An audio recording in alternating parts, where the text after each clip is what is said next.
was a return of the best players in the world to the capital of chess in the U.S., and the competitors were out for blood. Grandmaster Anish Giri went straight for the throat of the new number 2 player in the world, Maxime Vachier-Lagrave, but the wily Frenchman was able to slip the grip and make a draw to save the game. Last-minute replacement Peter Svidler was holding his own against Vasily Topalov, but a terrible blunder cost the 7-time Russian champion an entire piece, giving the former world champion an easy point and an early position atop the leaderboard. In an important game, Hikaru Nakamura, the winner of the Paris event, faced off against his countryman Wesley So in a battle of the co-leaders of the Grand Chess Tour. After a complicated struggle, Wesley was able to gain the upper hand to win in the endgame, making him one of only 2 players in a tie for first. The kings of chess will look to try to dominate their opposition. Round 2 of the 4th edition of the Sinquefield Cup starts right now.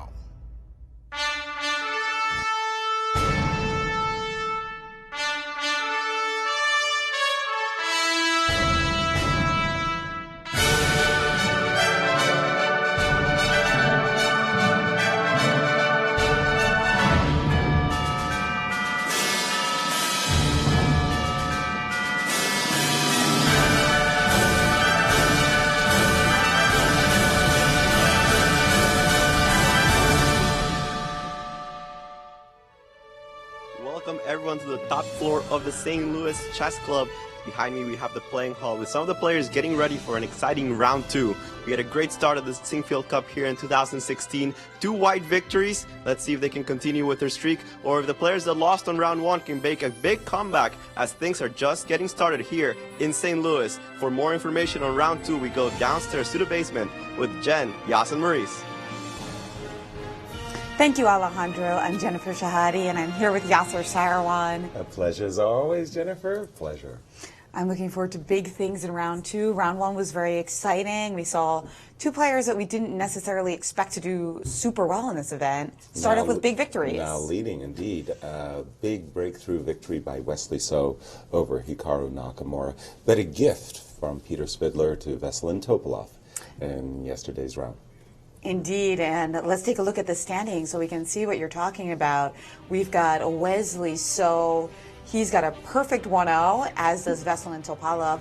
Lots of players with draws. And Hikaru Nakamura and Peter Svidler in the basement with us for the moment, but 8 rounds to go, a very long tournament. Lots going to happen, and a lot's going to happen today. We've got a Grandmaster Maurice Ashley with today's pairings. Well, it's been a summer of historic firsts. First of all, Hikaru Nakamura finally defeated Magnus Carlsen, and Magnus himself finally got off the schneid against Anish Giri. And in this tournament, we saw Wesley So also finally defeat his countryman, Hikaru Nakamura. Now he stands atop the leaderboard. Well, round 2 should bring more excitement for sure. First of all, this matchup, it's not been the first time. Fabiano Caruana, a past winner of the Sinquefield Cup, he will face off against a co-leader, Vasily Topalov. Fabulous Fabi has a 5-1 record against Vasily, so expect some fireworks to happen in this game. And in this next matchup, a very important one as well, we see the co-leader Wesley So facing off against the newcomer Ding Liren, who defeated him recently in a friendly match they just had. Ding caught the measure of Wesley 2.5 to 1.5. Let's see whether or not Wesley can return the favor today. And the other pairings are also scintillating ones for sure. Levon Arodian against Peter Svidler. Maxime Vachier-Lagrave, the number 2 player in the world, against 5-time world champion Vishwanathan Anand. And of course, we see the last pairing of Hikaru Nakamura against Anish Giri. And that should be a great one as well, although they've drawn something like 22 times. That's pretty crazy. We'll see whether or not Hikaru can come back after his loss yesterday. Round 2 should be very exciting. Thank you, Maurice. And I'm telling you, that game between Nakamura and Anish Giri, I'm looking at that. They're so young, and yet 3-2 in terms of victories and 22 or 23 draws. Wow, that's a lot of chess between these 2 great players.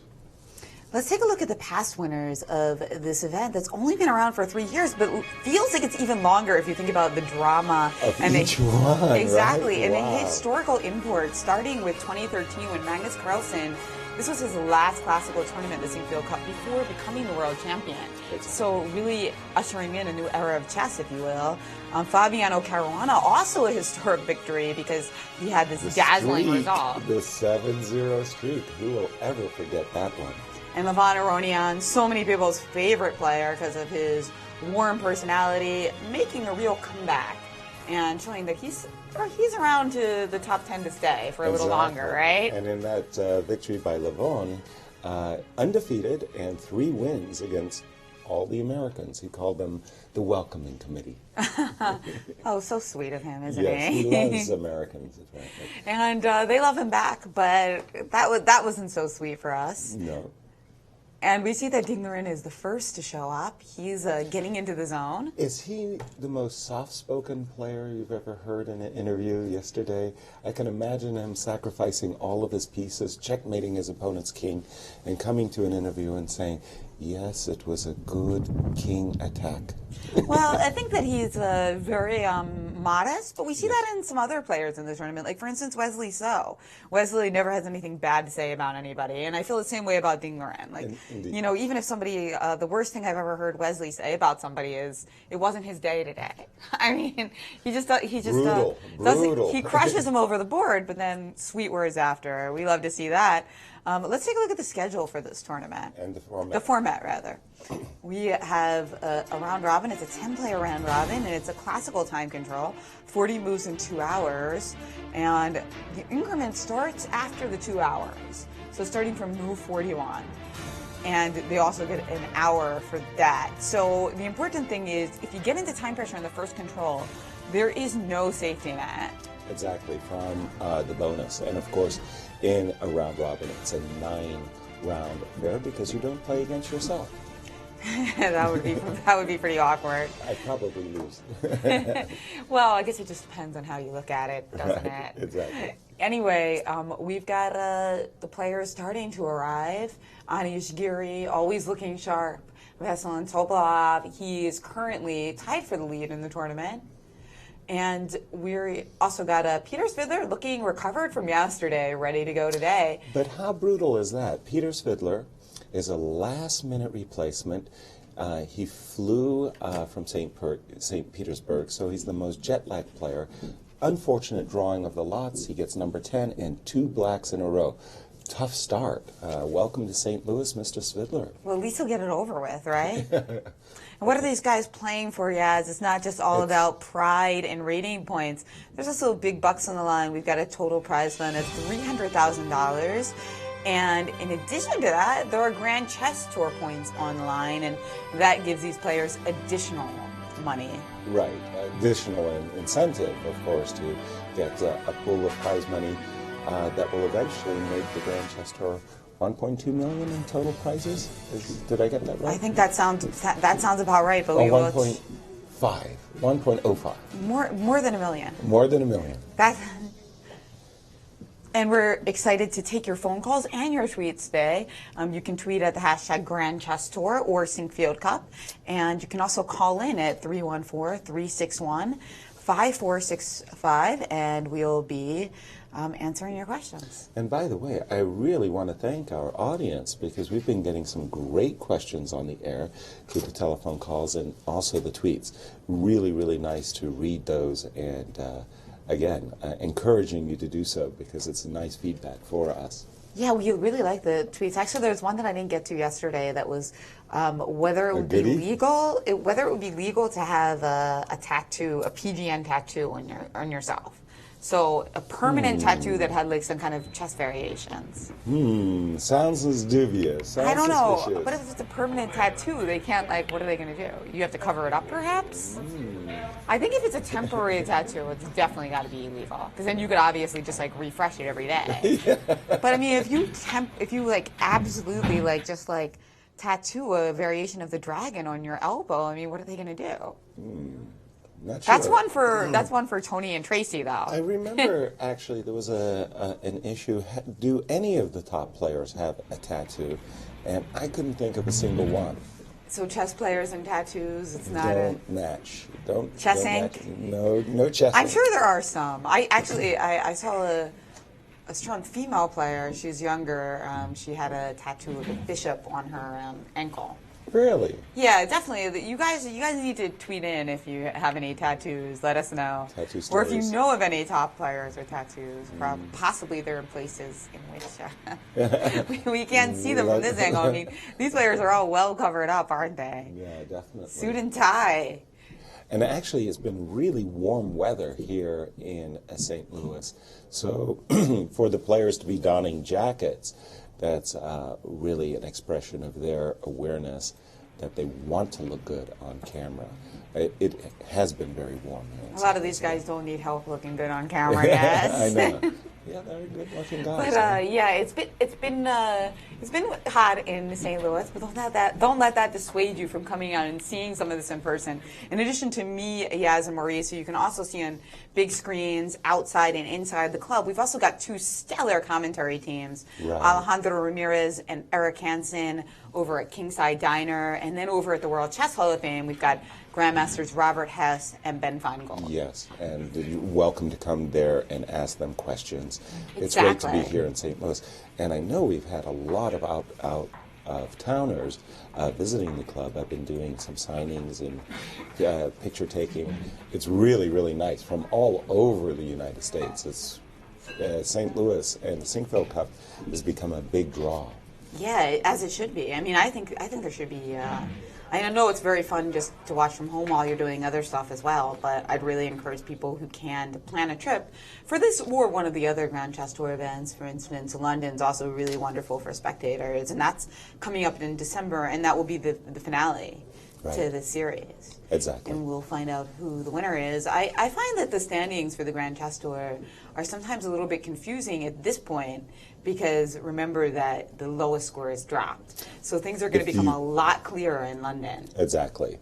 Are the players play in all four events, and there we see that the round two has begun with a classical king pawn between Fabi and Veselin. That's not a big surprise. Are we going to see some kind of a Berlin in this game? You know, Fabiano has had a good score against Veselin Topalov a couple years ago. Veselin played the Sicilian against him with black, and man, did he get crushed in that game. That was that like Bishop E6 it was a brutality. So and A6, Morphy's defense, not the Berlin. So a classical, we were in for a classical Rui, I believe. That's right. So we might even end up seeing a Marshall. I don't think that's really in Veselin's repertoire, but he is remarkable, like most of the players, in his choices of defenses, and it's very much a moving target. A Marshall, I'm trying to recall if, but if he doesn't play the Marshall, then I'm trying to recall what his main line is. Is it going to be a Chigorin, a Breyer, something else, Bishop E7? Again, just following the main lines, Rook E1 is considered by far the most popular move here in this moment. And let me just go around the horn. I'm going to look at He's some. played the Berlin before against Caruana, and that was actually in the Grand Chess Tour in one of the rapid games. And there we see Leuven. There we see Ding Liren, the newcomer to St. Louis. This is his maiden voyage, I believe, to the United States. Never played in the U.S. before. Yeah. And he is playing white against our tournament co-leader, Wesley, in a Queen's Gambit decline with knight b8, d7. My favorite defensive scheme. And Ding Liren just thinking, how am I going to get an edge? I know we've got another big game between MVL and Anand. MVL, of course, just crushing lately and boasts the second highest rating in the world. Yesterday, he almost lost to Anish Giri. Well, almost lost maybe is a bit of an exaggeration, but he was definitely on the ropes. Right, and Anish missed just this one moment after playing beautiful chess to get there. And Vichy essaying a caro. I was actually expecting a Sicilian, but a caro by Vichy. I'm looking at knight f3, I believe, is an answer. And remember, it's amazing what happened. 6 months ago, we were watching the London Classic, where MBL lost a heartbreak of a tiebreaker and was out of the Grand Chess Tour, but recovered. Here we are 6 months later. He's number 2 in the world, and what a difference 6 months makes. I think he's close to having gained nearly 100 rating points in that period of time. It's incredible, and also on a massive unbeaten streak as well. Exactly. Just, so let 67 games, I think I heard recently. Okay, let's that must be classical. Yeah. Yeah. Of course, he lost that beautiful game by Vichy. Yes, in Leuven. In Leuven, exactly. Yeah, that was a rapid game, though. So we have a Caro-Kann. Knight f3, definitely not the most popular move. d2, d4 by far is the move of choice. Knight f3, d5, knight c3. Knight f6, again, a very secondary move choice by Vichy. Virtually everybody plays bishop g4 and acquiesces to the loss of the two bishops, but in return for a very solid structure. That was not Vichy's choice. He played knight f6, and White really simply has no choice. Played e5, and now knight e4, I believe, is the way this line goes. Vichy must have something up his sleeve, definitely up his sleeve, because I've played the Caro-Kann a lot of my career, and I always thought that knight e2, trying to embarrass this knight by threatening to play the move d2, d3, was awkward to me. Perhaps it's queen. Now that I'm just kind of looking at it with fresh eyes, queen b6 seems like a decent play. d4. Again, this knight could potentially be trapped in the middle of the board. For example, bishop g4 carries no threat, because after attacking the bishop, suddenly, oops, all of the retreat squares for the knight are covered. So that would cost. And let's see, is there any other thing? I suppose I could do something very simple, like, I don't know, bishop d3, and just try to encourage black to make a trade that may help white. No, which way would you be castling in that position? In this position, as white, I'm castling short, and I'm hoping black will castle short as well, so I can go bishop takes h7 check, the famous bishop sacrifice that has snared so many great players, myself included, by the way. Yeah, I've lost to bishop takes h7 check. Well, for sure, because sometimes it's something that you invite because you think it doesn't work. And then when it does, it's sort of like, oops. Okay, so things are happening there, and let's just continue our look around the horn. Hikaru Nakamura, coming off of an opening loss, looking to get back to 50% as white against Anish Giri. Both players have essayed in their careers the Catalan. Knight c3 is considered more sharp, and as we saw in the earlier position between Ding Liren and Wesley So, knight b8, d7 was Wesley's choice. Anish went for the Slav semi-Slav with c6, bishop g5. Oh my goodness. With d takes c4, Anish is inviting one of the most complicated pawn sacrifice in opening modern chess opening theory, with e4, b5, e5. This is called the Botvinnik pawn sacrifice. After the move g5, white sacrifices a piece. Knight takes g5, hg, bishop takes, knight here, and after g3, massive amounts.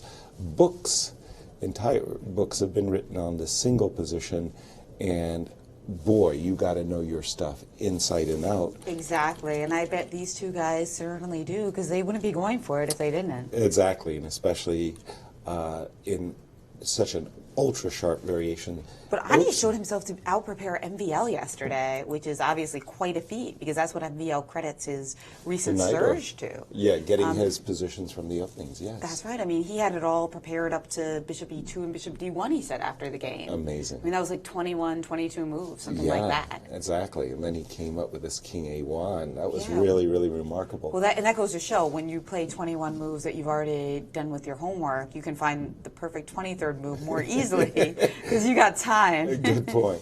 So after D takes E4, there was no E2, E4 by Hikaru. Rather, pardon me, he played the move A2, A4, which has the straightforward idea of simply preventing B7, B5.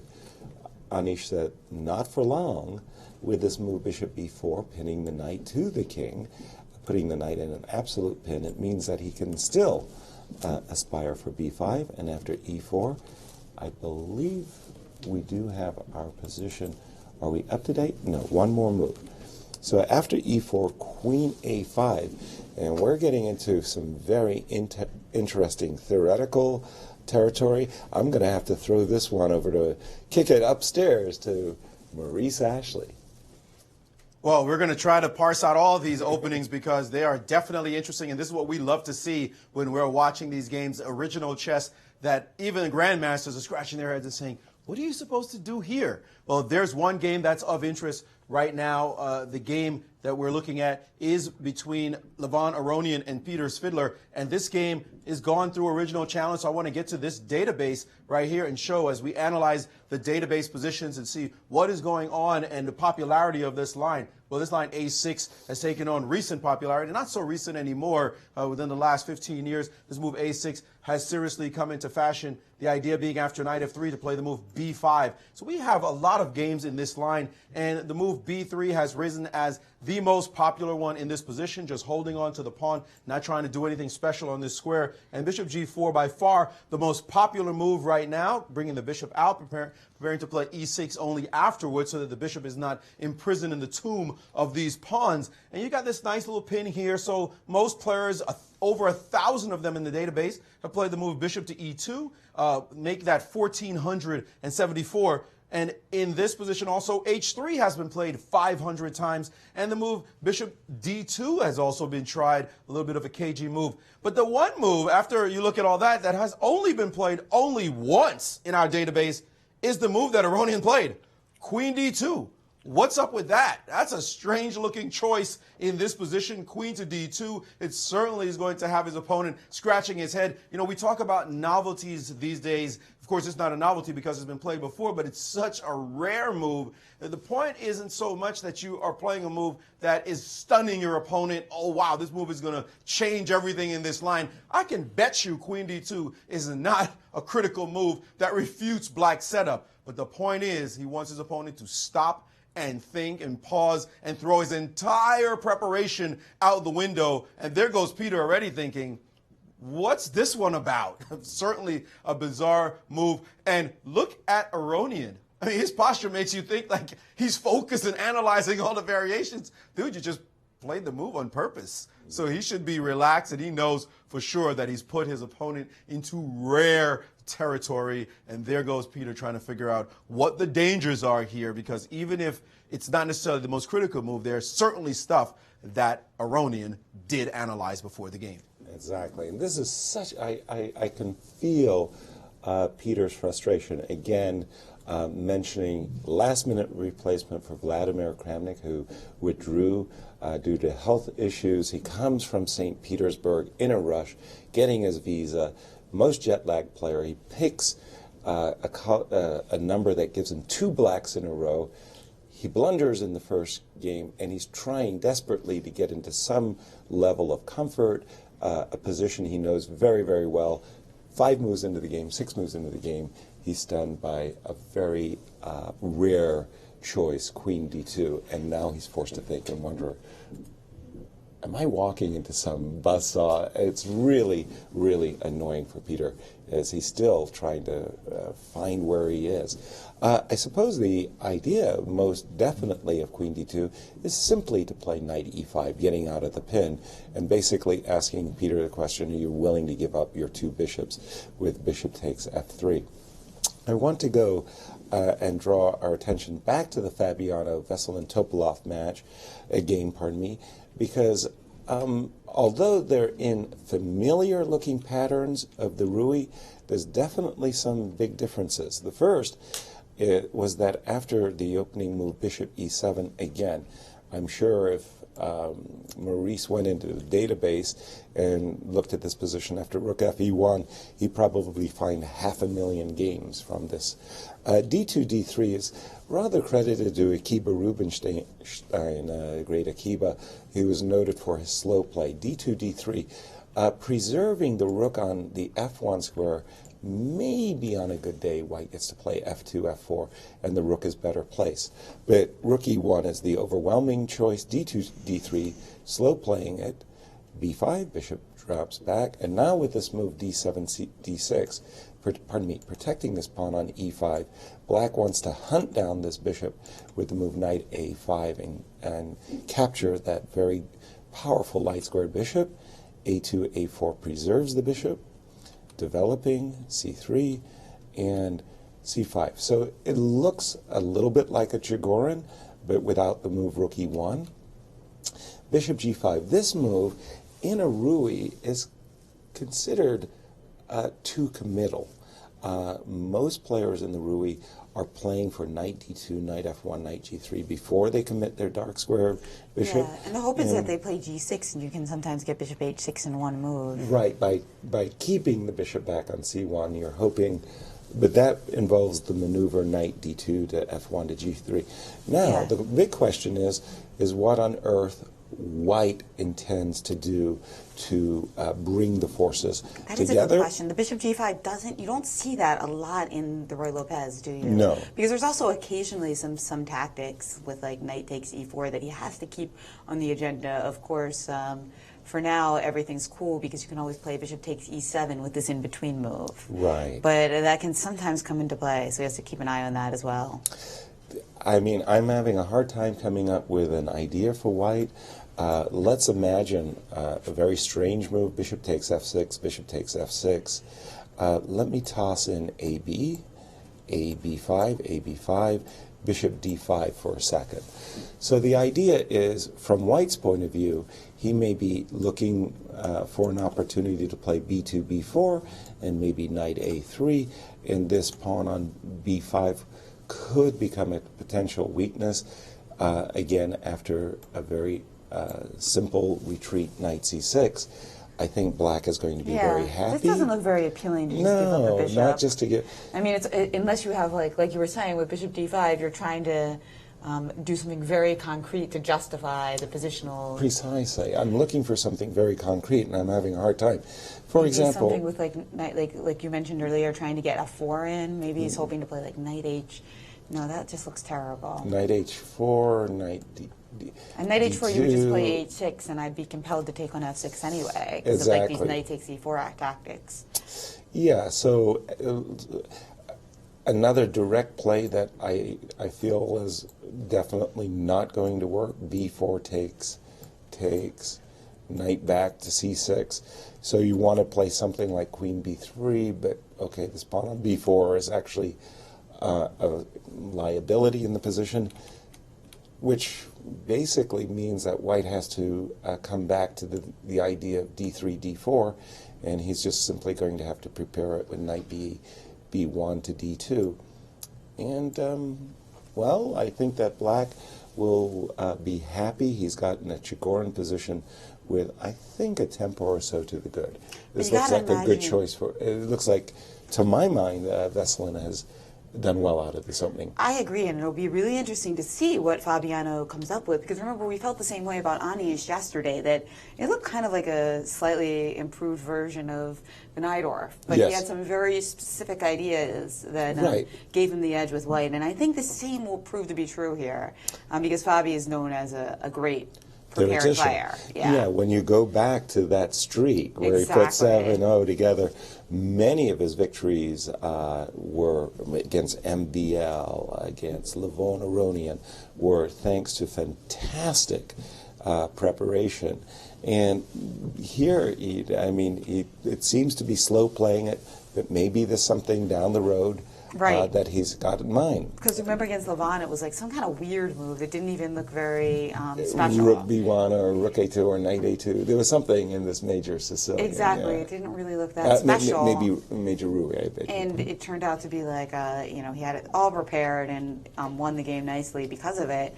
We are getting some tweets at our hashtag Sinquefield Cup, so I'll take some of them. There is one that asked a question about why it's 12 or 13 points for getting first place. And the reason for that is that if you win clear first, you get 13 Grand Chess Tour points. If you tie for first and win in a playoff on next Monday, then you would get 12 points. Right. So that's a nice little reward for actually winning. Clear first. Exactly. And we'll go to Maurice for some updates. Maurice. I know, Yaz, one of your favorite openings in your career was the Caro-Kann, and so we're seeing a very interesting Caro-Kann get played right now in the game between Maxime Vachier-Lagrave and Viswanathan Anand. In this position, the normal thing to do in the Caro-Kann is to put your pawn on d4, but of course, we've seen also the two knights variation coming out against the position. Now, most popularly, the move bishop to g4 is played here. It's been played over 7,000 times. After all, that's the point of the move c6, is to get your bishop out instead of playing e6 when you play the French.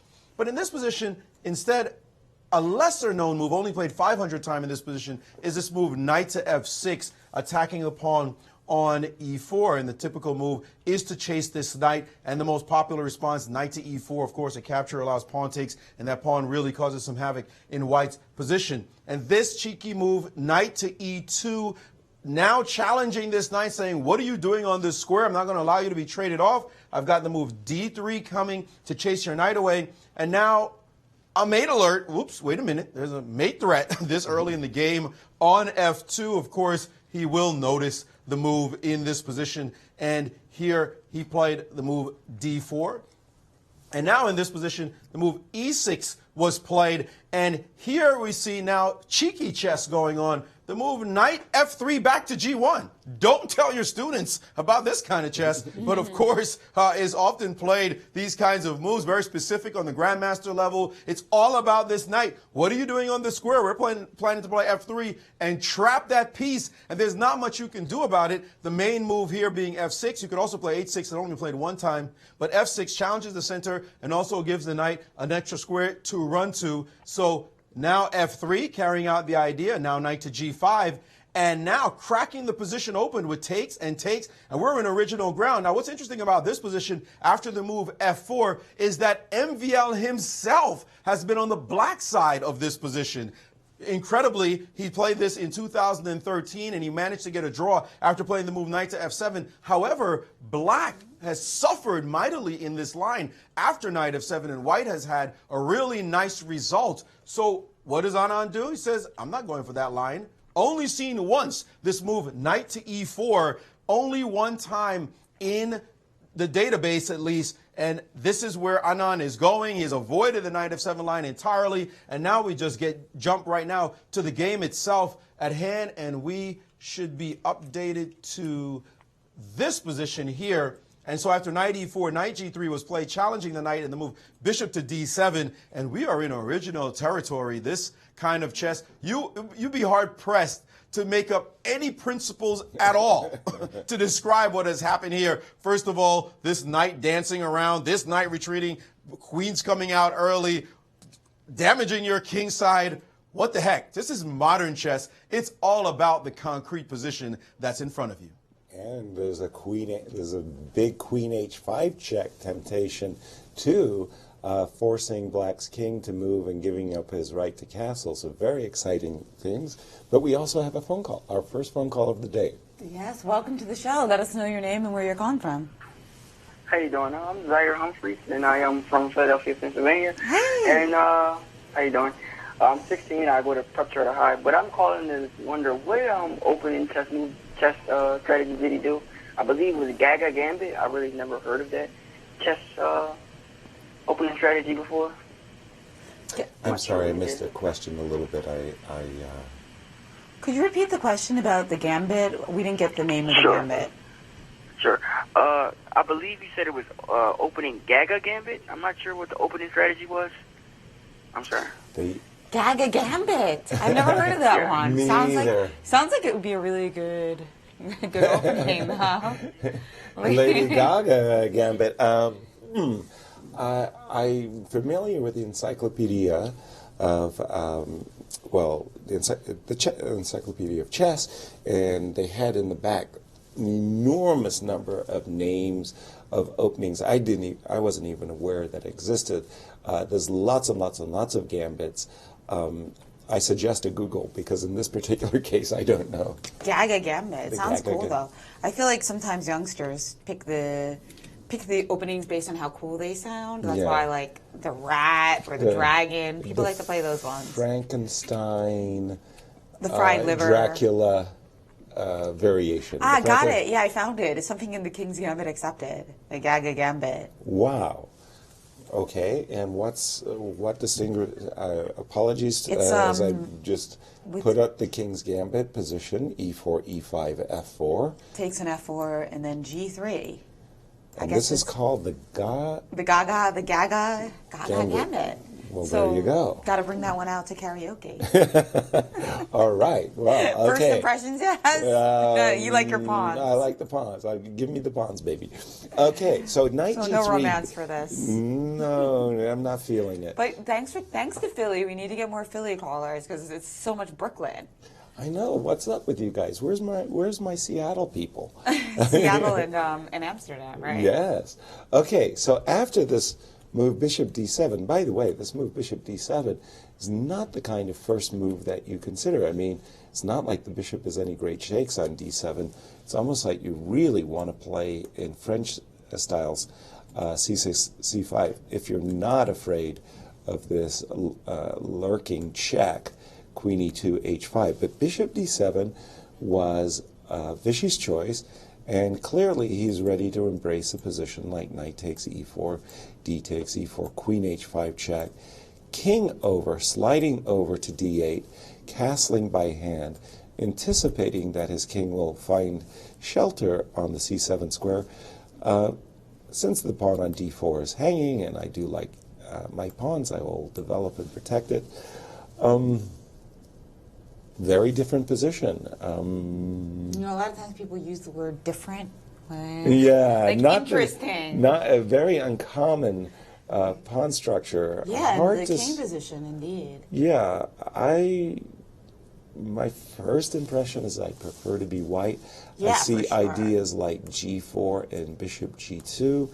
It's not easy for black yet. Why 2 squares instead of 1? Because I was thinking if you do 1, you can also maintain that option of just castling short. Well, I'm anticipating that my bishop, I like my knight on e2. I'm anticipating that my bishop is going to go to g2.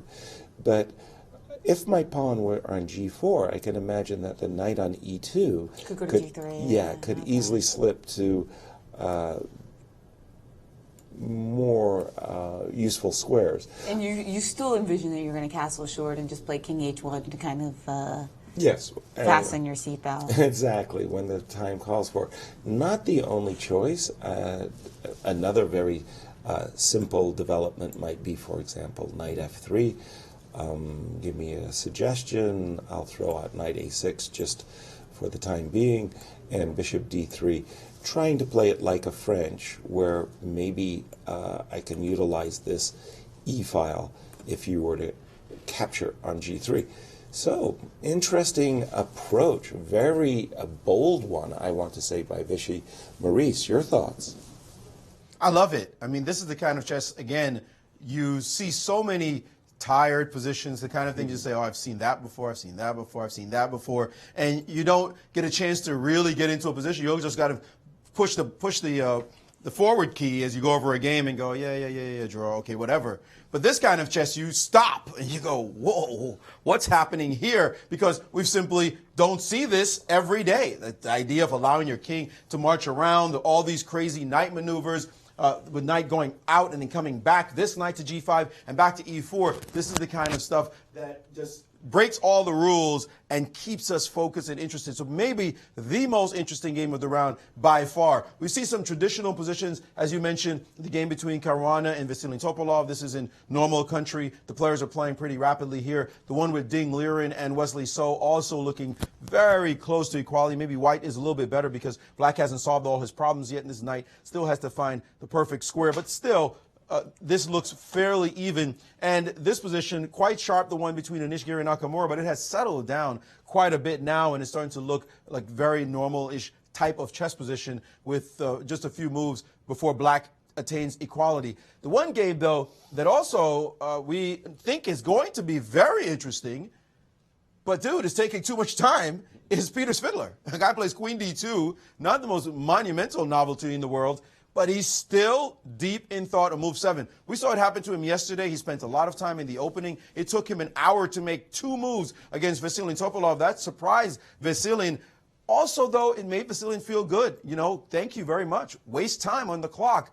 And what ended up happening to him? He ended up blundering later in the game, needing to play a little bit quickly. That time will cost you. Even though he got a decent position that was quite tenable, he still ended up blundering later. And that's what happens when you play a nice novelty. In fact, that's all you want out of a novelty these days. Let the guy burn some time on the clock so when the position gets interesting later, he might make subtle errors or maybe a big one like he did yesterday. So Peter had better remember his lesson very quickly and just play a move. Find something decent to do. I don't think Queen D2 is going to rock any boats. Maurice, you mentioned that Queen D2 had actually been essayed once before. And in that precedent, what choice did black make after Queen D2? Well, surprisingly so. Queen D2 was played, guess by who? Aronian himself. Aronian against Karyakin all the way back in 2009. And this was 7 years ago. Aronian played against Karyakin. And Karyakin in that position played bishop takes f3 immediately. Of course, g takes f3 was played. So that's a big decision whether or not you should give this piece up. And then he played the move knight to d7. And the game continued in his pace. He didn't want to allow this knight move. And they went on, basically bishop to b2, e6 was played next, and then the move c5. In this position, black played the move a5, and we had what looks like a reasonable position, white with the 2 bishops, but with the fractured pawn structure, and the game continued as such. So Peter probably didn't do his homework well enough because Aronian had played this position before. Very good. And also, while bishop takes f3 is most definitely a move, the sharpest move that kind of has, I find somewhat attractive is this move knight e4.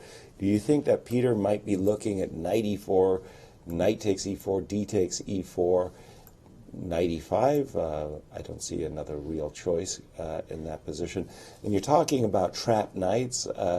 It's almost an echo of the game of Vishy Anand, where black would drop his bishop back. I'm not sure. Say bishop e6, and trying to say, hey, I just want to trap your knight. Do something about it.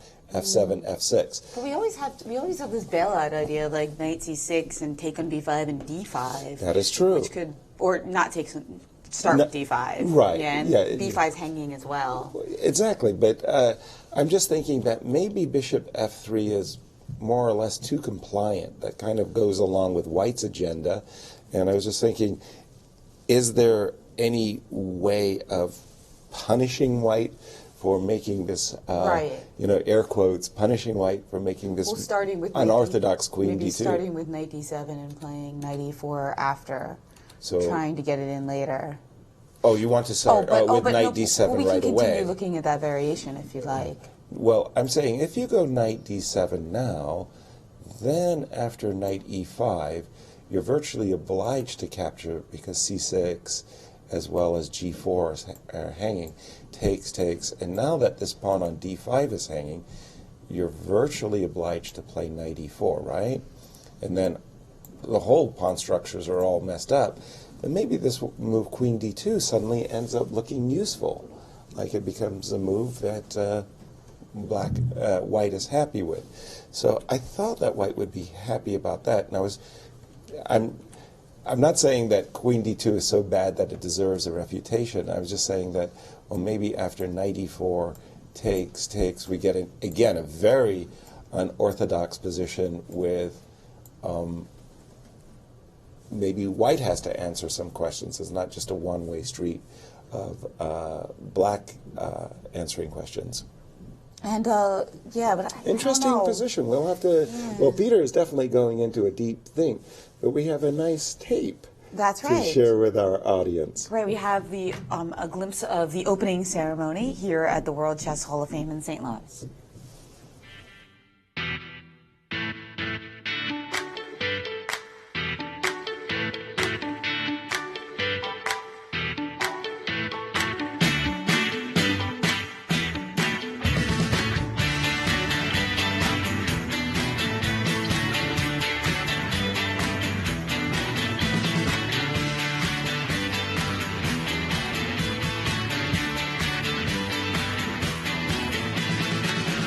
As commentators, we live by the commentator credo: if you can't beat them, talk trash about them.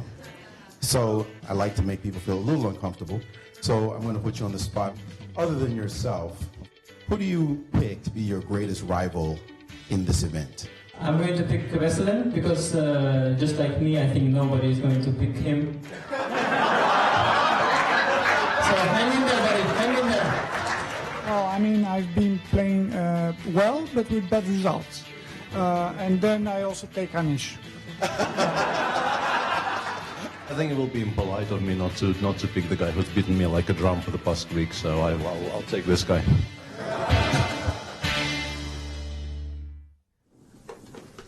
Gotta nice love it, trash right? talking. There was a lot more of it too. Yeah, that was just a snippet. You can always count on Anish and MBL to get a little bit of the trash talking started, right? And I think Levon was also throwing some patties in that one too. Yeah, he's just got the even drier sense of humor. Really Yes. love it. Very nice, very nice. Okay, let's go around the horn and see what developments have taken place.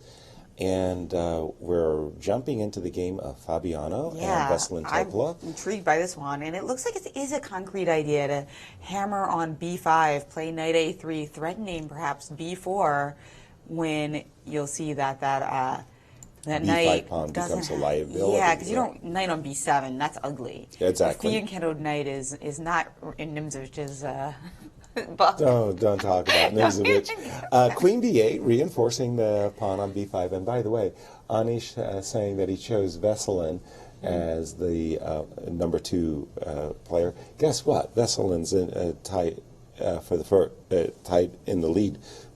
Although I don't think that many people would be surprised by that. Veselin has is always like so topsy-turvy and often starts tournaments with a big victory or like a loss. He's so streaky. Exactly. So just winning the first game is amazing. It's obviously good, but it doesn't mean that he's going to start drawing a bunch of games and get a solid first or second place, And I remember last year, I believe he started essentially with a score of +2 after 4 games or thereabouts. He was in first, but most importantly, he had played virtually all the strongest players by rating in the field, and it was like the tournament was being gifted to him on a silver platter, and he ended up in the middle of the field. And wasn't it the opposite in 2014? That he started off really horribly, badly, and then he came back with a fantastic series at the end. So let's take a look at what Fabi had in mind. Queen b8, simply reinforcing this pawn on b5. Normally speaking, I don't like such moves as Queen b8. Would prefer a move like Queen b6 because I really like connecting my rooks, having them protect one another. Perhaps he felt that there would be a situation where a b4 and a bishop e3 might be unpleasant. That was why he hit his queen on the b8 square. Now we see Fabi's maneuvering idea he has in mind. He's played knight a3 to c2, and now he's ready to go to e3, and then finally the beautiful outpost d5, with or without a potential capture on f6. Nice maneuvering, takes a lot of time, and it may just result in a lot of trades. Let's continue our look around the horn. Again, this game very reminds me a lot of the first round game between Ding and Livon-Aronian. 4 versus 4 on the king side, 2 versus 2 on the queen side. Lots and lots of trades. Tiny advantage for white because of the better pieces and A little superior development. Yeah, like the knight on b6 is nothing to write home about, and Right. meanwhile white's knights are well placed. But if white wanted something more concrete or like more imbalanced, he could have taken on d4 with the pawn. So by taking with the knight, he's shown that he wants a more two results position, if you will. Right. E takes d4, definitely the more ambitious move, and knight takes d4. Well, okay, white's slightly better, but a lot of maneuvering to be played in that game before we'll go back to maybe the most exciting game. And again, it's MVL versus Vishy Anand. Vishy playing very unusual Caro-Kann with takes. C2, C3 immediately was MVL's choice. Knight A6, more or less the expected scheme of development. And now it's now or never. Either you're going to play Queen H5 check and disturb Black's king, which I think is a very good move to do, or you're simply going to allow Black to castle long. And I think in that case he'll be okay. So I'm really expecting Queen H5 check. And let's just take a quick gander at that. Queen H5 check, King D8. Your thoughts, Jen? I mean, I don't really feel like I'm not very happy when my king has to, get on its bicycle and start running around the board. No, for sure. I mean, it definitely feels like something that's a lot easier for white to play. So black better have his preparation really dotted. Yeah, and signed, and T's crossed and exactly, everything else, right? I mean, just this plan of playing continue. Of course, white has no development now, but after knight e2 and g3 or g4, we're really starting. If we complete our development, I mean, just having this king on d8 and our superior pawn structure, like how can it be bad? Exactly. If we just continue this line for a brief moment, knight e2, king c7, the move f5 becomes compelling because you're starting to think, okay, I'm on a king hunt and all I've invested is a mere pawn. Not so easy. Maurice, your thoughts on this exciting game? Very interesting game, to be sure. The engine saying that actually this line is better for white.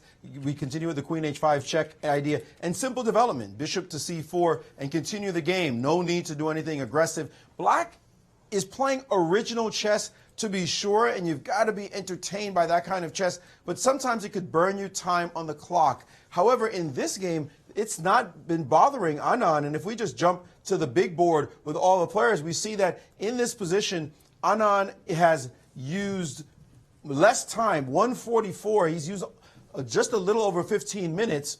And it's Maxime Vachier-Lagrave who's been burning the midnight oil. He's at 136. Okay, it's not that much of a disparity, but nevertheless, Anand seems like this is just a position to play. Let's see what happens. That could change a little bit as the position is easier to play for white. But white might want to prove something. That's where he has to be careful about trying to prove something because that could cost you some time on the clock. Nevertheless, 13 moves, no time pressure issues for either of the players here. The other games, you see the same kind of similarity. If you just do a time check, 139 to 139. Caruana versus Topalov, very close there. Nakamura versus Anish Giri, 137 to 141 with black to move. His time ticking down. He has a 4-minute edge, but that's not that much, and they already played 13 moves. In the game between Ding Liren and Wesley So, 136 to 142. Again, very, very close, just a 6-minute difference, and it's black's turn to move, so that time edge you should see start to bridge the gap a bit. But it's the game between Livon-Aronian and Peter Svidler. That one, Peter finally moved. He played the move knight to d7, and I'm going to pull that up on our screen so we can all take a look at it right here. This is where we are right here. And after knight bd7, after some thought, remember Karyakin played bishop takes knight? Knight e5, instantly, just bang, your turn again. And I remember Garry Kasparov playing against Viswanathan Anand in the 1995 World Championship match. I know, Yasser, you remember that quite well. And when Anand was in Gary's preparation, Anand would spend a lot of minutes trying to figure out what to do. Gary would walk out the room, and then as soon as Anand moved, he'd come back into the room, write the move down, bang down the next move, write it down, and leave. And he kept doing that move after move after move after move. So Peter has to be careful that he doesn't walk into Aronian's preparation. Clearly, Aronian has prepared this line, and now Peter trying to get a little bit more confident. There it is again. He made a move, and of course, the capture was forced. So we're continuing the line, and now knight to d7. We'll see whether or not we're still in Aronian's preparation as this move gets played, and Peter now getting up from the board, giving his opponent the chance now to stop and think about this position. Ooh, I'm not a big fan of this move, knight d7. This looks like Yeah, that was that's a strange move for to my eyes. Knight d7. Okay, well, with all of the forces trained against this pawn on d5, the question that everybody has to ask is, what about c6, c4 takes d5, c6 takes d5? I don't think you can. You're not a fan of knight takes e5. There's a pesky. It is queen d4 Queen is D4 is one a move. possibility, it's F4 that true. looks overwhelming. toasty? Yeah, Okay. overwhelming. So let's go with c takes d5. Now I can capture the pawn on d5 with either the knight or the queen, but then I'm going to get booted by the move e7, e6. So which one are you thinking? I'm thinking more along the lines of a move like h2, h3, just questioning where that bishop wants to go. So, for example, why am I thinking about h3? Well, I'll tell you. After, for example, bishop h5, I'm really thinking about this move e6. Well, what if I play bishop e6? Okay. But okay, e6 is, yeah, that's... If you go bishop e6, now I'm thinking that after knight takes d5, you've stepped in the way of your e-pawn. I know, that is and annoying. that's like a little bit annoying, and I think white's going to be happy about the outcome of that. So if we go with bishop h5 for just a moment, I'm just looking at this pawn sacrifice, and I know Levon is so creative. He loves these types of situations where there's pawns on e7 as well as g7, which freezes this bishop on f8 for a long, long while. So just it's a long-term pawn sacrifice, and I'm thinking that this could actually work out nicely for white. Definitely you want to prepare it, but let's go back. Let's be greedy for a second, okay? How can we best be greedy? You mean just take the pawn on d5? Yes, I'm just thinking which piece. You know I'm a pawn grubber. Yes, That's why I was surprised. So let's grub a pawn and just see how black will respond. Queen takes d5, e6. Queen drops back to d4. I'm protecting my pawn. I've gained a tempo on the bishop. But let's say the bishop goes back to f5. Is this sufficient compensation? Because bishop's coming to c5, Yeah. and then there's also potential with the queen on a5. So let's go bishop b2 and just kind of go down the beaten track, so to speak. Bishop c5, let's move my queen over. This looks like compensation. I wouldn't say this is a great extra pawn. I'm not sure. Maurice, has Peter taken this move knight d7? Has he gotten himself into trouble, or am I misevaluating it? Well, I'm analyzing along with you with the engines, and there's some crazy lines that certainly look like, I can't imagine him seeing this for the first time, that's what he's thinking about, but they do look okay for black. So let's just take a look at the starting point right here. C takes d5, C takes d5. Of course, knight takes d5 is a natural move, but we want to go with this move, queen d5. That's greed. Greed is good. It's the first thing we want to look at. Now, the move e6, of course, queen d4, attacking the bishop. And now the engines play a very wily move, one that was not instinctive for you, the move h5. Let's put the pawn on h5 first. Now, take a look at why this is going to be important.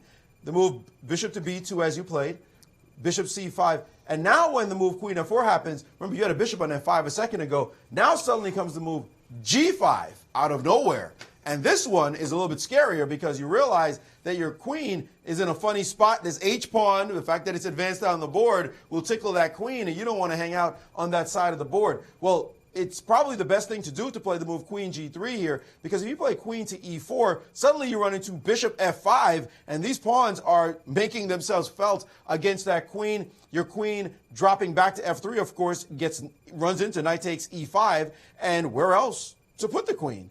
Queen b7? That's not what you wanted to do in this position, because now suddenly rook a7 shows up and your queen still has to go back into this hole, and suddenly knight e5, and you're going to say, give me black any day of the week, as the initiative has been stolen from white tremendously. So this line with queen d5, e6, and this move h5, very important move, does make it clear that queen takes is not an advantage for white.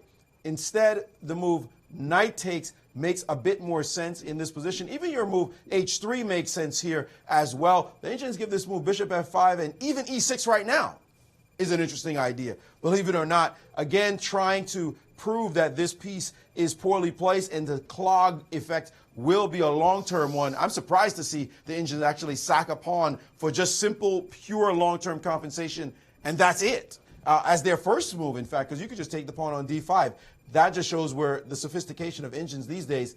The other line, knight takes d5, runs into the move knight takes e5 in this position. And white really can't prove anything.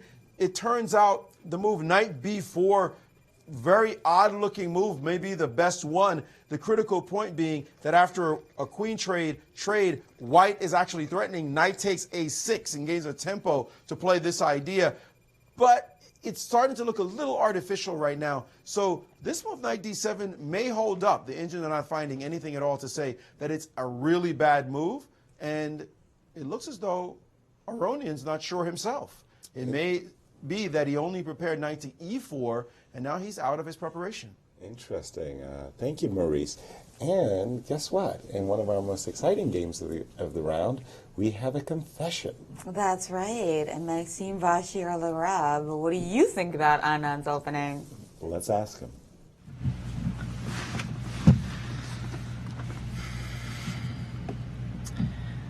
I was not expecting all this excitement, so now we got a Caro-Kann instead of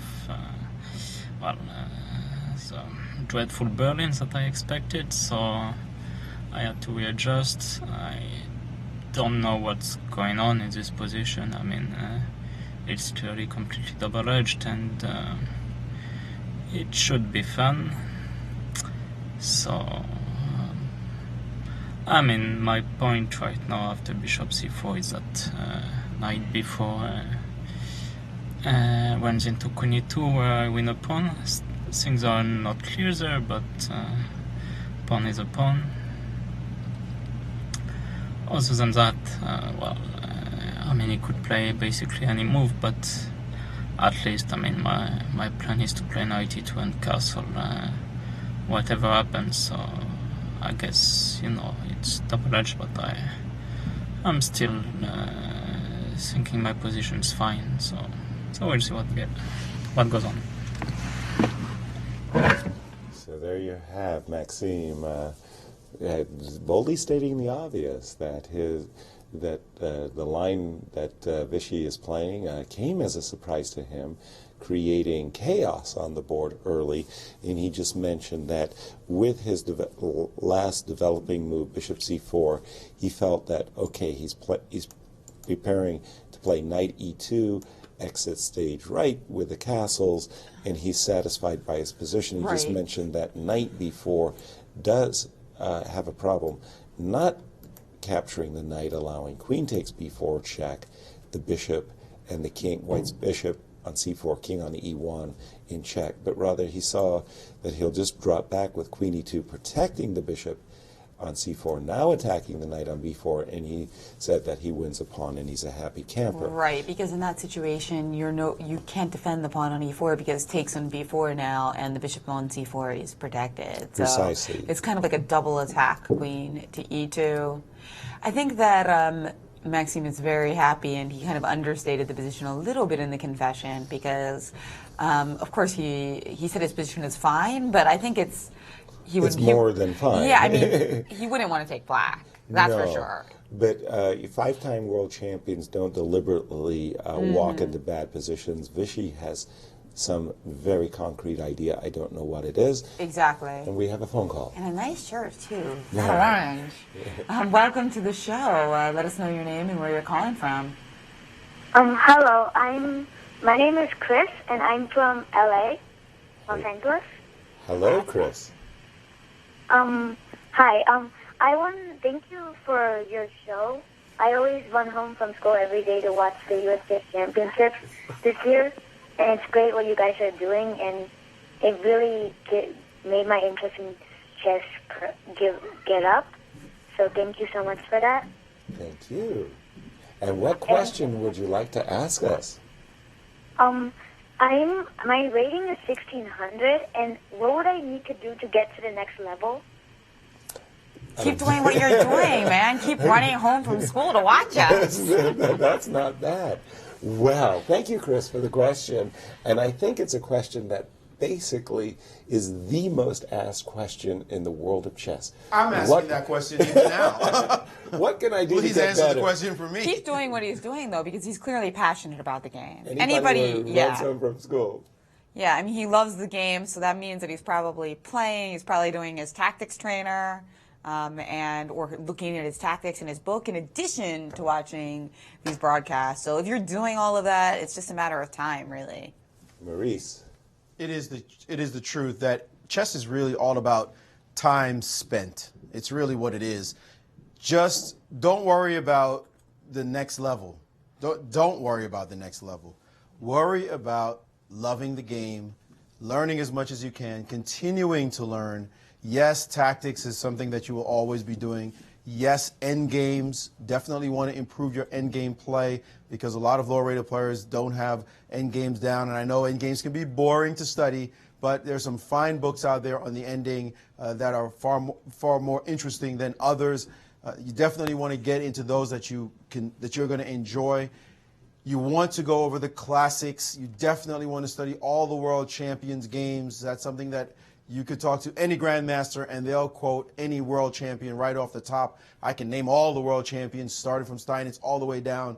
It's just building your chess education. It takes a while, but if you look at even Magnus Carlsen, you ask him about anything about chess, he's just read it all. And it's just a question of time spent. That's it. Just keep studying, keep enjoying the game, and you will become a better player.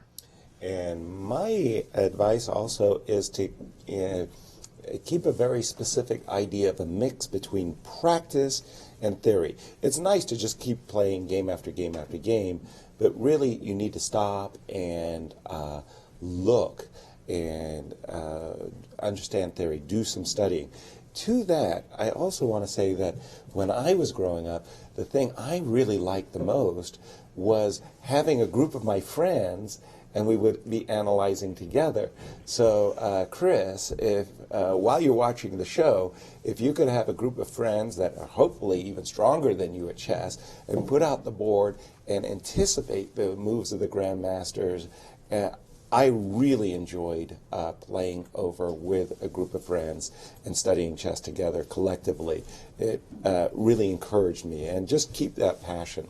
That's right. I think Chris is on the right track because I even hear a lot of adults who are so addicted to playing themselves that sometimes they're watching the broadcast and they're just playing blitz games on the side, which is fine occasionally. Right. But it sounds like he's really passionate about the games themselves, which usually is a sign of maturity. Mm-hmm. So keep it up. Keep it up. And we've got an update on the Wesley So game from Maurice. Yes, and you know, it's funny, you gave me a great memory. Myself as a young player, I remember the New York Open many moons ago. I had volunteered to go on stage, and they had demonstration boards, no digital boards like this, Chris. It was demonstration boards, those giant ones, and somebody had to move the chess pieces themselves, and they asked volunteers, would you move these chess pieces so the audience can see what the grandmasters were doing? And I volunteered. I was so thrilled to be able to go up there and do that myself, and I was following the games, and there was one Grandmaster game that I was following quite keenly, and it involved Barlov versus one Yasser Seirawan. And I'm up there trying to guess moves, and I'm thinking, what would I do right here? And that is really a great exercise when you're watching the broadcast, when you're going over games. What would I do? And then you suggest your move, you even write it down. Take one game, if you will, and just write down, this is what I would do. And then you look and see, what did the Grandmaster do? And he did something different. Why didn't he do that? Why? And then you ask, what's the difference between your move and what the Grandmaster did? Yasser did win that game, but I had a big question for him afterwards because I saw a sacrifice by Barlov in the game that Yasser had missed and has his opponent. I remember Yasser analyzing with us dutifully, and when we showed him the sacrifice, he said, good job, fellas. Nice job. So definitely something you want to practice when you're watching these broadcasts. Try to guess the moves yourself. I'd like to talk about this game really quickly.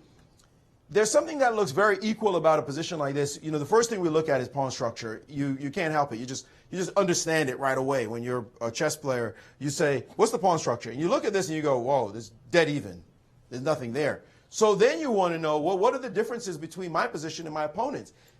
You have two knights. That's equal. You have two bishops, pretty reasonable squares. Well, we'll use these two bishops as the one that are similar since they're the king bishops, if you will. But the difference here is that this bishop is active and this bishop isn't. And White's completed his development. So even though the structure is dead even, Black has no real weaknesses, White to move can play an improving move like rook to c1, and then you see that White has just a tiny little edge here that Black can't quite keep up with. Black has to be careful. A move like bishop to d7, for example, could run suddenly into the move e4, and because he has that one bit of an advantage, White is suddenly threatening squares on c7. White can play bishop to d6 in some positions, and Black has to be very careful. So it's an evenish looking position, but maybe Ding Liren has found a way to keep a small edge here that Wesley's not going to be able to solve absolutely completely. So Wesley fans going to have to watch out because he's going to have to be careful right now. Thank you, Maurice. I just wanted to add a little bit more to that story that Maurice was telling because I thought it was a funny part. So what happened, it was after the game, we're doing a post-mortem, and Maurice, the guy who's making the pieces for the moving the pieces for the audience, comes up to me and he says, well, what about this sacrifice, this sacrifice? And I speak in a soft voice, I'm not going to say condescending, but rather a voice that says, well, you do understand that this allows this, and I could win a rook with this move.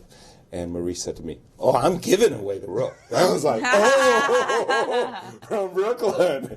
And suddenly he was like, I didn't want to take the rook.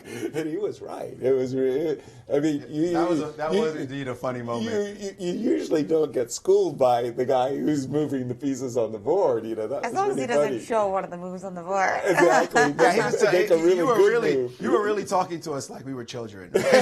All of us were like master level, expert level players. And you were like, guys, well, if you do that, then I get to take your rook.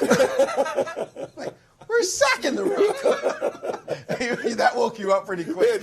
And then we showed the analysis. It was a pretty cool moment. And for us, it was such a wonderful moment meeting Yasser Seirawan, being able to talk to him and go over variations. That was absolute thrill.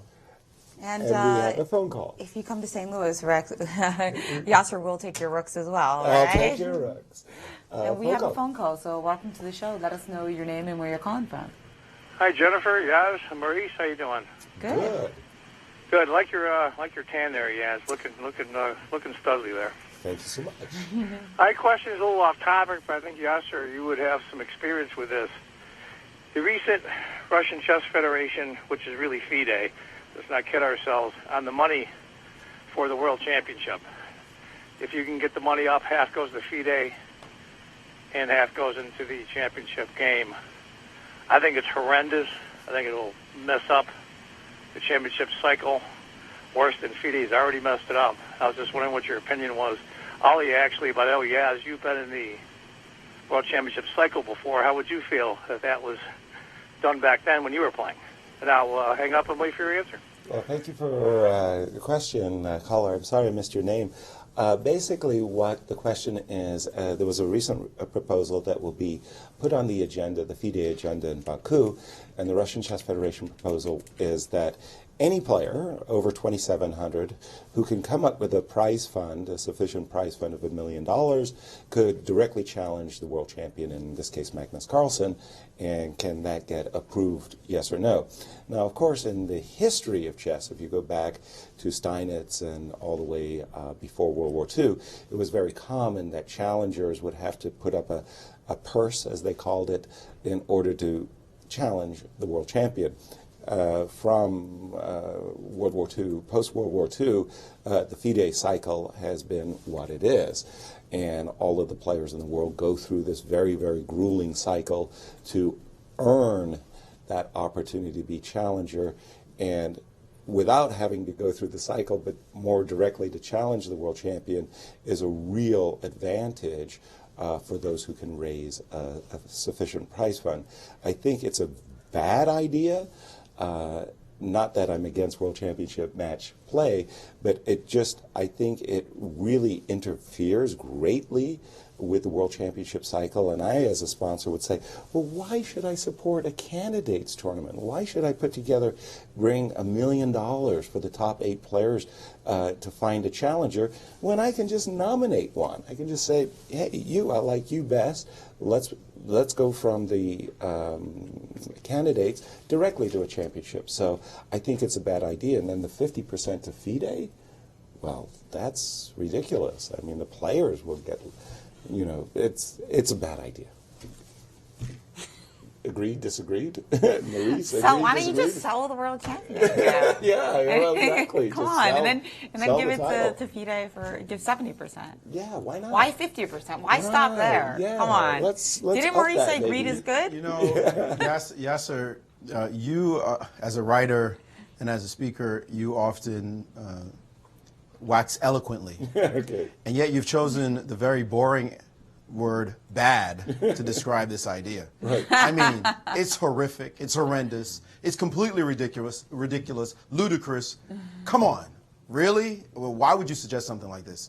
It just rankles everyone to see something of this kind of suggestion. And all the worthy challengers who may not be able to come up with the money, for someone just to say, oh, I got $1 million, I mean, you just start bringing out some millionaire or billionaire who wants his guy to play and just start throwing out that money. I mean, this doesn't make any sense. So let's leave that one alone, because it ain't going to happen. We hope it never happens. Now, back to some serious matters, real chess happening right here. This game between Nakamura and Anish Giri is fascinating for me because of the imbalance that occurred after this move, knight to c2, attacking the bishop on b4. Of course, you retreat the bishop, you run into some kind of nasty disco in this position. The knight will move and this bishop will unleash its fury against this queen. However, Anish said, no problem. You want my bishop? You can have it. Knight to c6. And now we have a very important trade. Knight for bishop. Queen takes, very important as well, because you don't want to get pinned on this square. As a matter of fact, if you had played the move knight takes in this position, then you run into knight to a2, and suddenly you're in deep trouble. So queen takes b4 is a correct move.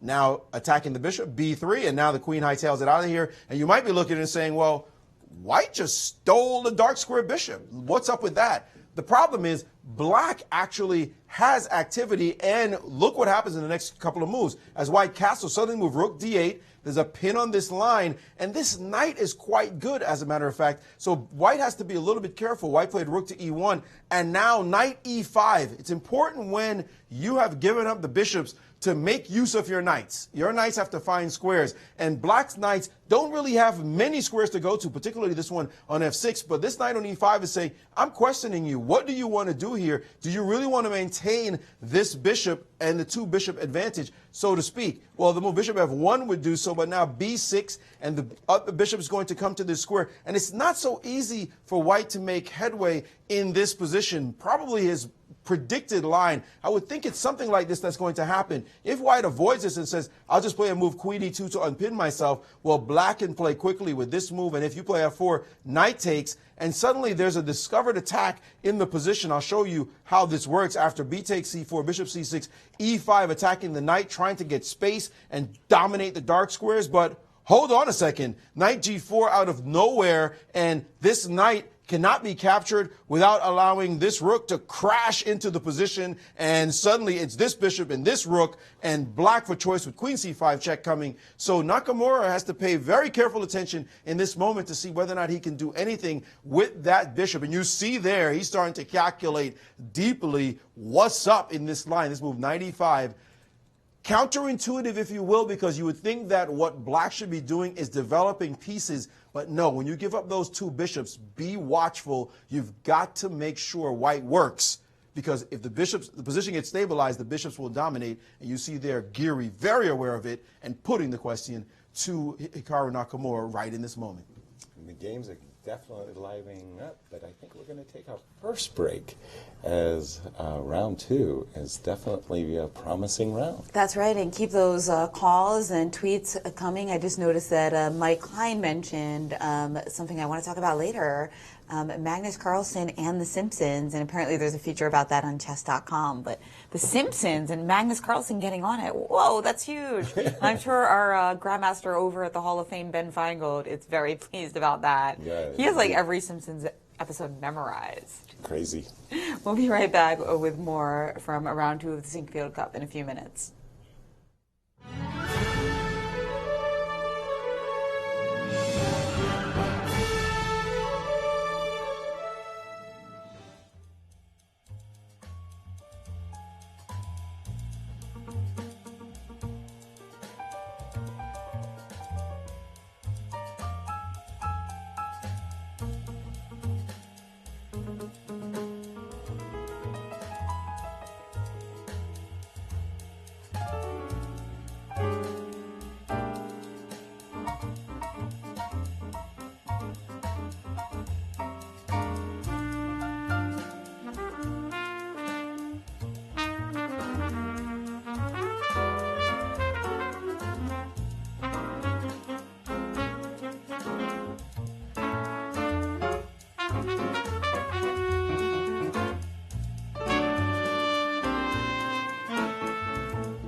Hello and welcome back to the Sinquefield Cup. We are in round 2, and it's heating up. We see that all the games are still in progress.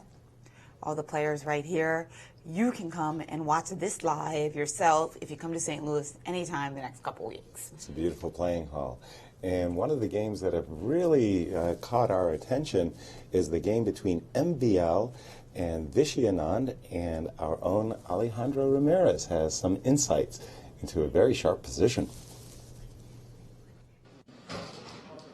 Thank you, guys. And I want to talk to you guys today about committal moves. Now, many people might know this. Chess players actually hate commitment. And of course, I'm talking about the moves in chess that really commit your position to something. I have 2 very clear examples from today's games. A few moves ago, we saw this position on the board between Fabiano Caruana with the white pieces and Veselin Topalov. Now, Topalov has many moves that are not committal. They can play the knight back to c6. He can make a lot of random moves with his pieces that just develop and improve his position. But there are so many ways that he can actually commit to something. Say, I'm going to change the character of the position, make my position a little bit weak, not allow myself as much flexibility, but definitely give me some definite advantages. For example, he played the move c4 in the position, which was one of the moves that is very committal. You put the pawn on c4, it's weakened, it can now be attacked by many of white's pieces, it gives up the b4 square, it doesn't give you the flexibility on the queen side to maybe push the pawn on b4 later if you wanted to. However, he gets very specific advantages. In this case, the bishop is shut out of the game momentarily, the pawn on c4 is in ruins, you get b3 in certain cases, and overall you can see how there's pressure put both on the queen side and somewhat in the center. So Topalov in this case decides he wants to put the pawn on c4, make that commitment to breaking the structure in the center. In this case, it turned out to be a good decision. I really like the move c4 in this case by Topalov, putting this bishop of Caruana's out of play for the time being. On the other hand, we have the game between Maxime Vachier-Lagrave, which to me, against Anand, is the game of the day. Absolutely craziness from the opening. And a few moves ago, we had this specific position in which Anand had a crucial decision. He can play the flexible move that he played, knight to a6, or he could commit and break the center with the move c5. The problem with c5 seems, well, after queen h5 check, the king will have to retreat, go to d8, and it seems like you're opening up the position, not letting yourself having that flexibility of development. Anand thought, I'm going to be more flexible and play knight a6. Maybe the knight can go to c7, I can play c5 later in the game, but sometimes the position just demands that you have to play that move, which kills your flexibility. It's the commitment, it's the committal move. In this case, c5 was absolutely forced, in my view, to just open up the position. Anand thought he had all the time in the world, play knight a6, and after queen h5 check, king d8, bishop c4, I think Maxime Vachier-Lagrave is getting a very strong grip on the position, because you would like to play c5 at some point, but it doesn't make as much sense with the knight on a6. The pawns on f6 and e6 can easily be targeted with the queen going to f7. And after the move that I thought Anand was going to play, f5, in order to solidify this structure here in the center, a great move that my partner in crime over at the Kingside Diner, Robert, has found. a4, I think, is absolutely critical, which really emphasizes the point that black hasn't been able to break. White's structure here in the center blocks out a lot of black's pieces. You cannot even put the knight on c7 trying to maneuver it to d5, because a5 suddenly traps this very, very unhappy queen. This would have never happened if Anand had broken c5 earlier. He would have gotten rid of this barricade in the center. He hasn't been able to do that, and now Anand, I think, is in real problems against Maxime Vachier-Lagrave. Sometimes in chess, you have to realize when you have to play these commitment moves and when you have to keep the flexibility in the position. I think Topalov did a good job today. I think Anand didn't, and now he is in trouble. Back to the studio for more analysis of today's games with Jen, Yasser, and Maurice. Thank you, Alejandro. And if you were always there to tell us when you have to make a commitment and when you shouldn't, I'd like you as my guardian angel. Maurice, your thoughts? Yeah, I'd be a really good player if you did that. Well, I mean, gee, yeah, Anand's position, it smacked of originality, but it also smacks a little bit of artificiality, and that is the problem that he's facing now. Trying to figure out, you know, when you have this weird position, it's hard for you to figure out what moves you should do. What are my natural moves? Do I just do this or do I do that? The position's not giving you any sort of clues, because you're off in this crazy, unusual land of weird pawn formations. And this one is a weird one. I don't think, maybe we could do a search, a position search, and see if we could find this particular pawn formation in chess history even, because it's so weird. It's just not normal. Meantime, this kind of thing where your pawns are just connected, that's the kind of thing we like to do in chess, something really simple and straightforward. Now, of course, Anand has to play accurately. The move a4 did appear on the board, now testing this queen's position on the square. In c5, he did get in. Now knight to e2, and white just developing normally. This move was a nice move to put on the board. And now the move rook to d8, and the engines are saying white's better, but rook d8 makes white even better. This is the kind of position you don't want to play as black. It's not easy to do. And the key move now, simple development. Don't you love it? When you can just play moves like this and keep your advantage, this is everything you could want. Bishop to e3 has not yet been played, but it's being given as the move. Why not?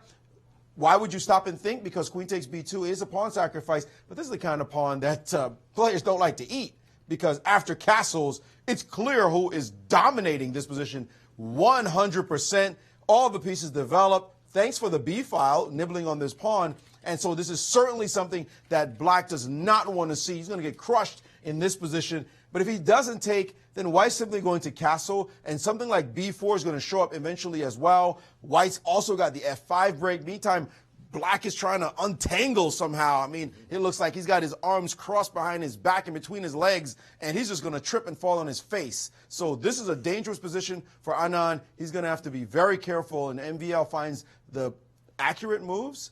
He's going to put Anand in a lot of trouble. I don't know. I think Anand seems like a guy who'd be pretty good at yoga. It started in India, right? Being twisted into a pretzel. No, I agree very much with the views of Alejandro and Maurice. This knight on a6 is making a woeful impression. The pieces are really kind of clumsily placed. The king on c7 stops this knight from getting to its ideal location, d5 square.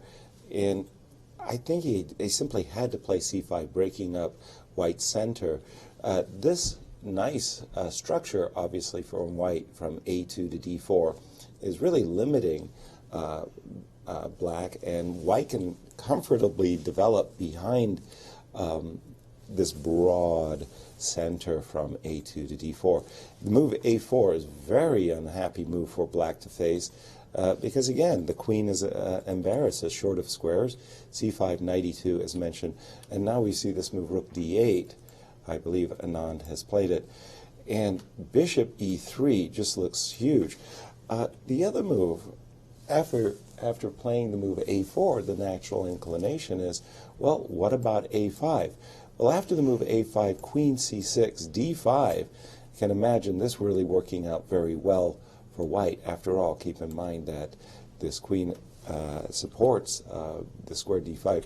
I think that you don't want to play a5 early, and bishop e3 is a better choice because, well, after move queen d6, black is ready. Well, he's still going to have to achieve it, of course, to drop back with his king. All in all, I just don't like the scheme of development for Vichy one bit. And then we've got some news in Aronian Svidler as well. Svidler played a line similar to one of the ones that we looked at, but he twisted it up. How do you do that, Maurice? Well, actually, he did play a move that we looked at, but the suggestion of the engine, and now the 7-time Russian champion, he may be a little bit jet lagged, a last-minute replacement for Vladimir Kramnik, but he's starting to get his sea legs under him, and he's playing some world-class moves now. C takes d5, C takes d5, and queen takes. Hey, Aronian said, a pawn's a pawn. Show me how you're going to get the compensation for it. e6, queen d4, and this was the critical moment in the game. Remember, bishop f5 is sort of an instinctive move. Just drop the bishop back. But Svidler understood the position even finer than that and played the computer's choice. h5 in this position, his pawn being a very aggressive pawn as well, getting ready to show that this queen will not have a safe haven on this side of the board if white were to play any kind of normal move now, something like bishop to b2, for example. He runs into bishop c5, and suddenly this queen can hang out because of this spectacular move g5, and you start to feel the pressure from being on this side of the board with that h-pawn. So now we see Svidler certainly playing well, and the time, let's just check the time situation for a moment, because he was way down on the clock, and wow, he was way down on the clock, about 30 minutes down on the clock. Now he's the one who's ahead by 4 minutes. So his time has been well spent, and he's got Aronian thinking quite a bit. That's right, and I think Aronian's going to continue to think here because it's sharp, and he needs to make sure. Well, here's the question, though. Clearly, Levon is facing this very nasty bishop c5 developing move. So the move that seems instinctive to me is the move knight c3 e4, putting the kibosh on this developing move, bishop f8 to c5. And from the square e4, I appreciate the fact that I'm behind in development and things like that. I want to jump into d6. The one thing I noticed that after knight e4, which looks really good, don't forget that because Peter Svidler kept his bishop on the g4 square, there is a sharp a series of tactics beginning with the move knight takes e5. You thought that you had your pawn protected. Oops. Queen takes e5 allows a mate on the board. So white would be compelled to try something like bishop b2, for example. Note that f3 doesn't work out so well because we can actually capture it. Yeah, just capture it with the bishop, and now I can't capture the bishop. Ooh, and if you play queen d8, can I capture the knight though? Well, you also have the possibility of queen d8. Oh yes. Rook d8, and now take on f3. Very good, Jennifer. There's no longer knight takes f3 is no longer a fork. Yeah, now I'm just a piece up. So there are tactics. So maybe knight e4 does work. Knight e4, knight e5, f3. F3, yeah. Is there some other move here for black? Well, there is queen takes d4, forcing the recapture. Now, I don't think bishop b4 check is a very good idea, but what about knight takes f3, giving back, giving up the piece? Forcing like knight f2 or knight g. Well, knight g3 I have h4 as well, don't I? But you were planning king f2, huh? But no, that doesn't end. You move the bishop, so you're right. I'm probably obliged to play knight f2 instead, yeah. Now, before you take the rook, you could even throw in a bishop b4 check. I'm getting two pieces, but you're getting two pawns, and I think that's very sufficient compensation. Especially in the end game, the pieces are more powerful in the middle game as a rule of thumb. Yes, so it's not an easy solution. I thought that knight e4 was extremely compelling, and maybe, well, here the other problem is if I play the natural move bishop b2, queen takes d4, bishop takes, there's simply bishop c3 check. I'm not getting the grip on the position that I wanted after bishop c3. I think black is quite comfortable at this exact moment. Yeah, we've won our pawn back, no problem. No big deal. So this is why Levon Aronian is going into the tank, because he's looking for an advantage. He wants to keep his material, but all the easy-looking moves like knight e4 have issues. Maurice. Absolutely, and the engines are confirming that as well. Not an easy position for him to play. We'll see if he can come up with an original idea here, because it looks as though Svidler has solved the problems, and Svidler is walking around, not at the table anymore. He typically walks around. That's his style anyway. He likes to pace back and forth. I remember seeing him in the World Cup against Karyakin. I mean, the camera was just on Svidler, just following him back. And at some point, I was like, get the camera off of him. It's not that interesting. He's just going back and forth like a tiger waiting for his opponent to move. And there he is, doing that same Svidler stroll back and forth. And guys, after you see it once, you don't need to see it again, but that's what he does.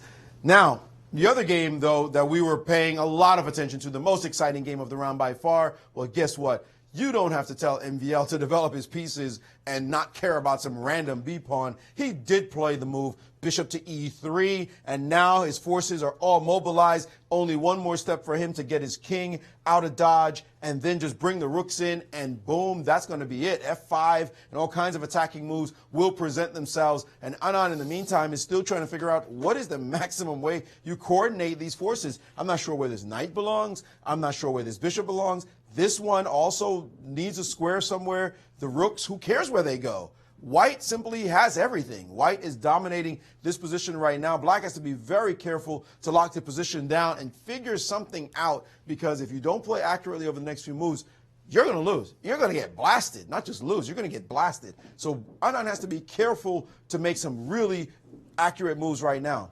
Now, let's go to another game, the game I wanted to go to. This one, yes, the move was played by Ding Liren against Wesley So. He played the move rook to c1. We had just discussed this exact point.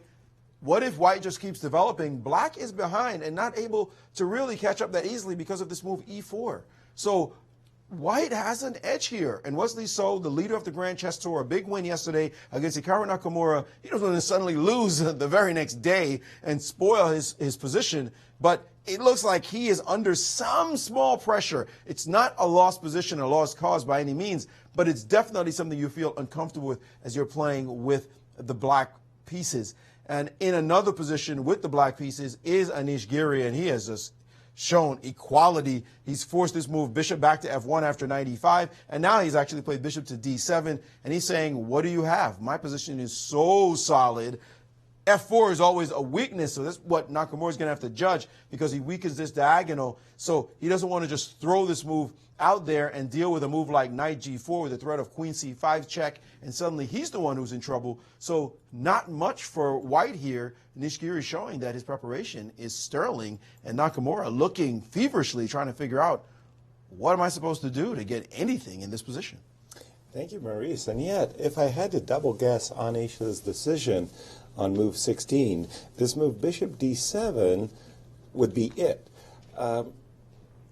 I love the fact that this rook on d8 is keeping white's forces in a pin on the d file, and I would be loath to help white out by blocking that pin, even if it's only temporary. I much preferred the move that you mentioned earlier, Maurice, which is b7, b6. That's far more compelling in my eyes. You're keeping the pin alive. You're going to put your fianchettoing the bishop, which is pretty sweet after all. It'll be eyeballing this pawn on e4, much more active, and then you'll drop your rook. You'll bring your rook into play with rook a8, c8. That looked far more harmonious, whereas the bishop on d7 kind of feels a little clumsy. Yes, of course you could go bishop to c6, but then if you had brought your rook to the c file, you'd be blocking. So I'm just saying the bishop looks somehow to be in the way on d7/c6, and I like tucking it away on b7. Also, you've mentioned it before, if white, that is to say Hikaru, tries to get too rambunctious with f2, f4, he really will open up his king to these queen c5 checks and knight g4s. So I don't think Hikaru's got any edge here, but I do think that after b6, I'd prefer to be playing black. b6 was definitely a more accurate move for all the reasons you just said. Nevertheless, the bishop on that square on d7 allows it to also maybe go to e8, which may be what Giri is thinking about, that it could be super solid on that square, so he'll have options to put it on either c6 or e8, giving himself two options there. We know he's a solid player, if you will.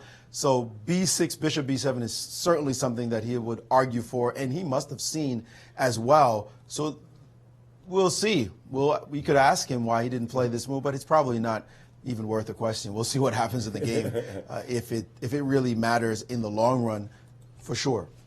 And turning to the game of Levon Aronian and Peter Svidler for a second, after the move h7, h5, if I was in Levon's shoes, I would kind of reconcile myself to the loss of this e5 pawn. So I kind of put it in my head that that pawn is going to be disappearing. So I start to think, well, where else can I, as white, possibly get an edge somewhere? And I start looking at this bishop on g4, and I'm finding myself attracted to the idea of corralling the bishop and trying to put it in some kind of like prison cage. Like with f3 and e4? Precisely, yeah. Jen. I don't know if that feels natural to you or unnatural, but at least I start thinking in terms of these directions. f3, bishop c5. I'll drop the queen back. Not 100% sure which is the best square, by the way. I'm just choosing one at the moment. Queen d2. So now, presuming the move bishop e4, now I'll play e4. Again, I'm taking the point of view that, yeah, I'm going to lose the e5 pawn, but I'll be playing against air quotes, against this bishop on g6. So, for example, if we just continue development of bishop to b2, and now knight takes e5, castles, right? If you trade queens, I'm unfortunately having to recapture with my king. I'm not saying that this is any big advantage or anything like that. Actually, let me be greedy. I'm just wondering if I can even essay this move, knight takes b5. My whole, ooh, queen h4 check. Oops. I just got killed by queen h4 check. I mean, that lands like a bomb in the position. Yeah, forcing king d1, and then you have rook d8. Don't want to go there. Don't want to go there. But again, you start to look for advantages. What can I do? Where are my trumps in the position? After the move h5, I'm attracted to this idea of trying to imprison the bishop, because otherwise I don't really see a good way for white to make any claim for an edge. So just a simple move like bishop b2. Bishop b2, similar bishop idea, c5. bishop c5, queen d2. Queen d2. Okay, and now... basically transpose, accept. Well, now I haven't weakened my position. Knight e5 could very easily walk into knight b5. The problem I have is that with the queen on d2, maybe I'm just playing, I don't know, queen c7, queen b6 has it, and the rook is going to come fast to d8. I'm afraid that my queen becomes more of a tactical target for black in these But maybe I can try to hold on to the e5 pawn if you wait too long, like play like knight e4 or something after queen c7. Okay, let's go. Oh, excuse me. Let's go there. Queen c7, knight e4. I like that very much because there's also a knight d6 check. Yes. I think this looks better for white. Yeah, you're going to be spread too thin if you play knight takes e5. I mean, rook c1, and all your pieces are in capture. Yeah, I may end up having to go for this line. So, well, let's just have a look-see. Knight e5, knight b5. Shall we trade queens? Yes. And let castles with check or rook d8? Rook d8, yeah? Can black take advantage of this misplaced king for a moment? Well, yeah, so after knight d4, knight c6. Seems like we have to play like knight c6 threatening e5 or something, yeah. Right. And then does your king have a good place to hide? Yeah, my king is still on the open highway.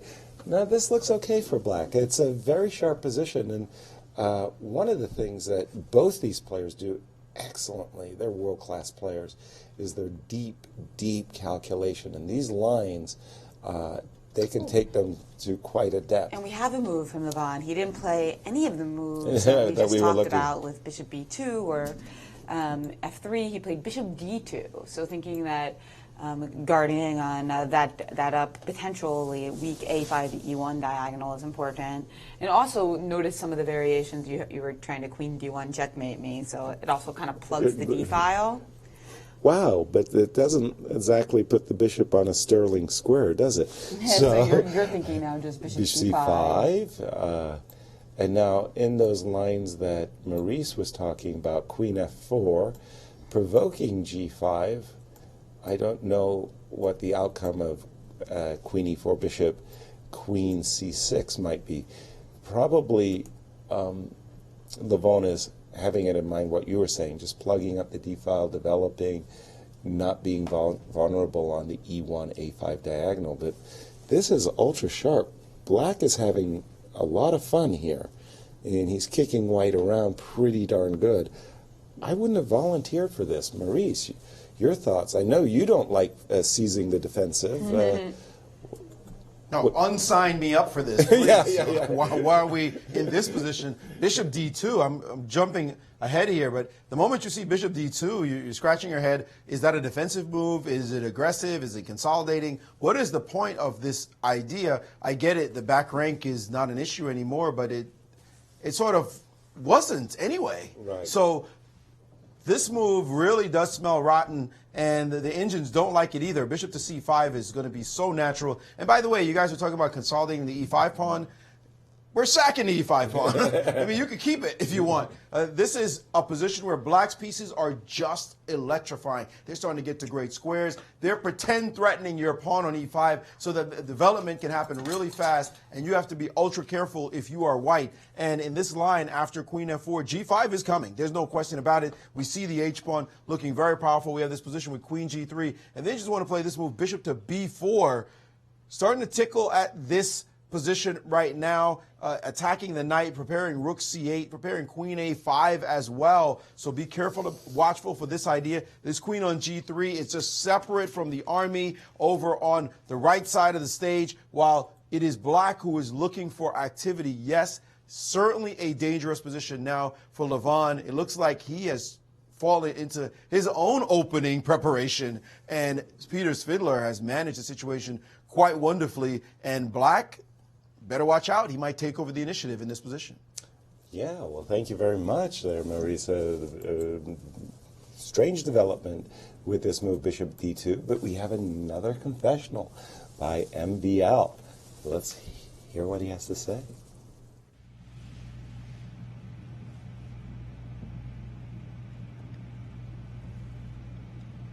Things took a turn for, well, complications, and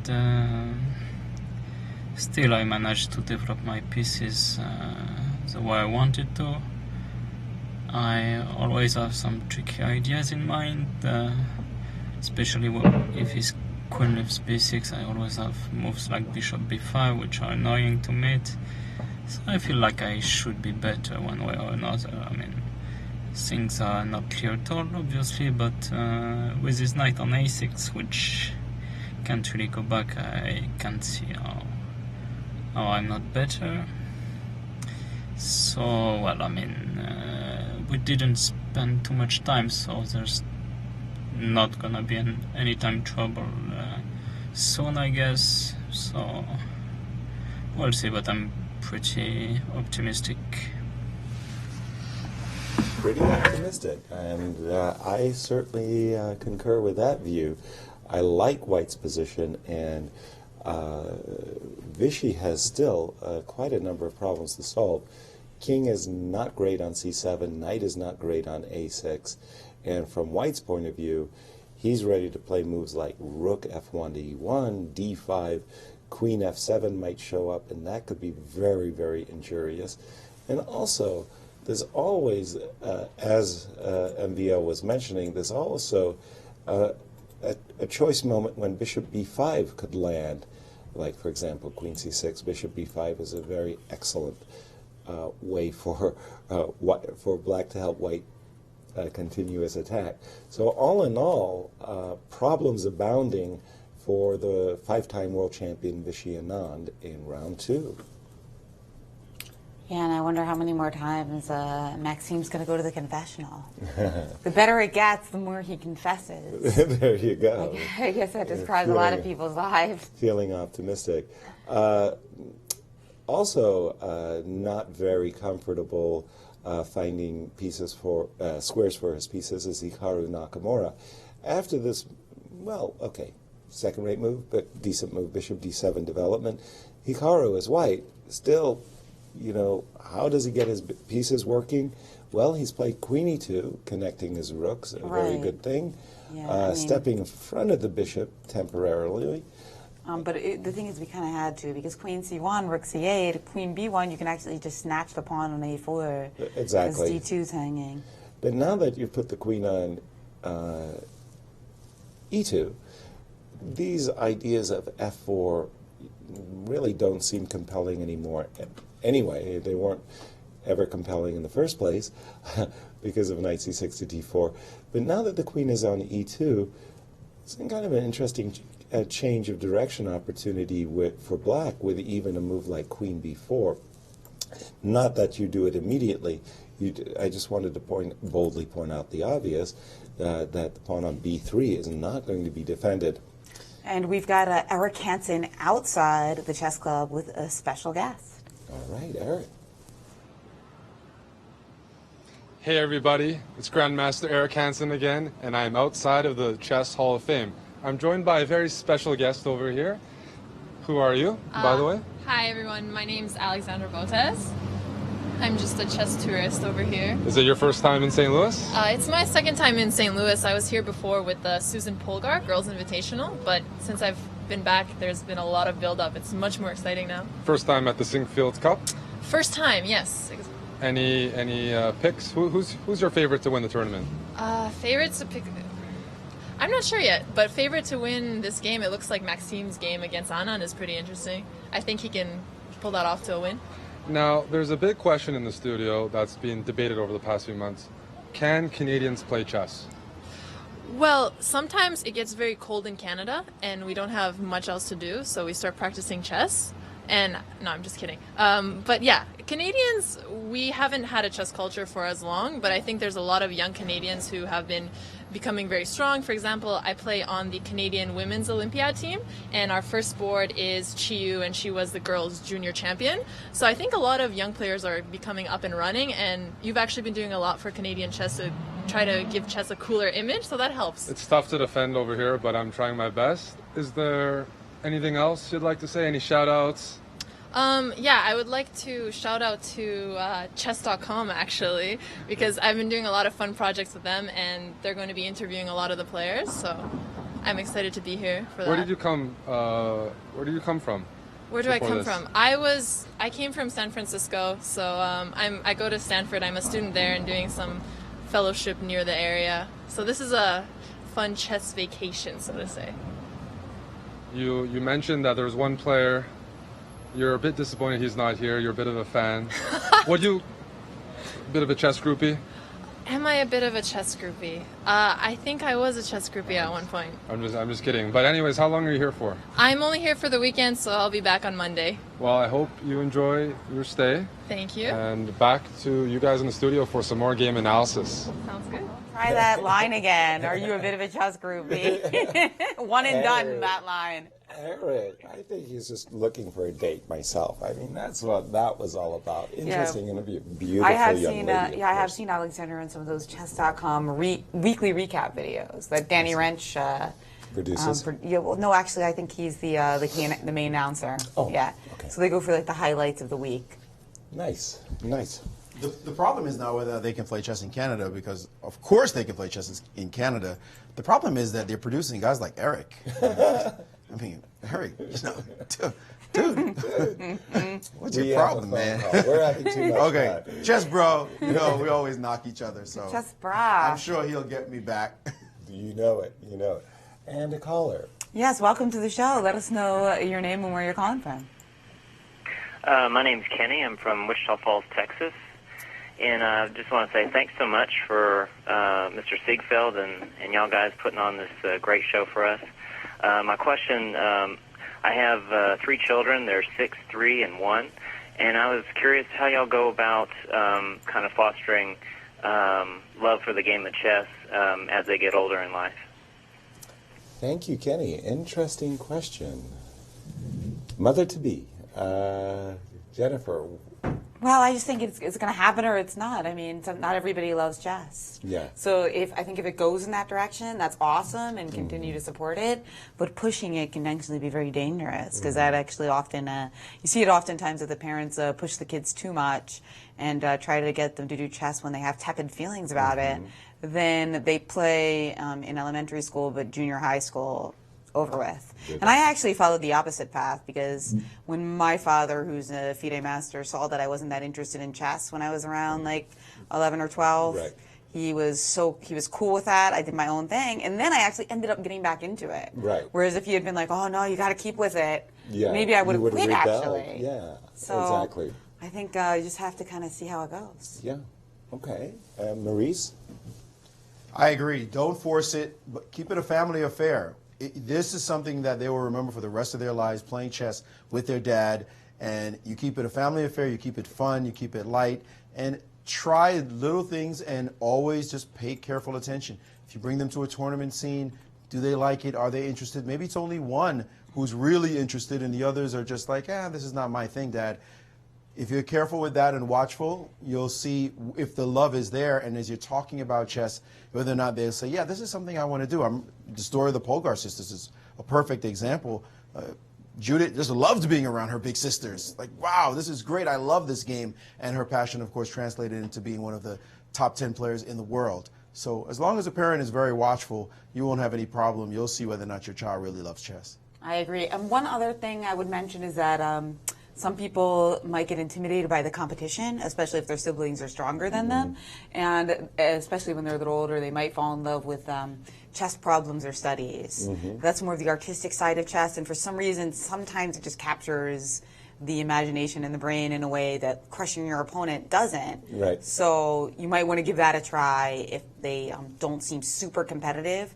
Maybe the more artistic side of chess will appeal to them, which also carries over eventually to competitive. Because if you get good at those studies and problems, eventually you're also going to be a monster on the board. Exactly. A number of my friends actually found themselves not so much practitioners as much as they enjoyed opening theory. They really, really liked to study openings into some depths that grandmasters would, and so they were like, you know, the experts in the book, and not necessarily playing.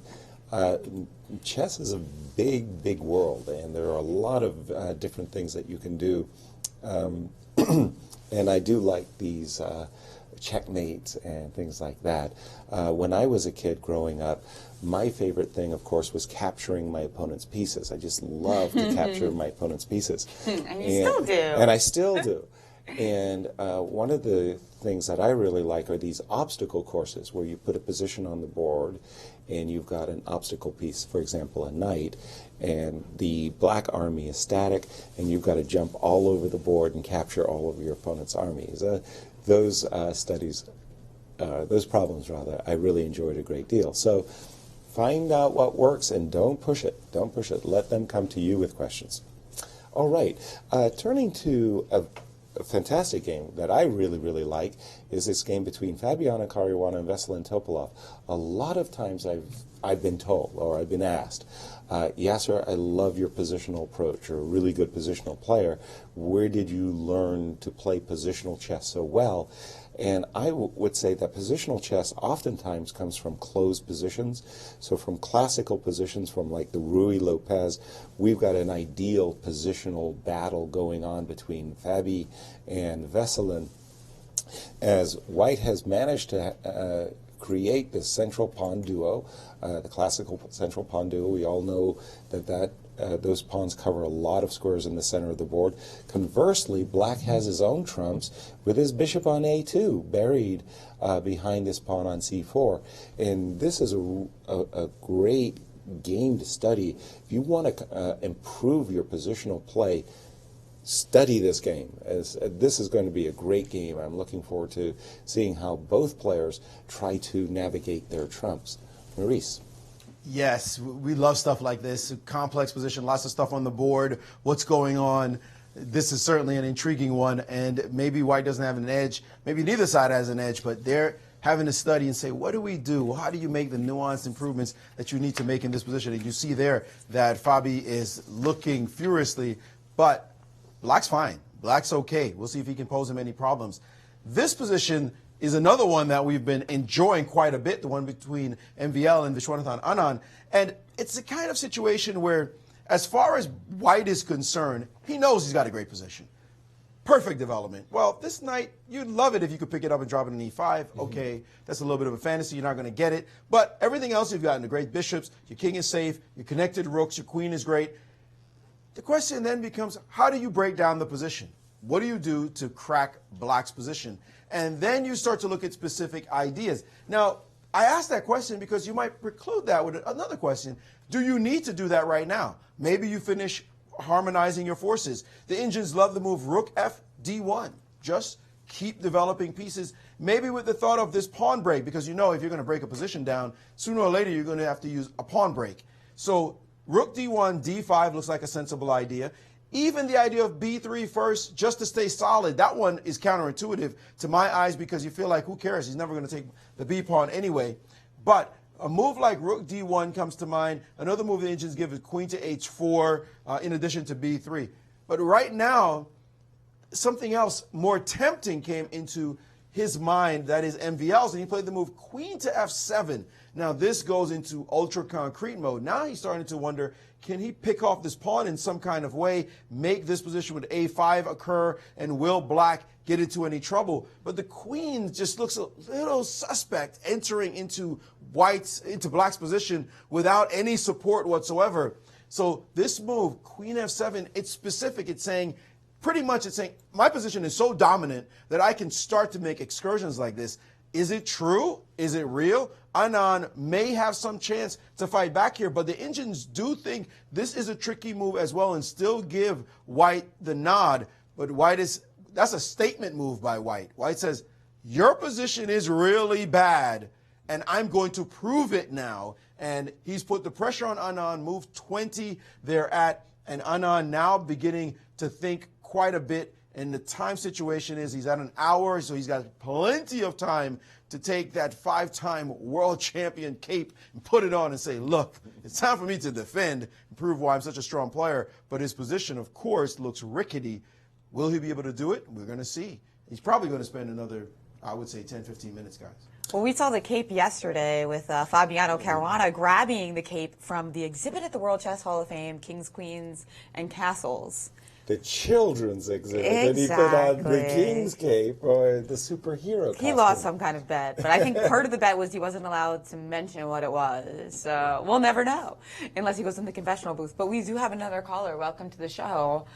Please confess your name, where you're calling from, and your question. Hi, this is Bob from Palinville, New York. I'm just so happy that the Sinquefield is back again. You guys do a great job. You mentioned the New York Open before. I just want to very briefly mention I played in the New York Open in the 1980s, and I went down there, and it was right across the street. It was at the Penta Hotel across the street from Madison Square Garden.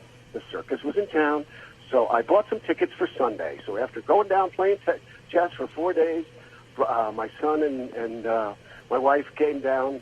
They saw me playing, and we were going to walk across the street, go see the circus. And at one point, my wife walked. I was ready to clamp down on this guy. I was about 6 moves away from checkmate. And she walked over to the board and said, the circus starts in 5 minutes. Well, my opponent looked at me. He looked at his clock with 22 minutes left on it. And I looked at him and I said, how about a draw? And he gave me a dirty look and just shook his head. So I had to resign. I went and watched the circus and had a good time. But my question is this. Maurice, if you get a chance, please ask Peter Svidler if he enjoyed the baseball game. I read a Peter Dawkers column that said he was going to try a St. Louis game. I'd like to hear what this cricket fan has to say about baseball. And once again, the chess is great, and you guys are the best. Thank you so much. You know, it's funny because in the opening ceremony, they all got baseballs signed by Chess Club ambassador Mike Matheny. Right. So certainly Svidler already feels this synergy with the Cardinals. So right. He hasn't gone to the game yet. That'll be on the rest day, but I'm sure he'll be rooting us on. Right. You know, you asked me a question about the Cardinals, and I'm a diehard Yankee fan, so I'm not sure I'm going to be able to make myself ask this question, but I guess I will have to. Yes, Peter Svidler, the sportsman, and of course, yes, we are in baseball town. They love their Cardinals in this place, so I'm not going to say anything bad about them because I could get in trouble. Just think it. Now, I'm definitely thinking it. Well, now, just continuing this game, Queen F7 was played. Anand has replied with this move, Knight to C7, looking to get to the D5 square, controlling that point. This knight, we know, is not such a good piece. And the Indians are getting specific again with the move A5, chasing the queen over to the C6 square, and then suggesting the move rook, again, this move rook to D1.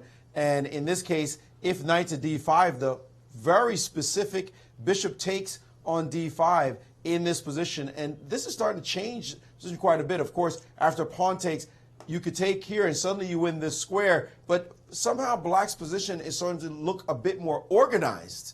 You can see how black is sort of getting out of the issues that he had before. Maybe he'll face the problem of the dark square D4, but it's starting to look more like a positional advantage that's stable as opposed to the chaos of his pieces on strange squares. So Anand may be figuring something out here as MVL is looking at the position and wondering his last move, Queen F7, was it too specific, too much of a probe move? Maybe he should have just developed his pieces. Well, he's here now, so he's just going to have to deal with it. And we see here he's hovering, reaching for the A pawn, somewhat uncertainly there.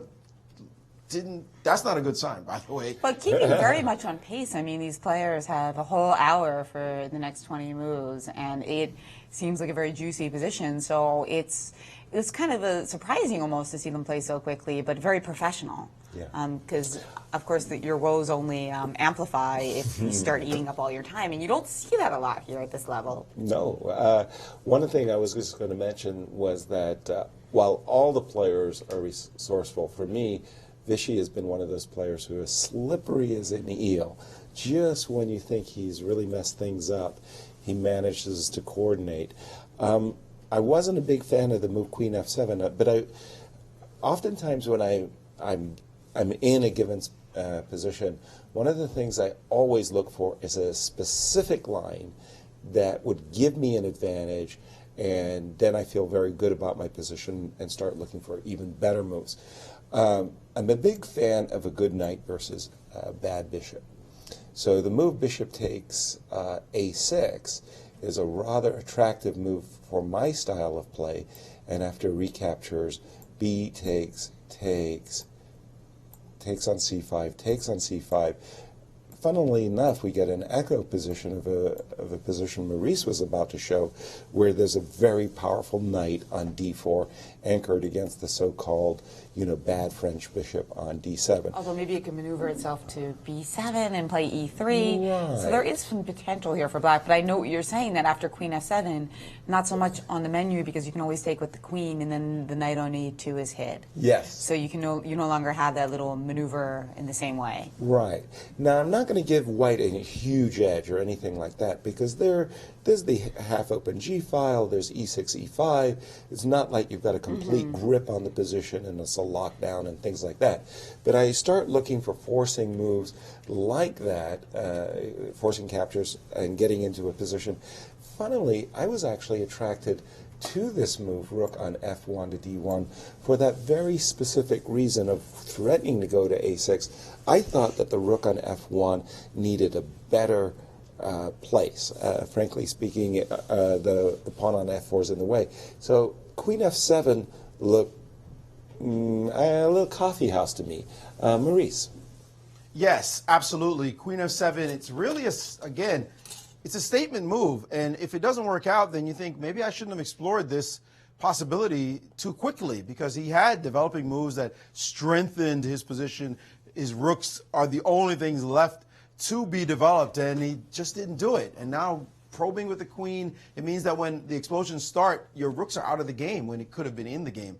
So he might question this move later that he played it. Now, this game we haven't looked at for a while, because Wesley has spent a long time making his next move, and he realized that he was in trouble.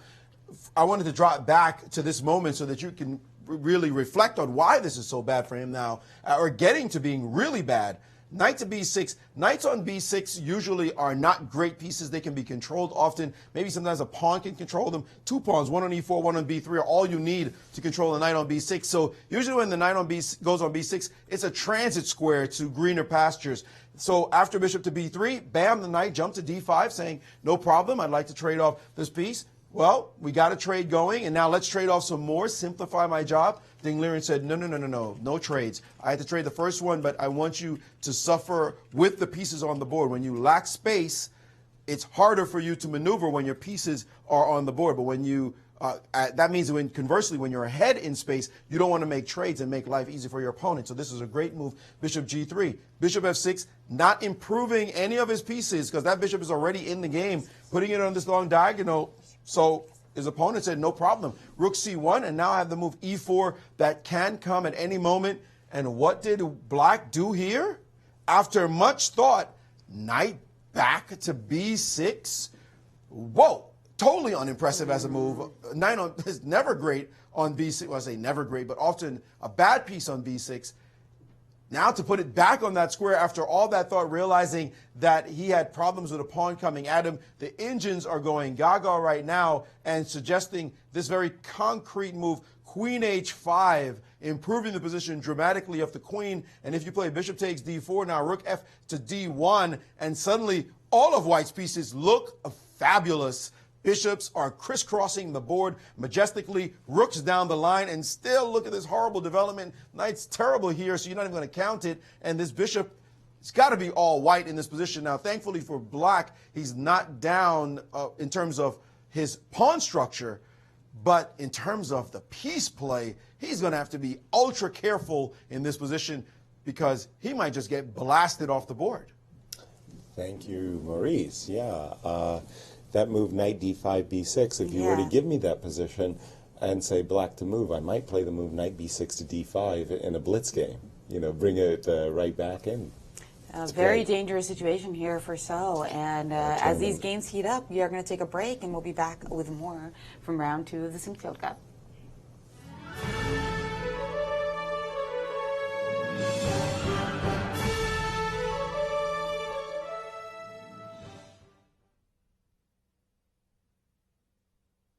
Mr. Matheny, what's your favorite part about this sport? I think the strategy. How much do you hate to lose? I don't like it at all. What about being second guessed? I don't like that either. Well, if I were you, I wouldn't have moved that rook. Checkmate. Sorry. Whether you've played chess for years or never before, come experience all the sport has to offer at the world-renowned Chess Club and Scholastic Center of St. Louis. Be surprised. Be intrigued. Be delighted. The World Chess Hall of Fame in St. Louis is nothing you'd expect and everything you love. 3 galleries highlight the history, culture, and creativity behind the game. Explore chess in ways you never imagined. It's a one-of-a-kind cultural institution where rare artifacts and world-class art play together. The World Chess Hall of Fame. Mind, art, experience.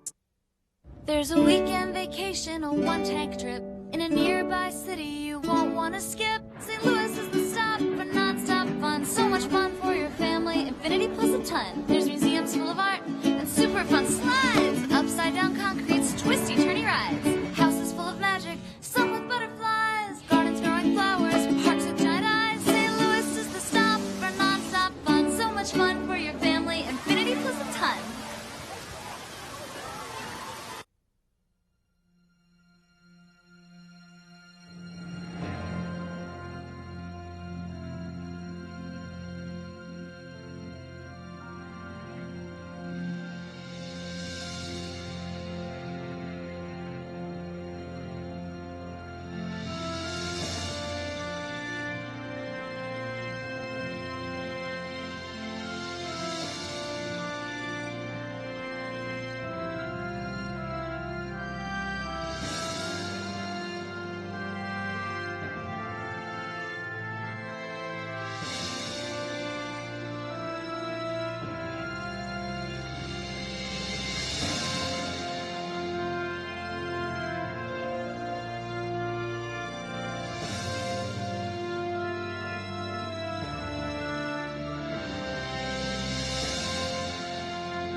Hello and welcome back to the 2016 Sinquefield Cup. We're in round 2.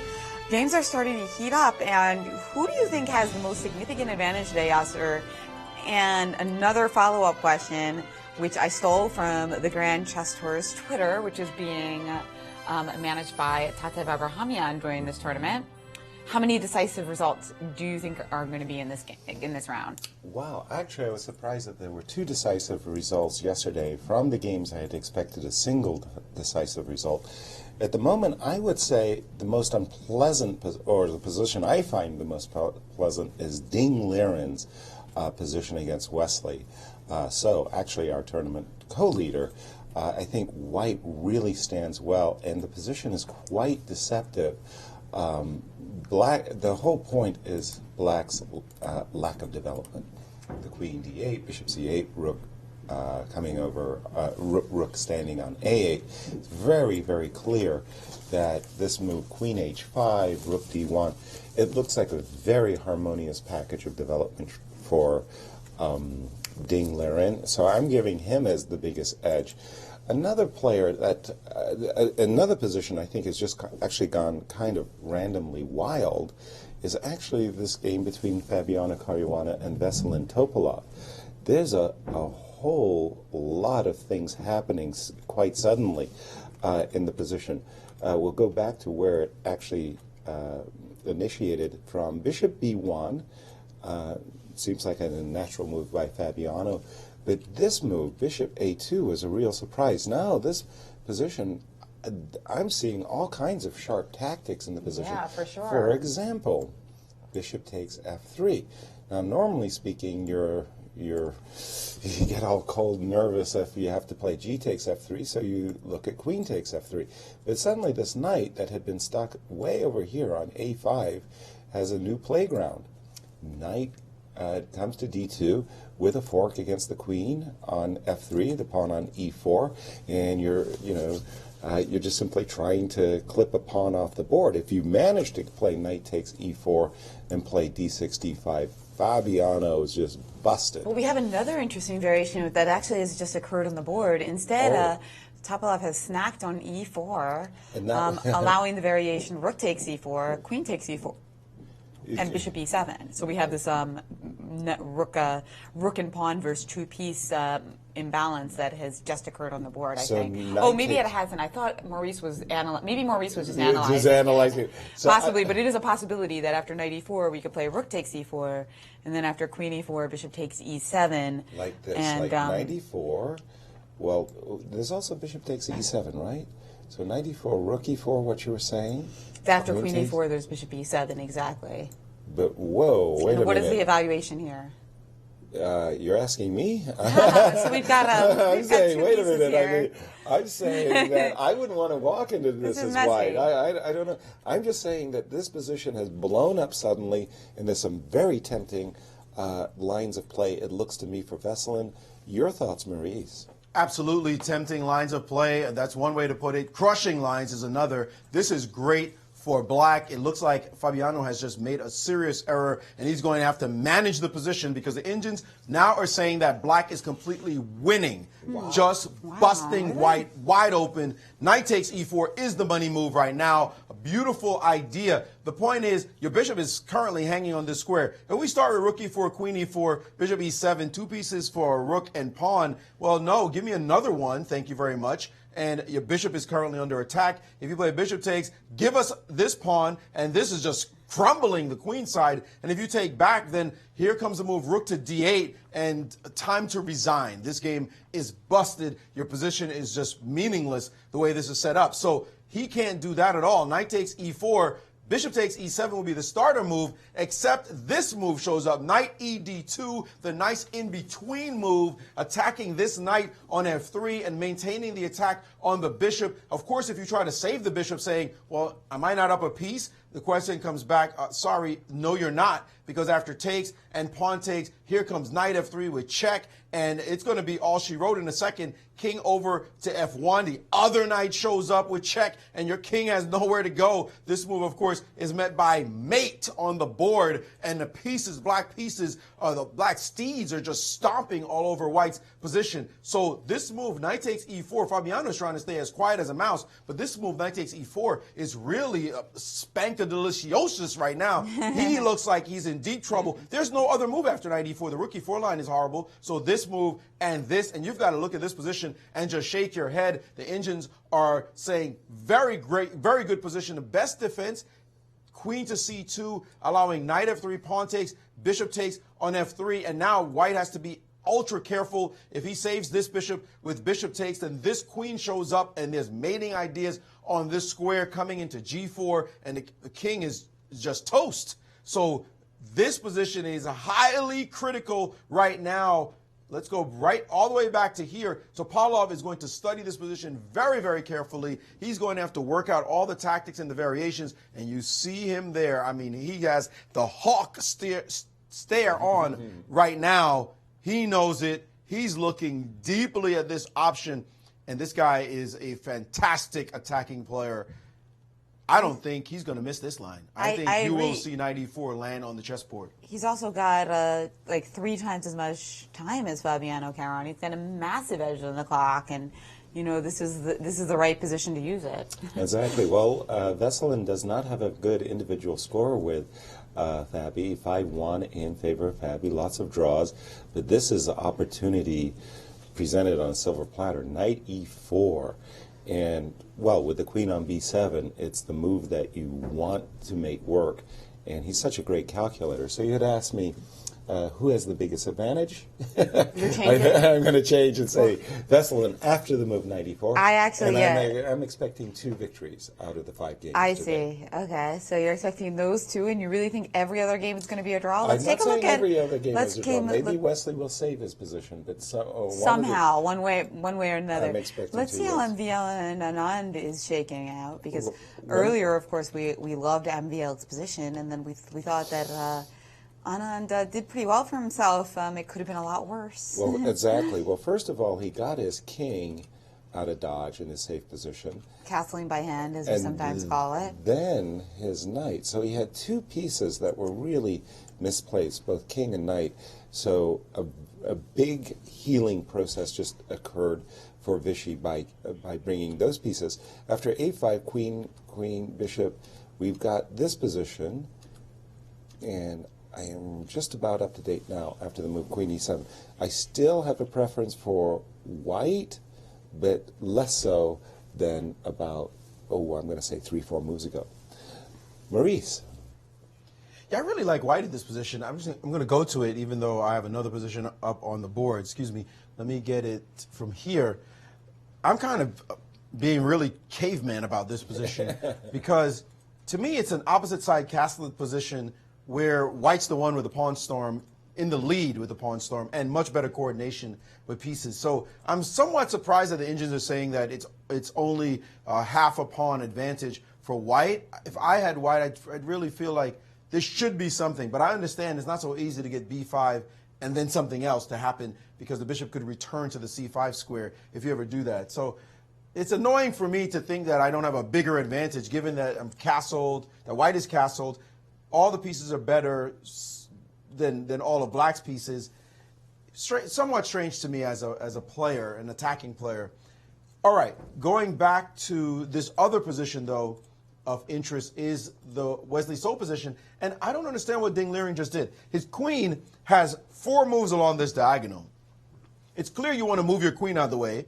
Well, obviously you could move a bishop down, a rook down, or something like that. But when you finally decide that you want to move your queen out of the way, and that's what your decision is going to be, you have h5, g4, f3, or e2. All of them look interesting, but the choice of queen e2 looks like the least interesting. Like, why would you put it there? Your queen on f3 eyeballs b7. Your queen on g4 eyeballs the king side, and the queen on h5 just dominates the board.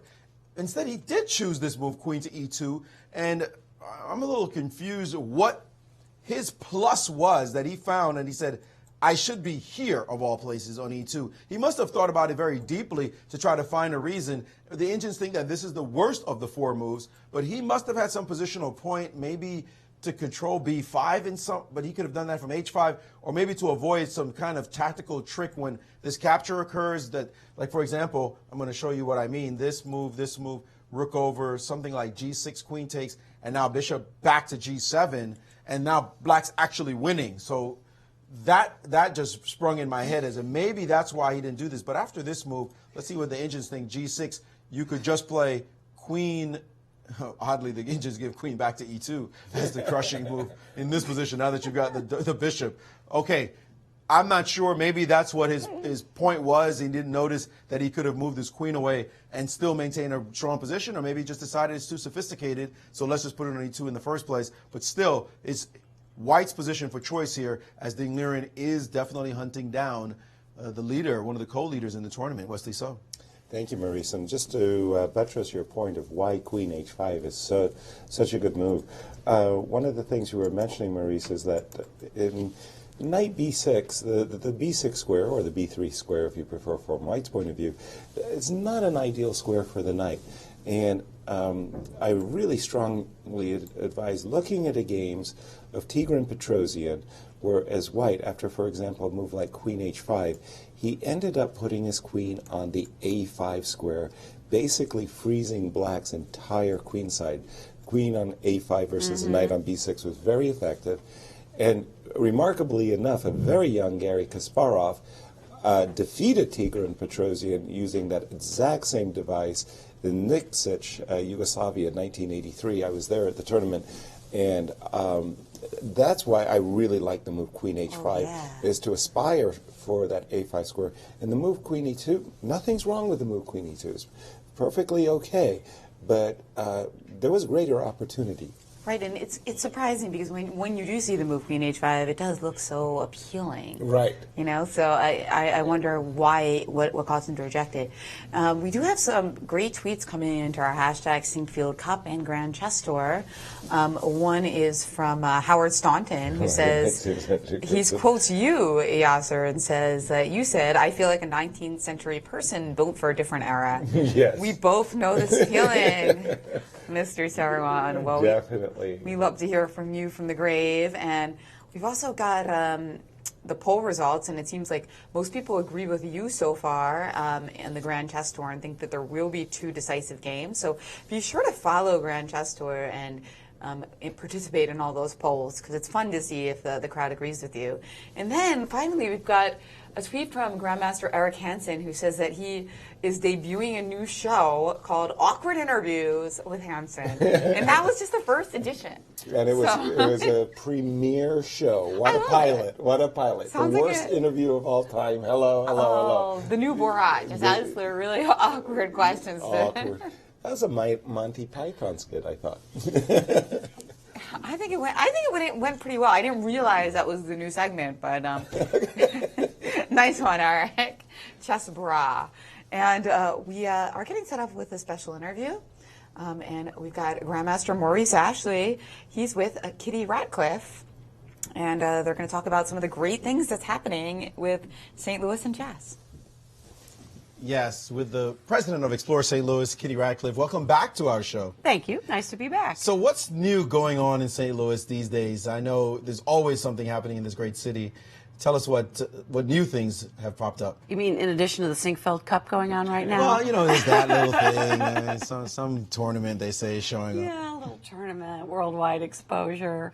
Well, we have a $380 million project going on right now down on the Arch grounds. So Gateway Arch, which is an iconic structure for us, worldwide recognition, is getting a remake and a redo.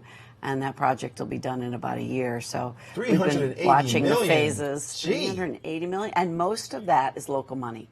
There was a little bit of federal money put into it, government money for rerouting some roads, but everything else is pretty much raised locally. What are they going to do? Isn't they give it a dress? New museum, new museum, highly interactive. The original museum was built in the '60s, and so some of those exhibits were very 1960s.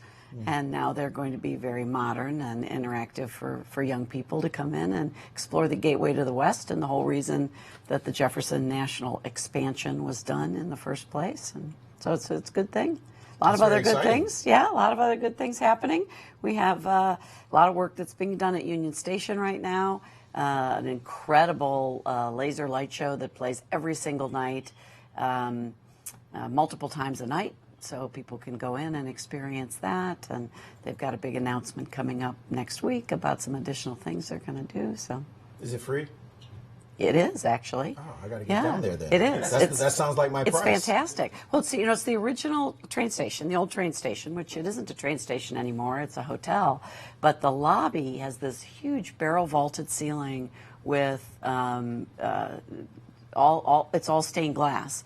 And so what they've done is they've gone in and put LED points throughout the ceiling, and then they run these combined LED and laser shows.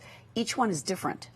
So you could go and you could spend an evening which is also a bar, you can spend an evening in their lobby bar having cocktails and watch a different show every hour. And they're absolutely amazing. And it is free, except unless, of course, you want to buy a cocktail.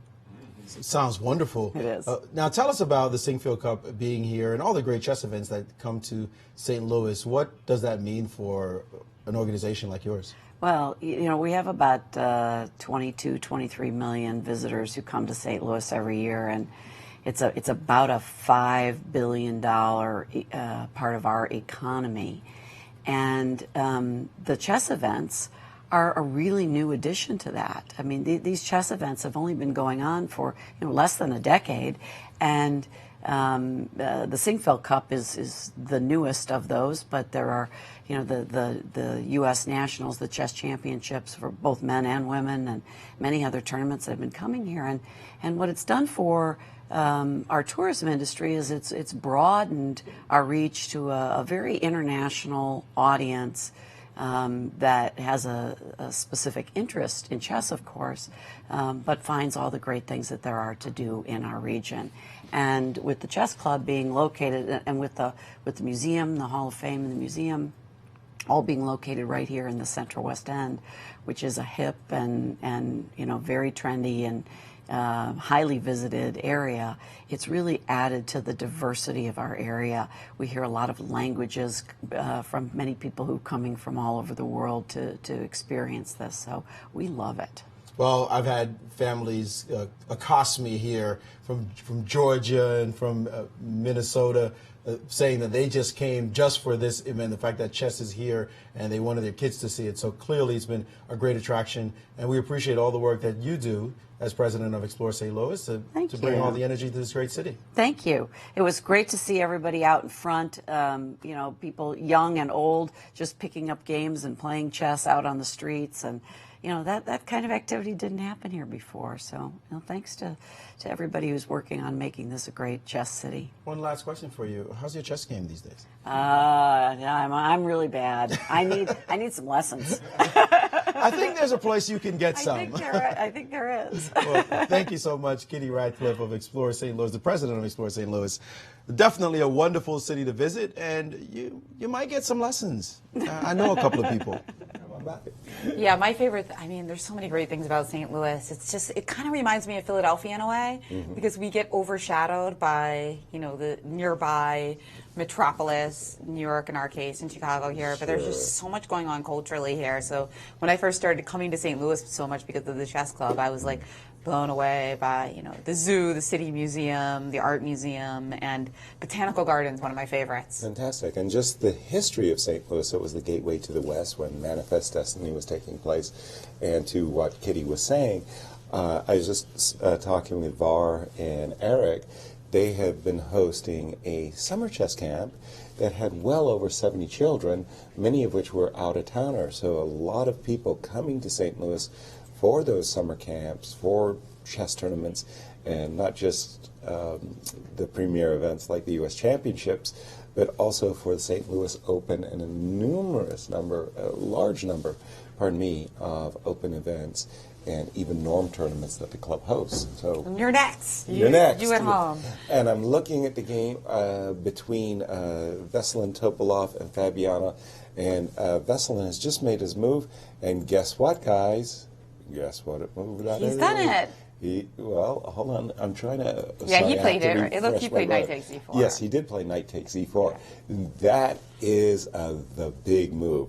Fabiano Caruana, U.S. champion, in deep trouble after this scintillating move. Knight takes e4, and Veselin Topalov has come to play in the 2016 Sinquefield Cup. You winning his betcha. first game and looking great at the moment. And he's in some time pressure as well, Fabi. He's only got 5 minutes and 50 seconds as we speak, with 20 moves to make. Yeah. 19. No 30-second increment. Not until move 41 in the second time control. I'm going to toss this one back to Maurice for a second, because I've been studying this position, Maurice, while you were doing your interview with Kitty there, and quite frankly, I didn't see a saving resource for Fabi. I was looking really hard. Yes, and as a correction, Fabi actually has 23 minutes left on his clock, but that's not going to help him at all. He'd rather have 5 minutes, because the pain would be over sooner, because he is in deep trouble right now after this move. Knight takes e4. Veselin Topalov, being the great attacking player he is, was not going to miss this tactical opportunity, and he has hit him with a cannonball. Like, now, if you try to get rid of this knight because you have all these little tricks going on, sorry, we just take this bishop on this square, and thank you very much. We just won big time material. This is still hanging. This pawn on f2 is hanging. You're pinned.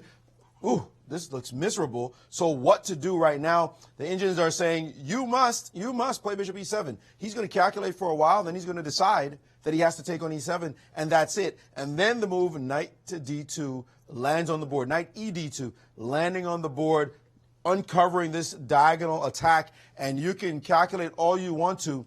This bishop is hanging, and the threat on f3 is going to be an explosion that he will remember for a while, because his position is going to be shattered to smithereens after this capture on f3, and then suddenly his king goes under ferocious attack. I think Fabi feels like resigning right now. As soon as he sees, he's already seen the line, he sees a knight land on d2, and he knows objectively, and he's that kind of player, I'm busted.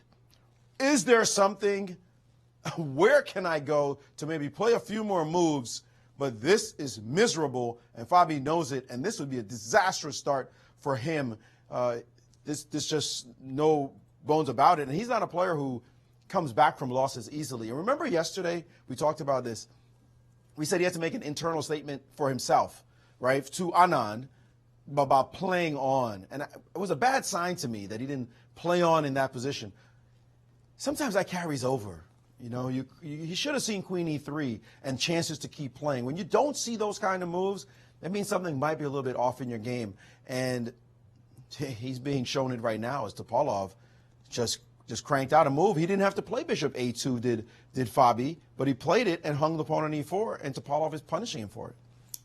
Thank you, Maurice. And just from the variations that you've showed, anything that allows this explosion to take place on f3 is decisive for black. I was looking into this line that we looked at earlier, the sacrificing the rook against the knight on e4, rook takes e4.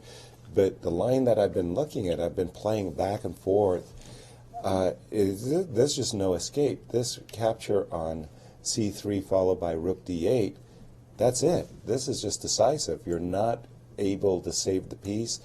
On the d file with the pin, it's just too powerful. The queen is ready to drop back to the e6 square, and this is hopeless. So I'm really having a hard time even finding a way of making it difficult for Veselin, and clearly that's happening for Fabi as well. And we have a very strong grandmaster tuning in, Taimur Rajabov, and he also tweeted knight takes e4 for Veselin, and doesn't like it at all for Fabi.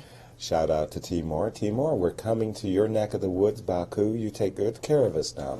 The whole of the American team. We're expecting barbecue. Maurice.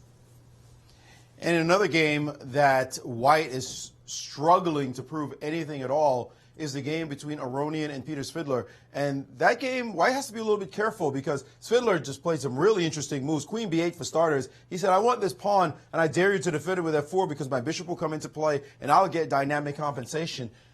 Aronian didn't want anything of it. He played knight e4, allowing this pawn to go a4. Now, trying for something, trying to say, maybe I have something here. Come on. I should have an advantage. Sometimes you go chasing your advantage and you find out, no, that changed a long time ago. You have no more advantage. It's time to play for equality. This move, trying to play for something, he said, no, bishop f5, let me test your knight. The knight goes back to g3, and now suddenly, what's this bishop doing in your position on c2? This bishop is dancing around, and what's great about this move is if you now take on b5, well, remember that h5 move?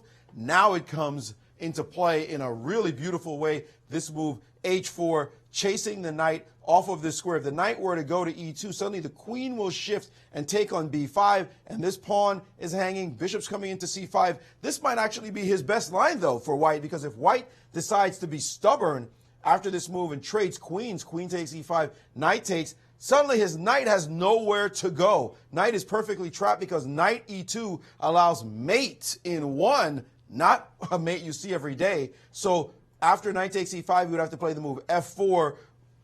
White will now have to capture on d3, and then when his knight moves, then bishop takes b5, and Black's just happy as he could be having achieved this position with a very powerful bishop. So now it's White who has to be careful in this position, and he can get equality if he's precise, but that advantage that he thought he had with his novelty and all that, that's long gone, and he has to be really watchful at this moment. Thank you, Maurice. A big turnaround, and it's especially annoying when you're playing what you think is, your contribution to opening theory. This queen d2 move, again, essayed only twice and essayed by Levon, and Levon, I'm not going to say stands worse, but certainly he has problems to solve.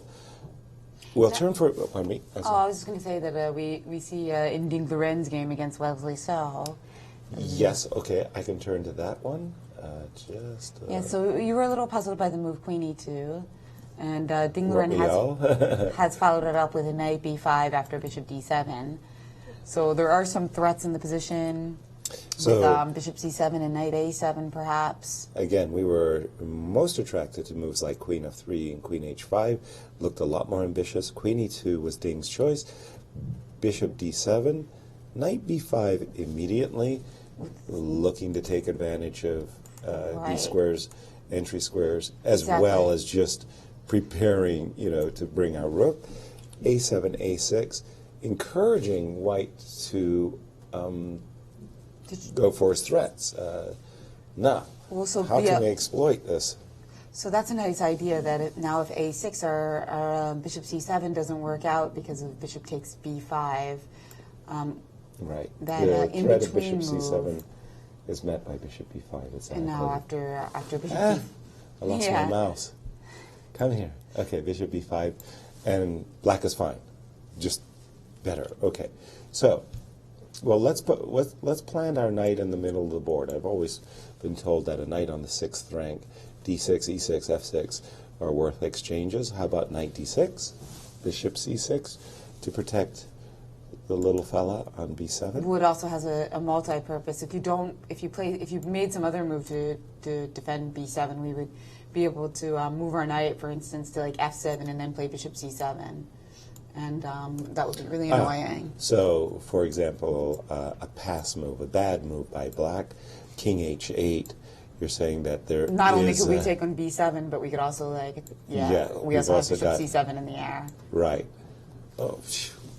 Okay, I'm just having a little trouble. I have to click and drag. Well, there's Bishop B5 again, but you get my point. Oh, well, very much so. Very, very much so. So after knight D6, let's take back that lousy move King H8. Replace it with a move Bishop C6, and then we can immediately go E4 with the idea of supporting our knight with E5. But I do like this creepy crawly move. Rook D1, because now we're threatening the same kind of discovered attacks. That's right, and we always have the possibility if you play Queen E7, you've got to watch out for ideas of removing the knight and playing bishop d6, although I don't see an effective way to do it right at this moment. Right, but you just don't have to worry. You just keep pressing. And now e4, and it's just a very nice positional plus for Ding. He hasn't won any material, but Wesley under a lot of pressure in this position. Maurice, your thoughts? Pressure indeed, and the thematic, it seems, of this round is a question of the superior bishop, particularly the dark square bishop. In that position you just illustrated, Yaz, it's that bishop on g3 that refused to exchange itself earlier in the game that is now the lord of the position with ideas, controlling this square, controlling the e5 square in case a pawn goes there. That bishop is a really powerful piece, just expressing its power along this long diagonal. So that's the theme of that game. If you look at another game that has the same theme, or a similar theme at least as well, is the game between Anish Giri and Hikaru Nakamura. And Hikaru is starting to prove his bishop advantage. Now remember, the two bishops advantage, you talk about it, you have this advantage, but when you get this position, it's usually important for the side without the bishops to do something quickly with the knights, because if you just sit for too long and wait too long, sooner or later the bishop that you don't have starts to assert itself, and then the variations start to look very good for that side. So for example, in this position, Hikaru made some really interesting moves. Let's go back here. After this move, knight g6, he preserved his bishop with bishop to g3, another bishop along a right diagonal. Rook d7 was a very calm move, but now f3, buttressing this pawn on the e4 square, and after rook 8 to d8, now he played queen e3. He's starting to creep onto dark squares. He has a dark square bishop that you can't compete against, and if you have the knights, you're supposed to dominate the other color, but black is finding it difficult to do anything on the light squares, while white is saying, something's stable now, I'm going to try to dominate. Now a6, taking his pawn off of a dark square, and causing white to now have even more control over dark squares. Now this very subtle move, rook to b1, preparing b4, queen b4, and Hikaru instantly played rook to c1. And the point is, this bishop is going to be able to go to the e1 square, and the Indians are saying slowly but surely they're starting to like white. Now the move e5 was played, and the Indian likes the move bishop to e1. We'll just go with this line, and if this move, now bishop back to this square, f2, and already the Indians giving white a bigger plus. Not sure that it's winning or anything, but this bishop is starting to assert itself. And although black has coordinated pieces, he has no real attack going on. And white is the one looking to try to make hay on the dark squares. It's still a long way from anything in this position, but that seems to be the theme here. The other theme of dark square domination, that bishop on e3, is well harmonized with its pawns in the game between MVL and Anand. And you see it here, the queen has avoided the trade, and he's going to look to make this bishop the star of the position. And something along this diagonal, maybe the queen will somehow hop back to f2 and create some damage along this diagonal, force some kind of weakness so that he can attack this king, and that's that. The other game with the dark square bishop, well, this is kind of not exactly a dark square theme. I'll just force it in there this time. The problem is after knight takes e4, of course, here's the dark square problem for white. He's just played bishop takes on e7, and he will be met very shortly by this move, and it's going to be this bishop, this light square bishop, that's the star of the position, as this bishop is under attack, and so is the knight on f3, so it's the light square bishop here that's more the star in this position. And on the other side, we see the same thing. This bishop on this square c2 is the critical star again. So maybe it's just the day of the bishops. The bishops are really the most important stars of the show in all the positions. No dominant knights, rooks, or queens. It's all about the bishops today. And these guys are showing that they know how to handle this minor piece. Thank you, Maurice. And we have another call. Welcome to the show. Let us know your question. Hi, I'm Lou from South Texas, and salute us all my buddies from all over the world who are hackers. Anyway, my question is, the U.S. has a dream team coming up. I just wanted our all-stars to name some of the other great dream teams of the past in the Olympiad. Wow, thank you for your question. Obviously referring to the 2016 U.S. Teams that are going to Baku, and I think the caller was specifically very excited about the open team, where we have 3 of the world's top 10, as we know, Fabiano, Nakamura, Wesley, but we also have Sam Shankland, Who just won Beal. Who just won Beal, Uncontested. and he's on a tear, and Ray Robson, who did so extremely well in our U.S. Championship. So the remarkable thing is, with such a great team, I think there are 3 teams still higher ranked than us going into the competition, because you have to factor in 5 boards, of course.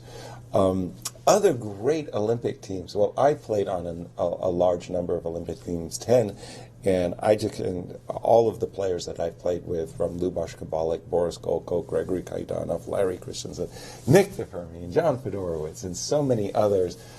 I thought that we had some great teams. I really enjoyed the Olympiad experience. I'm going to be in Baku as the women's captain, by the way. Fantastic. And I did want to mention the women's dream team, yes, which was the marketing campaign for the team that went to Calvia, which was Grandmaster Susan Polgar's comeback. So right. She was on first board with Irina and Anna, and I was there. And that was obviously a silver medal experience. But right. Another thing which was the highest we had achieved in women's Olympiad history, right? Yeah. So you were part of that. Yeah, and we this year the women's team also is optimistic, going in with one of Irina our strongest and Anna teams since Naji Calvia. as well. Yes, exactly. So very exciting. I think that the U.S. team tends to overperform. So with a team like, just because of the spirit and the camaraderie. So with Nakamura and Caruana and So and Shanklin in such great form. I'm betting on gold, yes. Ooh, I mean, I don't want to put too much pressure on our them, teams, but I tell you, the Olympiad is a competition that around the world is very, very fiercely contested. And again, some of the teams that are higher ranked include Russia, Ukraine, and China. I believe are 3 of those teams. And don't bet against us. And Armenia, unfortunately, could not participate due to the conflict between the 2 countries of Armenia and Azerbaijan. And that's really a shame, because they're such a strong team. And it's also a shame for our women's team, because Tatev Abrahamian will also not be playing for the same reason. I had to decline our invitation from Armenia. That is very unfortunate, and certainly places a mark on the tournament. But I'm still really excited about the open team. And you know who else is? Gary Kasparov. Really? Remember that he donated his prize from Ultimate Moves. Ultimate Blitz. Ultimate Blitz, yes, from Ultimate Blitz. Ultimate Moves is coming up in a week, and he'll be here again, I think. Yes. But we've got his contribution to the team was his prize there. Right. And of course, we also invite other people to donate and support the team. Of course. Maurice. Well, I'm also excited because, believe it or not, I've never been to an Olympiad in my entire life. And I will be attending the Olympiad this time around, but as a coach of the team from the Ivory Coast. Now, I did a trip to Africa recently. I toured Kenya and South Africa and Madagascar. Quite an illuminating experience for me. I befriended the head of the delegation for the Ivory Coast.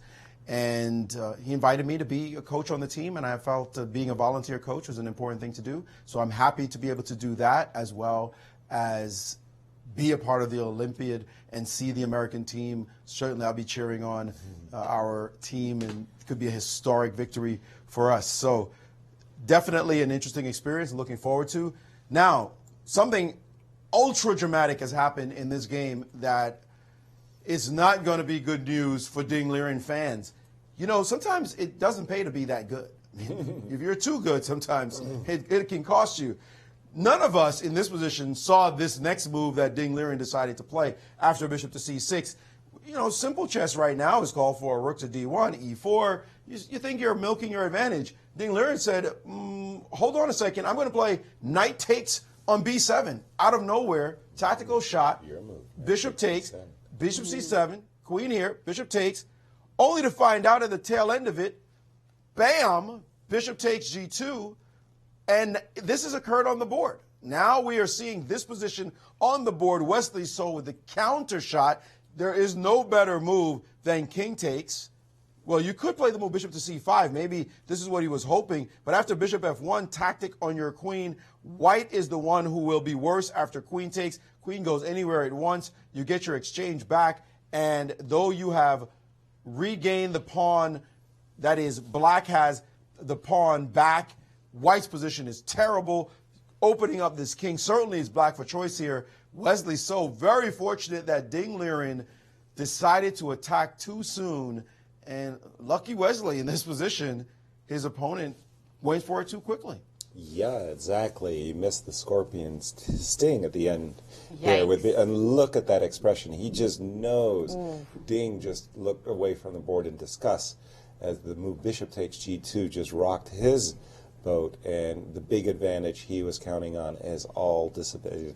But let's move to Caruana's game, because there's massive elements there. And, absolutely. Looks like Fabi might just be going down even faster than we expected. Look at him leaning back there. And well, he knows it's gone, but he's tried to find the variation that would cause Veselin the most difficulties in reeling in the point.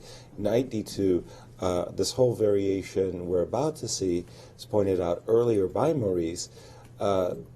Bishop takes b3, knight takes f3, takes, bishop takes. We basically suggested that white might move his queen, move like queen d2, but then queen d7, also taking a piece is never a bad idea, but queen d7, and suddenly either queen g4 or h3, and white's king is standing naked on the king side.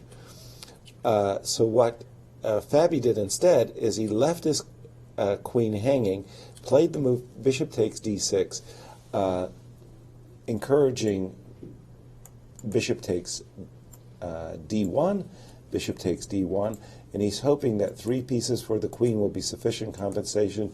No, it's not, because first of all, white's king is still super exposed, and a move like rook a1, making that pin could very well be big threats with like queen d7, rook takes d1, queen g4. Exactly. So the other thing is, I'm thinking that Veselin's position is so good, he might even go for a line like this. Just oops, excuse me. No, hold on. Hold on. Bishop takes Bishop d6, takes d6. yeah. Sorry, I missed a move. He might even go for a line like this. And the idea is that after taking the bishop, if you take the pawn, again, that whole idea of bringing the queen to g4, naked white king. I think Veselin, big advantage in the position, winning advantage, in fact, and only 11 minutes for Fabi. But in that situation, maybe instead of taking on b3, we would just play like queen d3 or something. Sorry, in case of taking on b3, yeah. Not, oops, I keep doing it wrong, right? Taking on, oops. I was thinking instead of taking back on b3, make a move that kind of tries to keep the bishop on us. You do have e4 here, I suppose. Well, hold on, then at least you might be able to get your queen into to the defense. So I feel like he's maybe just going to take the queen. Oh, I would take. Yeah. Don't get me wrong. I've got to take the queen. Yeah. No question about that. But I mean, black's position is so impressive. You start thinking, boy. Well, sure, you want to check it out if there's something even better, right. for sure. But also, of course, Fabi in some time pressure as well. That doesn't seem likely to be a factor at this point. But. Very nice play, once again, by Veselin Topalov. Maurice. Pretty good play by Hikaru Nakamura as well. We talked about that dark square bishop. Certainly, Anish Giri understood his challenge when this move appeared on the board, bishop to e1, and now the dark square is starting to be a problem. Anish didn't play queen d4 because he understood the long-range difficulties of that move. He played queen back to e7. And here, Hikaru did miss a move that the Indians just totally love. This move, b4, they say would have been huge, total domination along the dark squares. Instead, he played the second best move according to the Indians, the move knight to a2, also highlighting the dark square difference. Whenever you have a difference in a position, you always want to play up that difference. You have a dark square bishop, your opponent doesn't. That's where you're playing. It's not about the two bishops advantage. Don't confuse the two bishops advantage, like two bishops versus bishop and knight, because the other player has a bishop too, so those two just neutralize each other. It's what you have that the other person does not. It's not an advantage of the two bishops, it's an advantage of the one bishop you have. And that's what's happening now. He's playing for this strong bishop to be able to get on great squares, bishop a5, bishop b4. This bishop is going to start harassing those major pieces. And in this position here, after knight a2, the Indians are saying that it is white for choice. Important move I'd like to point out, if rook to c8 getting off of this pin along this, this potential attack, this great move, g3. Now that's a nice one. First of all, you curtail the knight. You're making the knight just feel anemic on the g6 square. Remember we talked about the knight on b6. The knight on g6 can face some problems as well. A pawn goes to g3. Also prepping ideas like bishop to h3. So controlled chess right now. Certainly not a winning position, but he's improving his game, is Hikaru Nakamura. And Giri realizes that he's on the defensive in this position. Thank you, Maurice. Oh, definitely things heating up. I'm looking again at the MVL game. It's calmed down a great deal. That isn't to say there's still a lot of, it's a rich position for strategic play.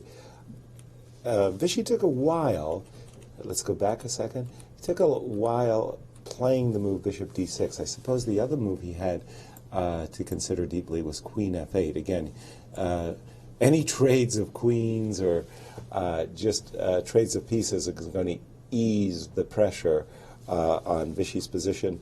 But he played after queen h6, bishop d6. And you want to go ahead and go b5 and just crush the guy off the board with the move b6. But then the bishop could come back to c5, and it's not that easy to get in the move b6 for free, right? It still looks like a very promising attacking position for MVL, but Vichy is putting up some really nice defenses, and I like MVL's position, but it's not the clean big advantage he had before. It looked like he already played a move. I think he played a rook AD to 1, as we can see from the camera. A move that he should have maybe been playing a while ago. He's wasted some time with his queen h5, f7. Now knight f5 is a threat. Knight f5 indeed, very big threat. Let me just be annoying and just say I'll play the move bishop a4. Just to be annoying and say, where are you going to go with a rook? I suppose you just play rook d2 for the moment. Oh, okay, sorry, I had a blindness. I wanted to be able to play e6, e5, but wait a minute. What am I doing? I'm leaving my f5 pawn on free, so rook d2. I don't gain anything. I apologize. I don't gain anything by bishop a4. He has played a move, so he plays rook f8, so he's defending the f pawn in just a very straightforward way. Rook and h to f8, just stopping the threat of knight f5, because now we can play rook, But we can't take with the pawn. With rook f5 we can play, right, but now you can play rook takes f5, and the threat is no longer there of knight h5. So still, a lot of work to be done here. And Maurice, going back to you. Yes, I'd like to make a point about this position because the pawn storm, of course, is what you want. You want to be able to get in b5 and something, right? Breaking the position. So after you get b5, b6. So this rook move is sort of counterintuitive because you prefer to have your rook, this rook on this square and the other rook on d1. So I'm not sure if this is going to become the problem of the wrong rook for MVL in a short term. Rook f8, certainly a very solid move, and he's challenging him now to say, what are you doing exactly? Now, as a player, you fantasize. And I was fantasizing, how do I get into this position? Well, the fact that the pawns are sitting here and they haven't moved yet makes you realize it's not so easy to crack that pawn structure down. So what do you want? You want one of them to move. And the way you would do that is by being able to pick your queen up, the easiest way, and putting your queen here.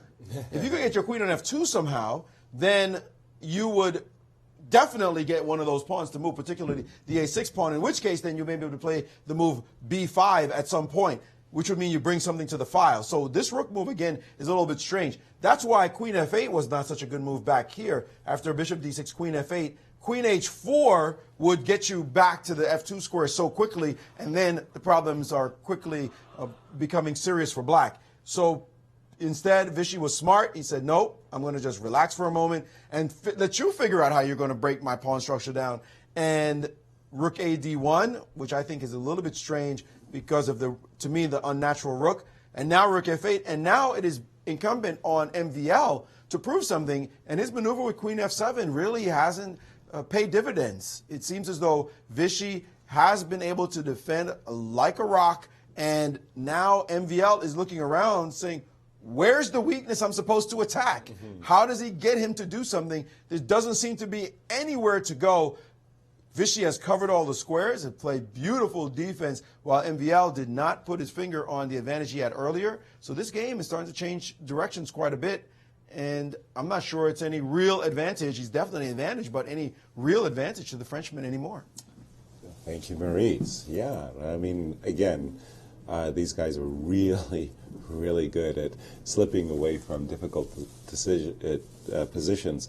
Just flipping for a moment to the game of Hikaru. Yeah, well, I say I would just still pick white just because of the time, and I think the nature of the position, if it does get a little bit time pressury, is easier for white. Yeah. Right. Going to the game of Hikaru Nakamura versus Anish Giri. After this very nice move, bishop e1. Funnily enough, the computer considers knight a2 the second best move, preferring b4. But I like this move, knight a2, that Hikaru plays. First of all, it does open up this bishop so that you can disturb black's rooks with either bishop a5 or bishop b4. Secondly, this is a massive positional threat of playing knight b4. This bishop on c6 having nowhere to go, it can be captured, and then the black's pawn structure is ruined. And bishop a6 is in the air as well. And bishop a6 is in the air. So now after this move rook d4, I'm looking around, oh, things are looking really juicy here for white. And by the way, the reason bishop a6 is not like some superb move is because you can try to play an in-between move. Desperado is another way we call it here. You take on e4. Right. You go bishop a6, I go bishop e4. Right, and bishop b5 doesn't do anything because we're also attacking b1. Exactly. So I like this, and then after rook d4, now Hikaru is sitting there saying, okay, I like what Maurice said earlier. You could play a move like g3, just keeping this knight at bay, but after this move rook d4, you start to say, well, isn't it time to try to pick up material? Bishop c3. If the rook goes back, then everything is happy. I get to play knight b4, and I'm just doing great. So this move, rook d4, has to have associated with it a exchange sacrifice, or some kind of sacrifice is coming up here for Anish to justify this move. What's his justification, Maurice? Yes, and they're both now in super sharp land because the move bishop c3 is potentially met, and there's no question he's going to play. Knight takes on e4. That must have been why he just stuck his rook in the opponent's face the way he did. Knight takes e4 now, and if you take the exchange, then pawn takes, and suddenly he has a bishop and a pawn. He's gotten rid of that dark square problem that he had all this time, and the critical moment now that considers after queen to e1, maintaining this pin and saying, hey, wait a minute, don't I just simply trade off material and keep the advantage? Black says, not so fast, buddy. d3 shows up on the board with a threat of d2, and that changes the evaluation dramatically. Well, you could still play with the move queen to e3. The engines are saying, let's just sit and look at this position momentarily, though. One move further back after d3. This position is wild. He's up in exchange, but he's given a bishop and a pawn for it. There's tactics everywhere. His knight is off on a2. The bishop not so great on f1, but if he can just consolidate the position, can white, then he'll be up material. But this pawn is annoying as ever. So now that we've said all that, white can play the move queen to e3. The d2 threat is real, so he can play the move queen to e3, dealing with that pawn fork. And now if d2, then he can play the move rook to d1. And black may not have enough compensation here. According to the engines, actually, black is much worse. They're giving the move, well, lots of moves are coming through. A fantastic idea like knight to e5 is showing up on the board as well, where fe5 is apparently the only way to keep an edge. Knight to g4 with the idea of coming along this diagonal. White has to protect that with queen to b6, and black can now play the weird rook to d7. The point is giving his queen a chance to leave because of the rook is hanging. Guys, this is not something that you try this at home without an engine. It's just absolutely nuts. Nakamura is no doubt looking at variations like this one because he wants that rook. He knows bishop c3 is a critical moment in the game, and you see him there. He is calculating madly. Both of them are looking at variations like these, going through them back and forth, and there is Hikaru. He might just decide, and it looks like he has in fact decided to avoid the move bishop to c3 and instead play bishop a5 and rook to d7, and now his bishop can attack the rook from the other direction, bishop to b6, which is a bit better, a lot better in fact, a lot safer than the move bishop to c3. So they've avoided all the complications. Man, chess is an amazing game, isn't it? All those variations you could possibly play, and Hikaru decided intuitively, positionally, I'm not going for junk. My dark square bishop is the star, and I'm keeping it. Love it. And we've got some developments in Caruana Topalov as well, where it looks like Veselin is up to the technical task. He's just maneuvered his queen to d7, and he snipped the pawn on he can d4. snip the pawn. I thought maybe he was going to play rook e8, threatening like to invade with the queen and start loosening up those pieces, but instead he's going for pawns. There's also the pawn on b2 that's hanging. I was about to say that pawn on b2 is huge. That will give him two connected pawns. Right, so maybe black. So white. he's reeling in the point, I believe, with this queen takes d4. That's right. So we'll see if Fabiano goes down or if he manages to coordinate his pieces and give some punches. And we are going to take a quick break as we watch this round 2 heat up. Absolutely.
We are back in the 2016 Sinquefield Cup Round 2, and our first game of the day has finished.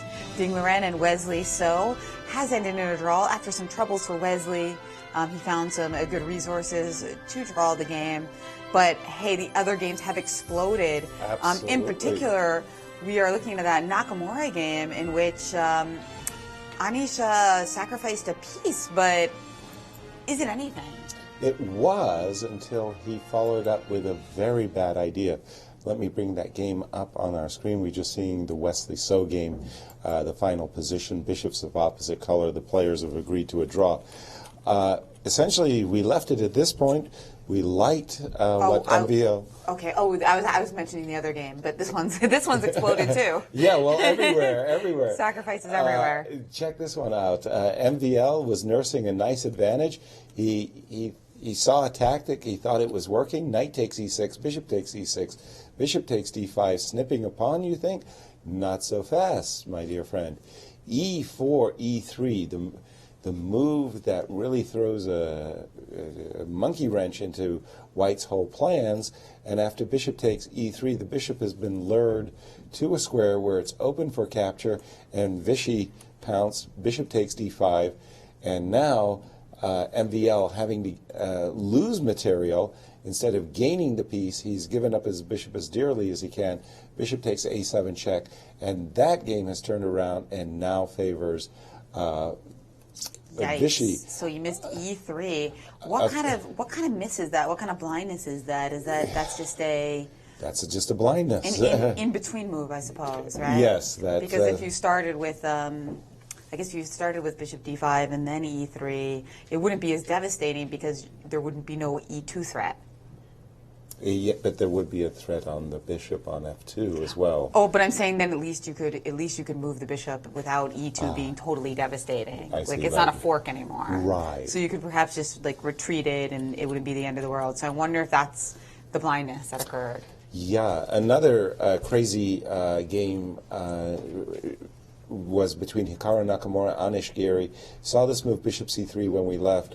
We understood that this piece sacrifice was what Anish had been preparing when he played the move rook d4. He was prepared to give up a piece for 2 pawns and play. Now in this position, after the sacrifice, there's a number of moves here that Anish could have played. Knight f4, knight g4 are all very attractive moves. After all, this king, the knight on a2 is a long way from the action. King on g1, a little bit open, but a big time error, b5, and after queen takes a6, what Anish was preparing to play, I believe, was the move queen c5 check. He wanted to gain this diagonal. Saw that after king g1, knight g4, it looks explosive, a huge attack is coming, until you see this calm retreat, bishop e1, covering the f2 square, and that's all she wrote. White would easily consolidate in that position. Right, because if rook takes e1, you play rook takes c5, is that why? Precisely. Yeah, you just play rook c5, and then there's also c8 hanging at the end. Right. Queen c8, and the rook hangs, yeah. Exactly. So, Anish is, I'm going to say bluffing, but he's got to do something. He's played the move knight g4, and we're up to date. Hikaru Nakamura in the driver's seat, 17 minutes to 16 minutes, and Hikaru has just said, sorry, guy, I just don't see the threat. I'm going to play h3. Do your worst. Queen c5 check, king h1, knight f2 check, king h2, and there's no follow-up, no direct follow-up. I'm assuming, I'll trust in Hikaru Nakamura that he has covered all of Black's active threats in the position. Whoa, what on earth has happened in Caruana, Veselin, Topalov? I mean, exactly. Then we got to go to another game where it looked like Veselin was cruising. He just made this wonderful series of tactics. Knight takes e4. We'll go back a sec to this position. In this position, I was really attracted to rook E8, well, rook E8 is actually, as it turns out, the best move. Or rook A1. But I was really attracted to the move rook A1, believing very strongly that this pin was very good for black. It is, but queen takes d4. Apparently this greed was was ill-timed. To bishop f3, queen d2, rook d1. We've got a position of two pieces versus a rook, but it's a really good blockade. This extra pawn on the queen side. Caruana now is in with a shout in terms of creating a fortress in a position I thought he was just busted. Yeah, so, trying to kind of like keep the queens on the board and disrupt the equilibrium of the pieces rather than going after pawns. Exactly. Which kind of allowed Fabi that crucial moment to coordinate. Right, which he has done. So some big swings in these games. But at least it keeps your prediction alive of two decisive games, right? Because maybe Fabi will hold this one now. And then well, we'll see. We see. Maurice, big swings. I'm shaking my head because this seems very much like Paris and Leuven when we saw the players making really big errors. And here we're seeing it happen in these games when they have all the time in the world, and those mistakes that were made, Ding Liren missing Wesley So's shot, bishop takes g2, that's not 2780, 2790 chess. You should have seen that shot coming in this position by the number 2 player in the world. He's over 2800, playing knight takes e6. You know, thematically, we were very clear on what White wanted. White wanted to somehow get this diagonal to open up. And bishop takes d5 was a very natural move here. And then playing queen h3 with the point of putting the queen on this long diagonal, forcing black to defend this position. I still would like to have my rook back on a1 instead of this rook on f1. But still, the idea being that there's a challenge along this diagonal coming up. You could have also, if you were worried about the person being able to take on this square, you could play queen g3 and then play queen e3 anyway. But what he did is crazy. I mean, to miss this shot after knight takes e6, bishop takes e6, bishop takes d5, to just sort of naively not realize that this move was coming, e3. If he argues that he saw this, I will say no way in the world. C'est pas vrai, monsieur. No way. This cannot be true, because to play this position and allow this to be on the board just doesn't make any sense whatsoever. And now he's confronted. He's been spending some time thinking about it. Maybe he thought he could play this move, check, to get his queen out of the way because there's a rook g6 coming quickly. But this nice move, bishop c5, disrupts his pawn structure and doesn't give him the light square bishop. Instead, it gives him the dark squared bishop. We've seen this theme often, but it also wrecks his pawns, and those pawns are going to be lunch. That's going to be over. These are going to be pawns just getting picked off left and right. No 3 pawns for the piece. You got about 3 anemic pawns for the piece, and black will roll in this game. So bishop c5 is a killer, but if he can't play that move and he has to just take right now with a rook takes on d5, well, guess what will hit him? Bishop takes f4. This dark square bishop has been such a beast. Now a discovery on his rook, and if he tries rook takes d8, well, thanks for this little in-between move check, and now we'll borrow this guy, and you don't have anything special here, especially if you try to take on h7, the pieces just start streaming in, and the bishop and queen and rook combo is going to be devastating. So black is clearly much better, if not just winning, I would argue, winning this game. So I'm shocked at what happened on that kind of level. And Giri's game was a point as well. The way Giri played this, it was almost like hope chess. I mean, he knew he was worse, but to just go way worse was incredible. And now this bishop dropping back to e1 eventually. He can try to mix it up with queen to e3, but I think that Nakamura sees it all as a bluff. And I don't know. Is it 3 wins? Maybe you're right. Only 2 wins possible out of this game, because this game also is a bit strange. The only way White should lose this game is if somehow these pawns can combine with pressure to somehow also create a distraction to these pieces, because this blockade is pure, while over here maybe his only advantage. But Veselin definitely misplayed it. He should have traded rooks earlier. He didn't judge it right. He went for the material, and now somehow Fabiano is trying to fight out this position, and Veselin is not having the easy time of it that we expected him to. That's right. So technique is always tough when you're playing against somebody as fighting and resourceful as Fabi. And I like that Maxime Vachier-Lagrave is showing his human side today. And he is missing a tactic that I think a lot of weaker players can relate to. And I think it has to do with the move order, that he was analyzing bishop d5 and kind of like instinctively looked at bishop takes d5 and then e3. That's my only explanation for this. Because it's a very typical thing that people miss. You mentioned double attacks. Yes. Wrong move orders is also really huge. Oh, that's like a biggie. Yes. Actually, I was having a vacation with a friend of mine, Greg Danford, where he was talking about a game that he had played in Sweden where one of the top grandmasters, Swedish grandmasters, had come by his board and watched him play, hit the brilliancy of his life, and then he transposed moves. Yeah. And lost the game.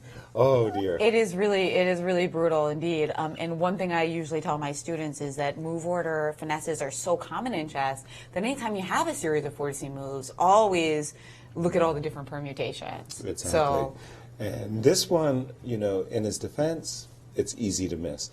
E4, E3, you just, you know, you think, well, I've got the square E3 covered, I'm a pawn up, everything's going my way, and then suddenly this move E3 with two ideas: give me the bishop, give me one of your rooks, E2, and this is where we've got to this position. And Maurice was talking about rook takes D5, which more or less a player is obliged. Maybe there's another choice, but bishop takes F4 is another sweet little intermezzo move. Players are down 11 minutes, well, 12 minutes to 14. Only no 7 real moves. time trouble going on in this game, but definitely this big turnaround in this game between Vichy and NBL. This was our draw. right. I mean, This is the fortress. Now, can Veselin break down the fortress? What Fabiano is trying to set up. So what Fabiano wants to do is he wants to set up with his king on g3, and he has just, by the way, played the move king g3. He wants to put his pawn on light squares on the king side, f3 and h3, and just wait for black to advance while just keeping black's king at bay. The only really idea that I see is maybe Veselin will have to somehow trot his king over to the queen side, but I just don't see him getting in this break b4. Knight on 8, knight will come to c2 and just keep a big blockade. This is going to be a very tough game to win technically. Yes, may I Sure, ask, given your prowess at endgames, maybe the only plan here is for black to create a pass pawn on the king side. Like, Yes. formulate a pass pawn and try to dominate king and rook and pawn against king, thereby forcing the white pieces to somehow get away from that blockading position so that he can then advance his pawns on the queen side. It doesn't seem easy to pull off because it seems like the pieces may be flexible enough to do both, but maybe he can stretch the defense somehow. I'm not sure exactly how to pull it off, but it looks like he can create a pass pawn. Okay, so give me a, for instance, how could you create a pass pawn? Well, start with f4. Oh, pardon me. For black, f4? Yeah. Okay, I'll drop back. And then king f5, and we're going to play Okay. h5 and g4 at some point. Right. So I've been waiting for exactly this moment. And so I guess I'll just keep waiting for And you to now play go with G4. G4. Now we'll go with G4. We'll trade everything off. And let's see, can I... I'm going to still hit it to h5 with the rook. Right. So you can swing over here and come down, right? So I guess I keep waiting. I'm not sure, but I keep waiting. And now swing. Swing Still h5, immediately? yeah, because I want to play f3. All right. next. And now I guess it's time to bring this... Oh, I can't... Where's my mouse gone? My mouse! I want to go knight c2. Oh, there it is. Wonderful. Knight to c2. You got to play... Let's just keep going, f3. F3 check, king g1. Not keeping the business square covered on the... Wait, let me be careful. Yes, Back that please. last move up. Let me Yes. try rook h3. Let's just Rook be a little careful. h3. Okay, now I can actually be active for a change. I couldn't get active before, but now I can. This, again, it's a long technical process. I think this is the only way. Because now I can play F3 check? F3 check. I move my king backwards as you have bishop advertised. E1 check in a second. Yeah, if you try to, well, you can maybe, I don't know. I take that back if you like. This is tough. It's a long road to technical victory, but I think it's fortress-like, just enough, barely. Okay, let's back up. Let's back up just one. Let's go back rook h5. No, yeah, we're here, right? Yeah. So let's play F3 check. F3 check. I'm backing up with my king as before. No, I'm wrong. I know what I want to do now. I want to play rook d5. I want to play the rook back to d5. Rook back to d5. Okay. And I guess I still keep What was waiting. my last two moves? Let me understand. This was the position? Yes. Why did I go to h5? Why don't I play rook d1? Rook d1 is where I want. You're hanging your pawn. You're not you don't mind? I'm trying to get your king. You're trying to get my king. Temporarily. No, I can't. So, just to help the viewers, what Maurice wants to do is get my king vis-a-vis this way. That's why I've been trying cagily to keep my king on g1. Here, my pieces are active enough to save my king just in time, right? So this is a plan, but this is the right plan. We have to go. This is the maximum we're getting, and the rook is on d5. I think once you've got here, you've achieved your maximum. Then you've got to figure out, okay, how do you break White's resources here? He's just holding the position. Let's try f3. Let's try f3. One last try. No f3. worries. F3. King has to go to f2. All right, now king f4. King goes to f4. And now you're forcing me to make a move. You're being tough on me.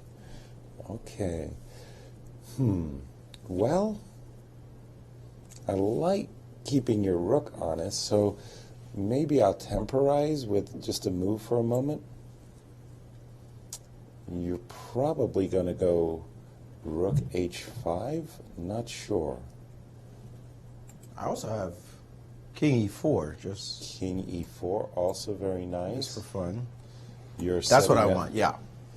For if I this sneak type of that guy in, and I still have rook h5 and. Yeah. No, I'm feeling the squeeze. Definitely. You're right, though, Maurice. This is what Black has got to do, and to try to stretch the defense. Yeah, exactly. Right? The blockade on one side. Can he hold the blockade and deal with the passed pawn that's coming on the other side? It's got to be the critical question here. So knight b1. It's hard work for both sides, but I'm feeling that White has better drawing chances than White has winning chances.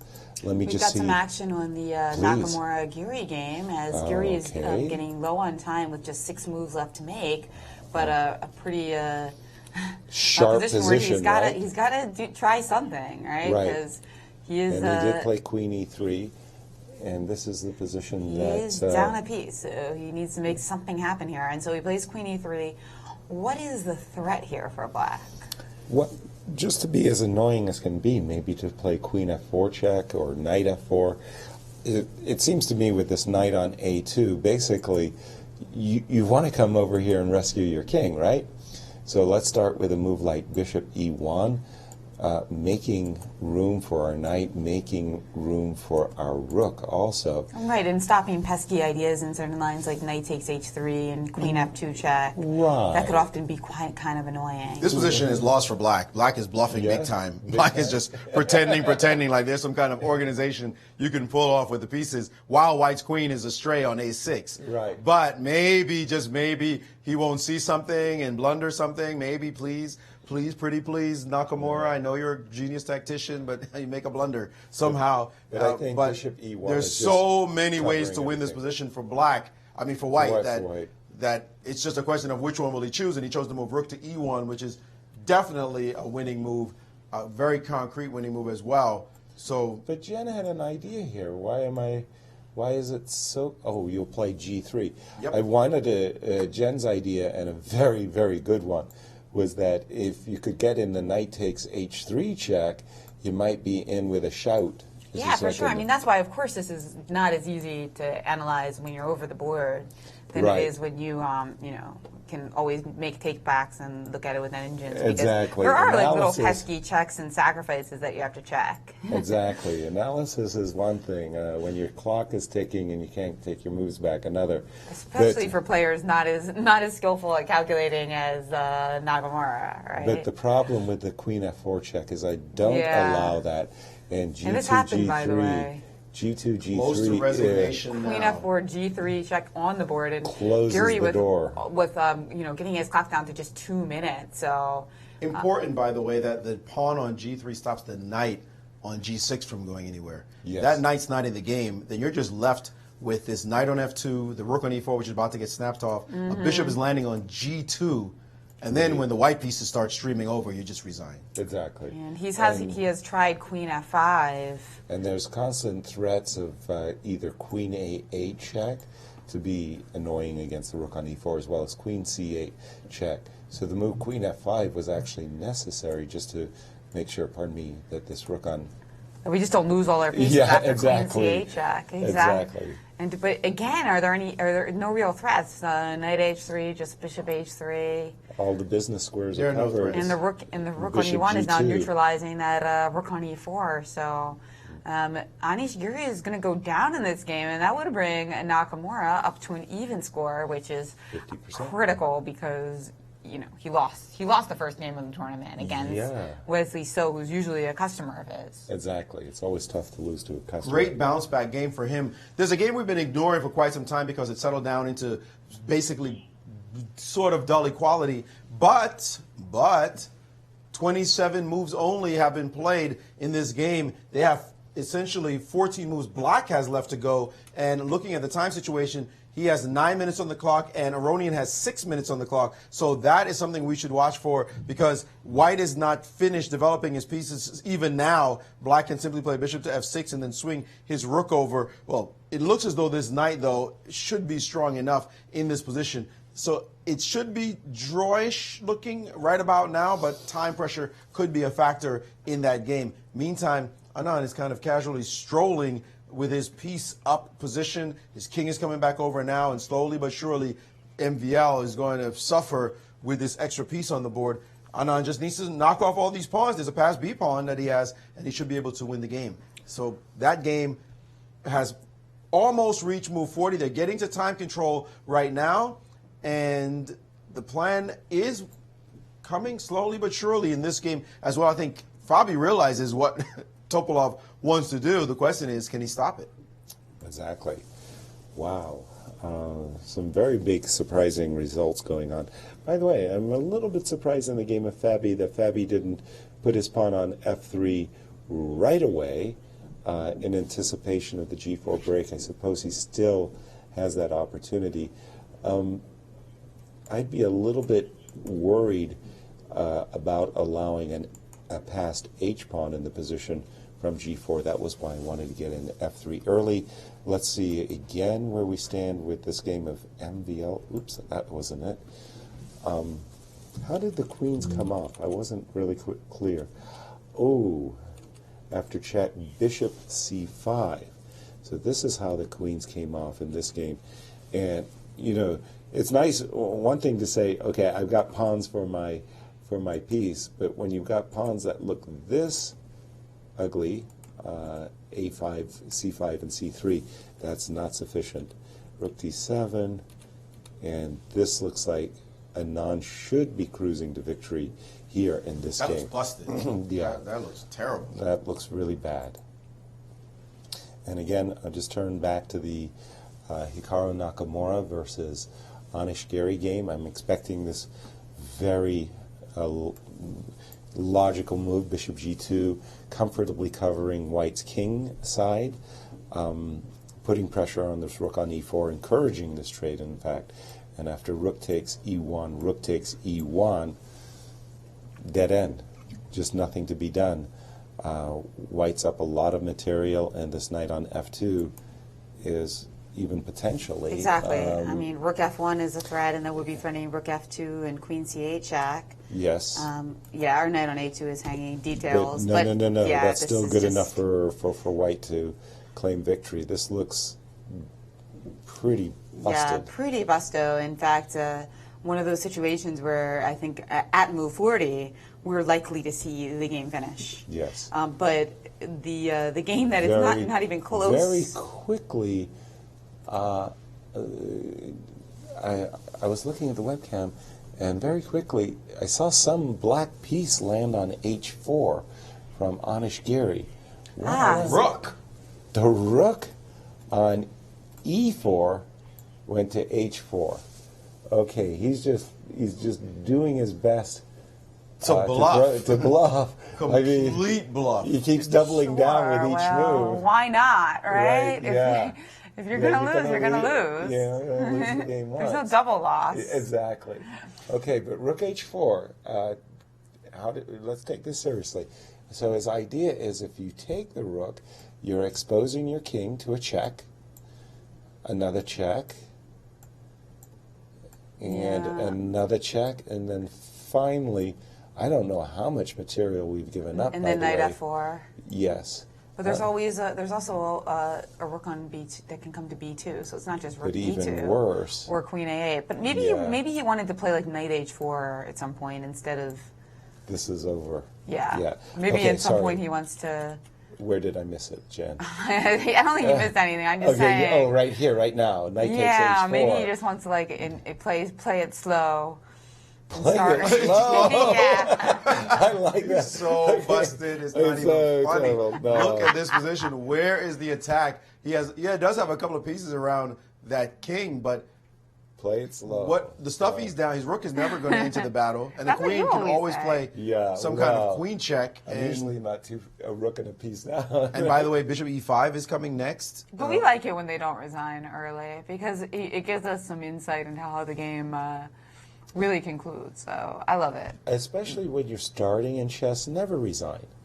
Never resign. Just let your opponent play and checkmate you. I mean, you'll learn a lot. Oh yeah. You know, just keep playing. And at the amateur level, also at the amateur level, doing this type of thing like rook h4, knight f4, all that is a good idea. Yes. You never know, your opponent could start to panic and like give up a perpet. So many times I've been the lucky recipient of my opponent seeing a ghost when I knew I had nothing. I was just, throwing, trying to create threats and putting pressure.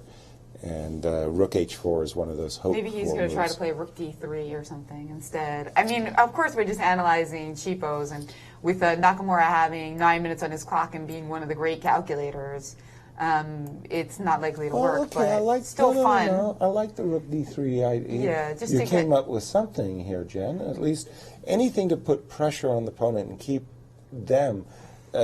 Force your opponent to find good moves. Exactly. Yeah. And this is, like I said, especially at the amateur level, this type of move is important. Get the final piece into the attack and stop, queen c8 check and those variations. Right, and just hope that we're all human. We make mistakes. Maybe he'll do something wrong. So yeah, here the idea would be to play rook takes h3, and then after bishop h3, queen h3, finally. And get some checks going. Yeah. Finally, we got a little something going with queen g3 check. Right. Now, having said that, it seems prudent that you might want to play a queen check just to get your queen in position to be able to rally around the king if necessary, and maybe cover the second rank, so that I'm trying to be able to meet a rook h3 check with, oops, that didn't work. With just a queen g2 at the end of the line, right? Yeah, and to keep the second as well as the first ranks covered with my rooks. Right. That's always the annoyance here, isn't it? But it's 6 minutes for Hikaru, a minute and 40-odd seconds for Anish Giri, and again, they're what? Well, they've made time control. Or no, they haven't. No, they're not. They have not made time control. 7 minutes for Nakamura. Our analysis took them to a time control. Yeah. I got you. And I've heard that we have a result in the Fabiano game, so let's just get that confirmed. It does look that I see the game King's in a position. The game has been drawn, I'm Whoa. hearing. And so a big save by Fabiano in a game where we thought that Veselin was very much on top of. Yeah, cruising to victory, actually. Or really in the end, though, you thought it was going to be hard. You mean earlier he was cruising? Yes, earlier. Yeah, earlier. I thought that with this, proper technique. Yeah, I'm a little bit flabbergasted that there's no chances of Black losing the position. Right. I'm a little bit surprised that Veselin threw in the towel so early, because he could certainly have pressed as Maurice was pressing me in our analysis there. So a little bit confusing. Indeed, and I'm sure we'll get some insight into that a little later. I certainly would like to get the players' thoughts on what happened in that very confounding game. Moving to a game again, Maurice had mentioned that we hadn't been paying too much attention to it because it settled down. Slow. Also, these guys are still on move 30 when the other guys are just about to make the 40th move. Yeah, Levon Aronian and Peter Svidler still hard at work.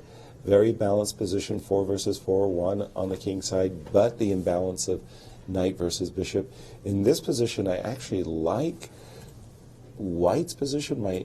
My instinctive reaction is it's most likely to be a draw, but I like the fact that this knight could station itself on c4. The king could go to c2 and target this pawn on a6. Subtle shifts, but it seems to me like Levon is slightly for choice. And of course, there's not going to be any trouble making time control now with both players having traded off the majors. They'll easily be able to make those final 4 moves. Exactly. It's more in a position like this where you're like concerned about making 4 moves. Exactly. Because you feel like you're totally winning here for White, and it would certainly be a shame to squander it and miss some sort of like random perpetual. So that's what Nakamura is double checking, triple checking here before he tries to snap that rook in h4. True. And I'm just thinking, okay, what must be going on in Hikaru's head is, should he get in the queen a check now, keep it in the pocket, so to speak, or, just take the rook right away? I'm thinking taking the rook right away is best. Or you could also play queen c8 check first, and that would actually completely paralyze the rook on d7. So it would rid them of that idea that we were looking at of rook d3. But is that true, Jen? I still give you a check. Yeah. You'll have to drop back with your king. And now you could just. I can still play rook d3. But it was a little. In this case. It's a little different because before you were threatening rook h3 check just like directly. Mm-hmm. So I can see why Nakamura is just like fiddling around with these variations. But yeah, it actually this one looks maybe worse than the other one. More opportunistic for black, exactly, right? Yeah. So, Because before we had the option of playing queen c8 or queen a8, which kept our queen on the diagonal. And look at his time ticking down. I think Hikaru used 2/3 of his time. That's right. Perhaps it was well used. Play queen check. check. He did play queen a8 check or queen c8 check? Queen a8, and he has ignored the rook entirely. And after king h7, he brought his queen back to f3. Whoa! With the idea he didn't take the rook at all. So and the engines are now saying that this position is equal? What? Well, now we have the possibility of playing rook h3 check, right? Yes. And then you just play, Hikaru's idea is presumably that you can just play king g1. That indeed is his idea, but equal? That's, and wow, I'm stunned. It still looks really good for white. I guess it's queen takes, bishop takes, knight d3 perhaps? Knight g4? Or knight g4, I apologize. Knight g4 here. And now this pawn on g3, oh dear. And what he has has he played done? Rook takes H3. This is going to be a weird ending that he's decided is his best option, but it is nowhere near as good as what he had before. But it may be that he's still winning, but the engines are still arguing triple zeros, which is quite bizarre. Look at what could happen now after King is now gone back to G1. King back to G1. That is move 40 for Hikaru, right? So move 40. So the only move now is Queen takes F3, Right. Bishop takes F3, Knight G4, Yes. and Bishop takes G4. And we have the And he queen has trade. played it, and he's Bishop made takes the G4, time control. Rook And- G3. The king has to go, I assume, to F2. And Rook then take the G4. bishop. Now it's and allow four pawn takes. pawns. Take pawn takes on B5. Right. But it's four connected passers. pawns. And how fast is that B pawn? It's a goodie, don't get me wrong. It's a goodie, but with the king exposed and this knight about to show up to F4. That's stunning. F6. He has certainly evaluated this as a winning position for himself as Nakamura, but what looked like it was over and done and easy has certainly changed. And will he find Knight G4 Geary? He has all the time in the world. He does not have to play quickly right now, but will he find it? He did not play it. Despite having a lot of time, he played Knight D3, which... And by the way, he had made time control. I mean, that is weird. That could is have given so strange that he played so quickly. And Hikaru got up from the board. Hikaru did not want to rush his next move, knowing that he's made time control. I don't understand why Geary did not stop. Professionally, you stop for a moment and spend some time, clear your mind. Just like Hikaru said, let me go get some water, let me rest, let me figure this out. And he played Knight D3, which is much worse, effectively, because Bishop E4 is now a well, actually, Bishop E4 is not an absolutely easy move to find. So maybe he just liked this move a lot. Rook E3 is another move here. No, I like Rook E3, Maurice, which has been played very quickly as well. Then you've got the threats of Bishop G4 or even King G2, What a simply moment. trapping the rook on H3. If you go Rook takes G3, I beg your pardon, just a second. Rook takes G3, King H2, Rook goes back. Now I can, if I'm reading this right, simply pin with Rook D1. I think this must be winning now suddenly for Hikaru. So a huge swing, and like we say, you know, you throw your pieces against your opponent's king, and maybe they'll error. I mean, he probably missed something there with wasn't totally sure of the evaluation with the queen coming back. It's a lot of checks and possibilities to calculate. Yes, You know? he definitely must have.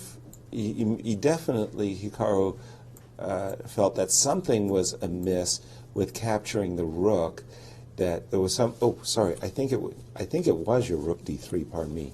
That really threw him off. Yeah, I mean, there was still the Queen A8 idea, but it wasn't like we never got to like a resigned position. No. There was still like all these few little tricks there. Right. So why not? When he has 2 minutes on his clock, I can kind of see he sees an endgame that he determines winning, and he just thought that was a lower risk scenario. As it turns out, he was wrong, but you can certainly understand the logic. Exactly. Well, if you can get into an endgame that you think you're winning, why mess around with a middle game where you're 2 pieces ahead, but there's lots of checks. Exactly. And Knight G4 is not easy to see, and No. he probably was mostly his main line was probably Knight D3 because that's by far As played. Yeah, by far the most obvious move. So Very good. And we have a special guest in our studio. they're all special, aren't All they? But this special. one's very special. All right. We're good. Where's his cape? Fabiano Caruana survived today, and he's with Maurice.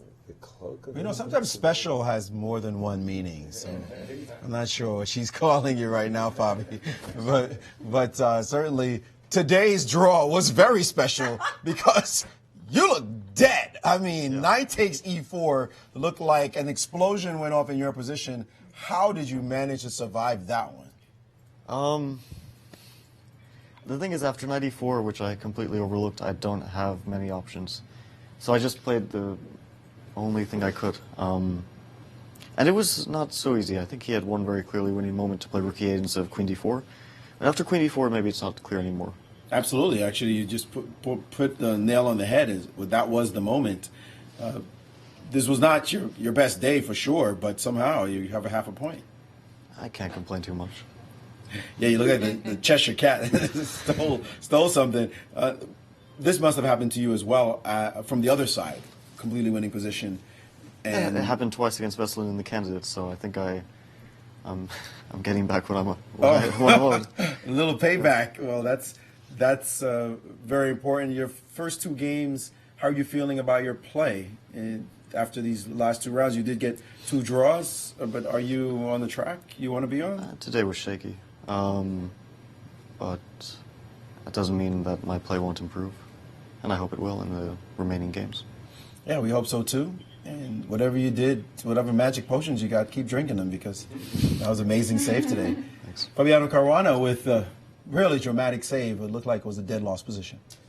Before I let you go, Fabi, could you just explain to the audience the final position and why the game was agreed draw? I understand why you accepted. Were you surprised that Vesselin offered a draw in a position he doesn't really have losing chances? Yeah, I thought it might be a bit early. He can play around a bit. But I'll play knight c2 here. And he can't play g4 because I'll take and play knight d4 and win a pawn. Or king g5, knight d6 is a repetition. I see. So it's clear that g4 is out of the equation, and he has to do something on the queen side, which means he has to put his king on c5, which he can do. I'm not going to stop him.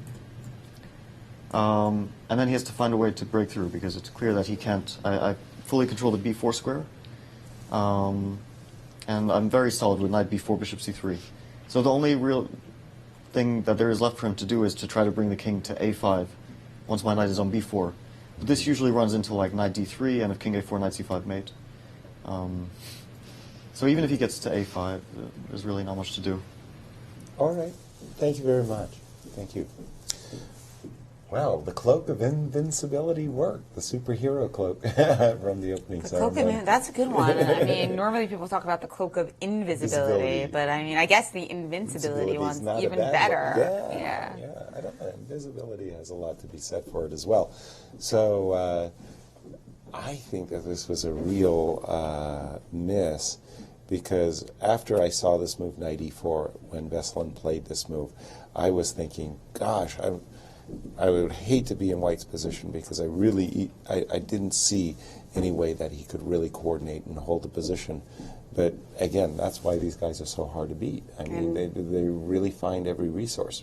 And here's the man himself, still tied for the lead. Veselin Topalov is with Maurice. Yes, when Vesselin walked in and he just plopped down in the chair like a man who spent a hard day at work and didn't get paid for it. Vesselin, this was a very tough game to not win, given that you played such a beautiful game, and then knight e4, it looked like a dominating position, but you missed this chance to play rook e8. Oh yeah, I actually considered rook e8, but then missed some very simple move after I took the pawn on d4. Actually, I just completely forgot that Fabiano can defend his queenside pawns with the bishop, and then the final position, I thought still I'm better, but I couldn't see a way to improve, so I just offered a draw. Yesterday, you got a nice game, sort of a gift when Svidler blundered, although you were pressuring him the whole time, but he did sort of give you a gift. Do you feel like roles were reversed today, you giving Fabi a gift? Maybe, yeah. Well, of course, I think I played a decent game, and of course I found this nice move.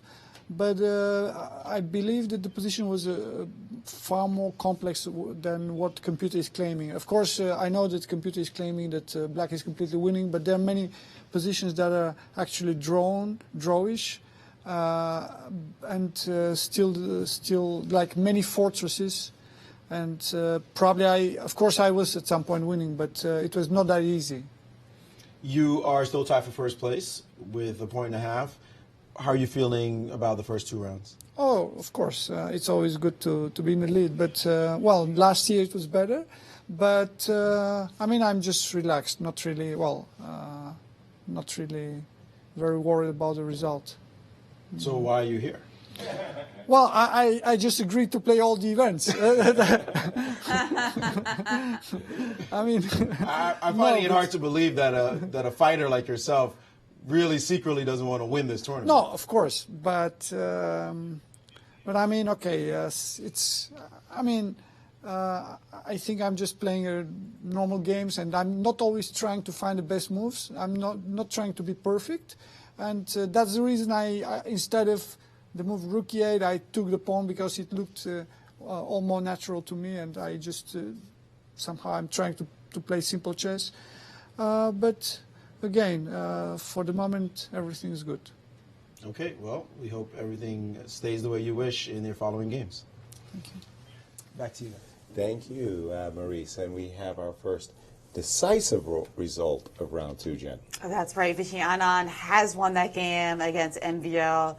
Maxime Vachier-Lagrave with that incredible undefeated streak is finally taken down in a game that he really seemed to be doing fantastically. Indeed, so he was. This is yes. a surprise and perhaps a bit of overconfidence in that he was on top, and that happens to the best. Oh, absolutely. I mean, when you have an advantage for a long while, it's entrenched in your mind. Like things are going so well, nothing can go wrong. Oops, something went wrong, and it really goes to show at the highest level, how one mistimed move, this oversight of not seeing Vichy's beautiful intermezzo move e4, e3 that just threw a spanner in the works, and the whole position turned around. I'm just playing through the final moves of the game with this extra bishop.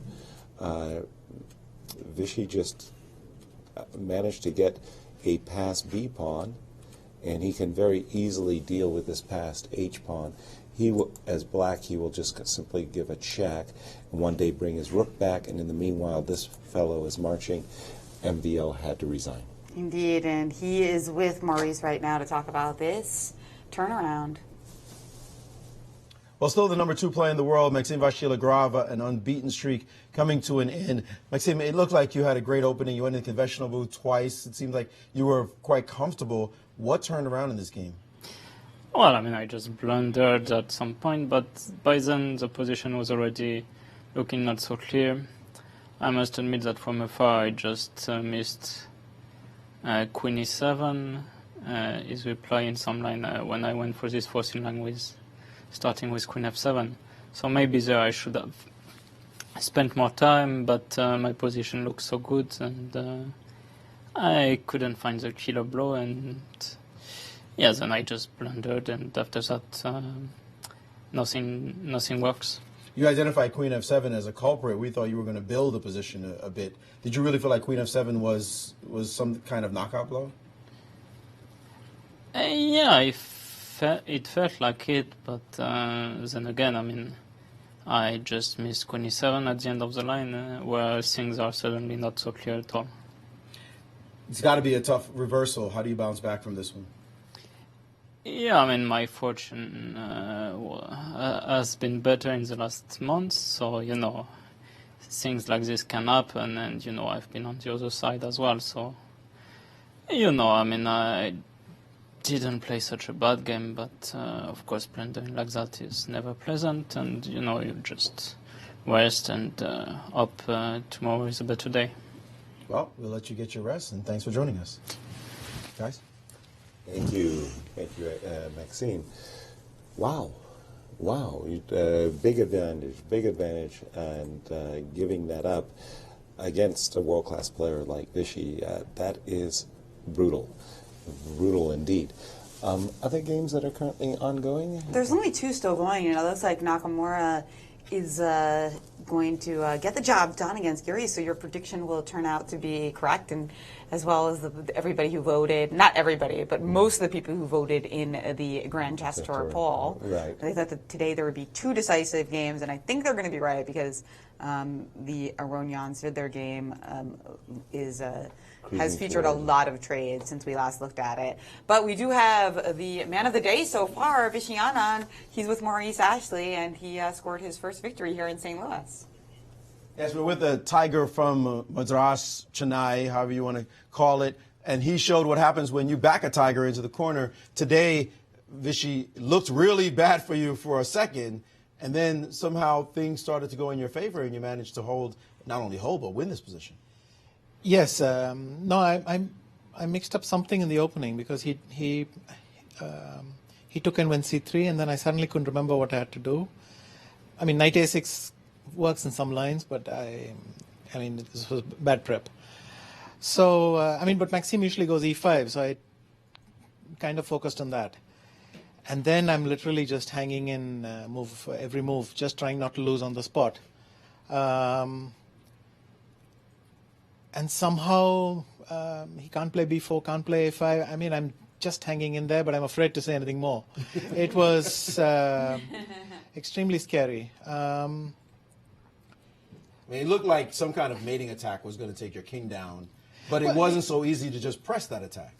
Actually, I was even more concerned about endgames. So, I mean, if he took on c5 and played knight d4, queen d6, like he did in the game, but if he started with rook f d1, I don't have a useful move in return. So, I mean, he's going to now play d takes c5, knight d4 and b4, but I don't have an easy move to make. I mean, probably I'll have to play knight d5, but not with great enthusiasm. So, and the problem is this battery with the bishop on e3 and queen on d4 attacking. I mean, I'm just throwing out ideas, but there were so many scary things. But then he seemed to really be shaken by queen e7. And then I had some hope because probably he missed queen e7, but I didn't think that I was getting away anyway. I mean, queen e7 is almost the only move. You mentioned that he did miss this move, and that was a big deal that he didn't calculate this move. Well, one thing he could have missed is that queen e5, bishop d6, knight takes f5. I have bishop takes e5, not ef5, queen d4. Let's get to that position since you're calculating it. Yeah, that one. Yes. Knight f5, and if ef5, queen d4 is still not going to be fun. Though maybe white doesn't really have an attack, but queen a7, a6, who wants to find out? But luckily, I have, instead of e takes f5, I can play bishop takes e5, knight e7, bishop f6, and I'm trapping his knight. Bishop c5, rook h8. So this was a stroke of luck for me, that this is there in the position. And then the next move, actually, I spent a lot of time, because he spent a lot of time here with queen h6. Because it's still very difficult with after bishop d6, rook d1. So I was calculating, instead of bishop d6, I was calculating bishop b5. So my idea is bishop takes b5, bishop takes d4, bishop takes d4, and now rook takes d4 with compensation. But the problem is everything looks scary, and I'm down to my last 15 minutes. Then I thought, I actually don't see a win against bishop d6, so I'm going to just hold my breath and hang in there. So I went bishop d6. I mean, this bishop f2 idea looks very strong, but luckily I have this move rook f6. And if queen h3, for instance, then I've happily sacked the exchange. Queen h3, bishop takes f4, bishop h4, and then I get this bishop on e5, and what a lovely square. So roundabout here, I was mainly happy that I didn't see anything easy for him, but I still couldn't believe I'd gotten away with it. And then the game suddenly turned. I mean, to be honest, I had the same hallucination as him. I played knight d5 and I thought, oh my God, what have I done? I've allowed knight takes e6. What an idiot I am. And then I thought, no, wait, I can start with e3. And I had this happy thought, and I left it at that. And I was really amazed he took. What about this? In this position, we were thinking of the move bishop takes d5 and then play for the queen on the long diagonal. Was that any danger for you? It's also not much fun, but white actually doesn't clinch it that easily. I mean,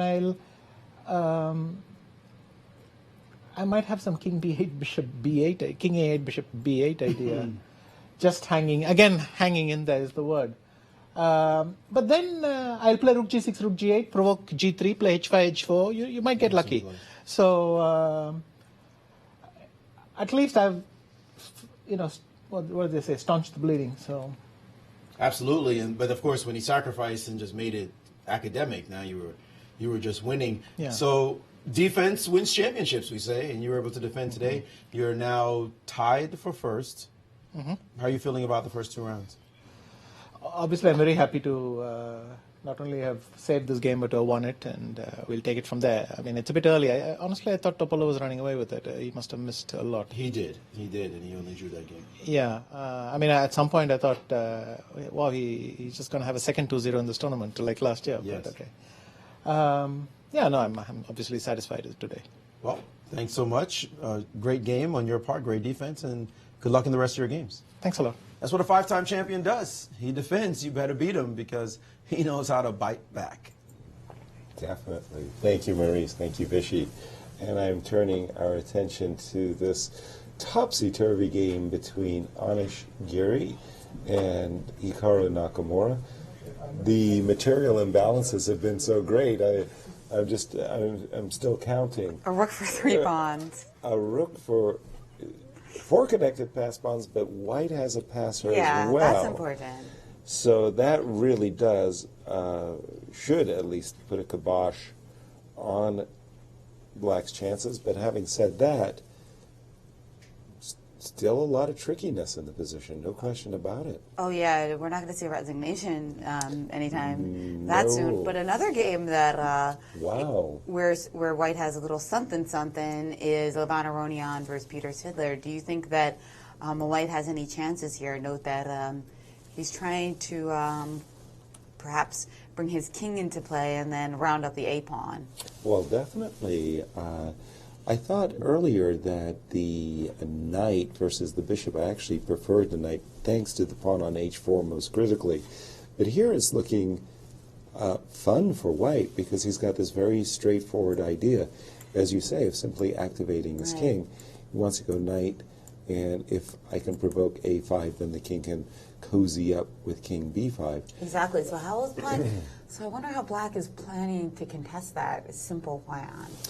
Well, we've got some pawn breakthrough ideas of our own on the king side. Or maybe some bishop h2, bishop g1 funny business if you try to get knight c5 in. Yeah. We might be able to generate some counterplay in that way as well. Well, here's what I had in mind. I'm probably doing it all wrong, so apologies.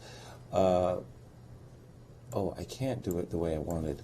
What I wanted was to get my king to e4, but after f3, I probably just simply have to resign. Just to show at least my idea, as bad as it was I was hoping for, some kinds of pawns breakthroughs going on in this. But wait, what were the pawn breakthroughs? Please. Oh, sorry. Continue that line. Oops. Yeah. Continue the what one that I'm we recognize thinking. In the books, right? Yeah, king b6, king, push, takes, push. And I want to play e5, f. So let's go, right? e5. Oh gosh, man, this is probably my worst piece of analysis ever. I wanted to do something like this, Maurice. At least this was the concept. Please keep going. Keep going. No, okay. Grandmaster in an endgame showing ideas is always important. Okay, and this idea but it's just not working. I'm way too slow. Wait, you're only one tempo slow. Yes, keep going, please. We got a lot of time on our hands, so we can teach the audience what's going on. So push looks like take. That's not leading anywhere because the queen stops the h2 square. Right, and that's all she wrote. Easy win. So, but let's go back to the start, and let me do a lot better than I just did. I went king f6, knight c5. I suppose, however reluctantly, I have to play the move a5 and not capture the knight. And in a case like this, your idea of bishop h2, Jen, coming to g1 does offer you counterplay. That's right. Yeah, that's why that advanced h pawn gives me more counterplay than it normally. Normally, I think your knight would be like so scary. Yes. But here I've got that idea that makes things a little juicier for black. Well, let's just continue this line because it still looks like white should be for choice. I mean, this pawn is hanging. How are you going to deal with that? Bishop c7, obviously I'm going to cozy up with king b5. And then with bishop g1. Bishop g1, I'll step back with my king. Instead of e4, which would allow me to get in with king e5, right? Right. I'll just make protect, and this pawn on a5 is a goner. So I think Peter has some serious problems to solve here, huh? absolutely big time issues still on the board. How about we do something else? My move king f6 is maybe too slow. How about we start with the move g4 right away?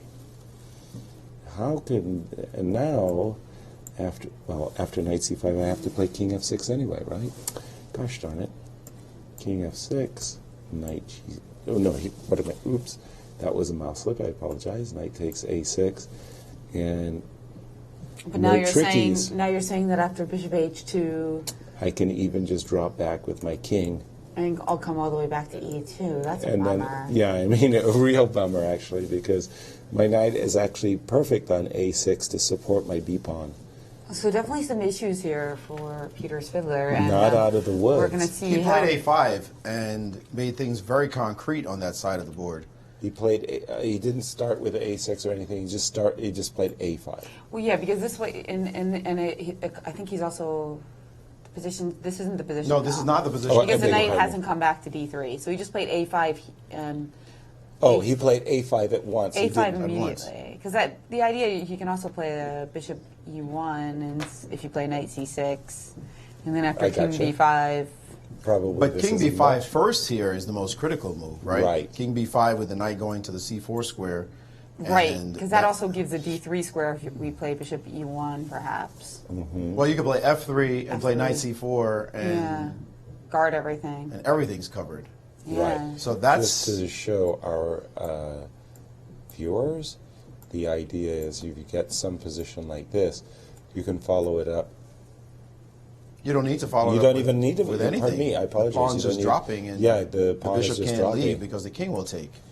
Oops. Bishop f2, king takes. If it just looks like you're losing the a pawn. Pawn Right. on a5 is going to be We're a problem. going to have to try g4 at some point and king g5 and go after the g pawn.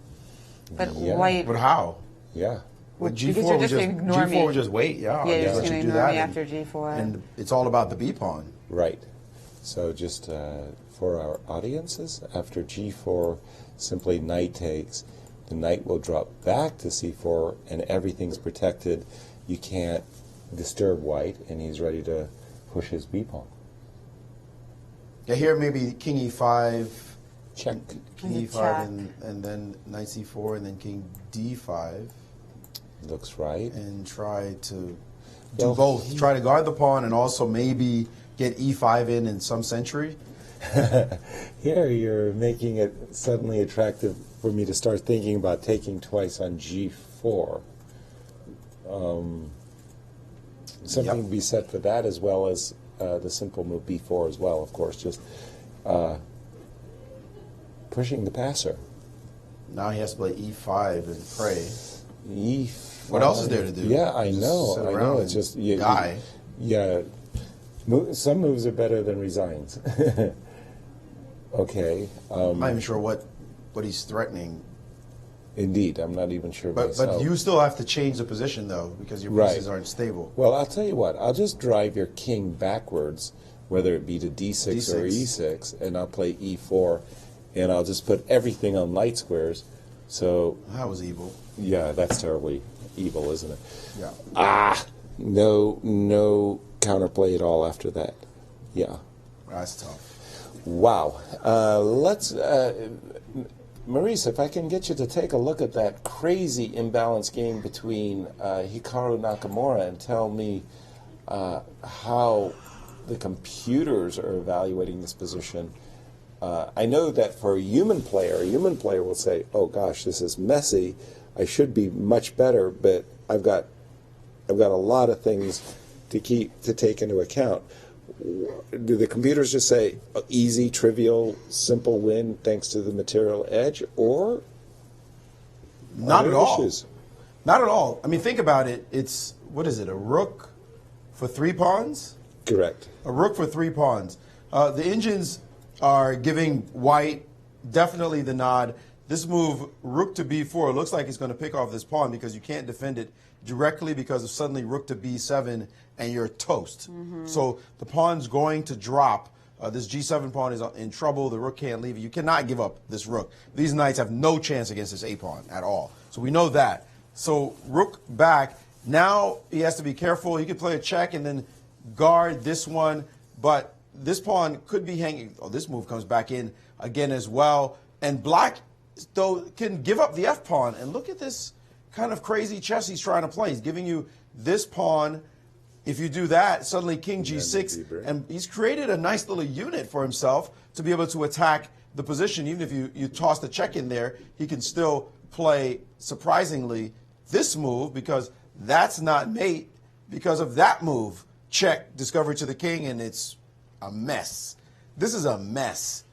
Right now, after knight f4, another move being given is knight to c1 to stop the rook from getting to the d3 square, but it's not easy. You look down the string of lines the Indians are giving, and you don't see, oh, and by the way, I queened my pawn, and now you're dead. What you see is, we'll make some moves, and you have some tricks, and I have to calculate all this stuff, and it's not a clear line. So there's still some trickery that Anish could try to pull on Nakamura, even though it's clear to us that rook counts.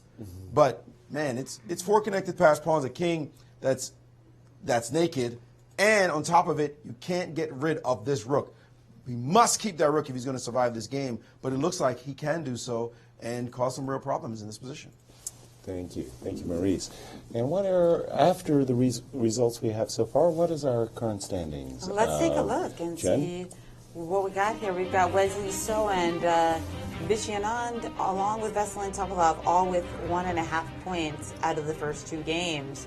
And Nakamura, by the way, would not join them if he wins this game because he lost his first round game. So it's really Levon who's threatening to join the leaders if he manages to squeeze the knight versus the bishop against Vidler. Got it. And meanwhile, Petersvedler and Nakamura is still pending on 0 points. And with those 2 games pending, much is left to be decided here in the Sinquefield Cup. I definitely don't want to wait till the end of the event to just shout out a praise for the graphics that I've seen so far, the Persona. Beautiful teasers with those voiceovers by Maurice. Can't believe I'm saying that on air, but I think they're just simply brilliant. And these graphics are just... Yeah, shout outs to Liz and Eric, of course, Randy and Kevin. Fantastic work, and even Maurice. Hey, nice. Those voiceovers, you like doing those, Maurice. You become a grandmaster at voiceovers. Yeah, right. Keep talking, because you know that I have to do it after the day is over while you guys are going over to dinner. Yeah. Good job, Maurice. Good job. Yeah, but still, really and truly, best ever graphics ever for chess. Just beautiful, beautiful work. It looks like even when we're busy hanging out doing whatever around the world, they're still thinking about how to improve this broadcast in small ways, this time a really big way. So congratulations to the crew. And also, by the way, some of the music, St. Louis Jazz. There's a group here that are doing the middle game. They're doing chess-themed music for you like the puzzles and when we're on break. Shout out to Jeannie for arranging that. Nice stuff. It's always good to be in St. Louis. That's right. We have our music series over at the World Chess Hall of Fame. So on the last Wednesday night of the month, a new group comes in, and it's almost always sold out. Yes. So it's an hour of music, some hors d'oeuvres, some wine. It's really a nice experience, especially for those of you who don't really want to commit 2 or 3 hours to a new music group because you feel you might get bored. Right. Here, give it a try for 1 hour and see the exhibits at the World Chess Hall of Fame. Live music group, you can't beat it. Well, very good. And we're going to take a short break as we wait to see how these games develop. Are we going to get 2 more decisive results today, Yaz? I think we're going to get 2 decisive results.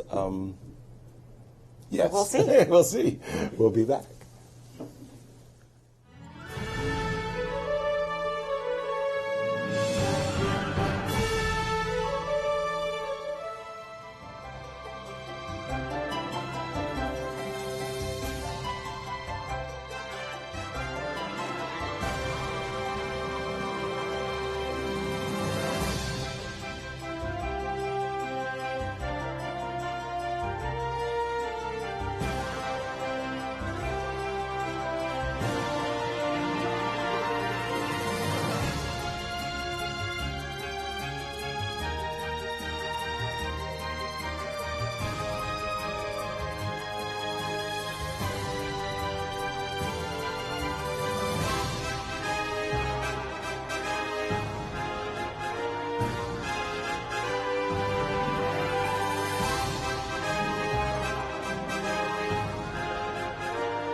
welcome back to round 2 here at the Sinquefield Cup, where we've got 2 games remaining and white pressing in both to different extents. Nakamura with a huge material advantage, and Fury trying to stir something up, doing his best.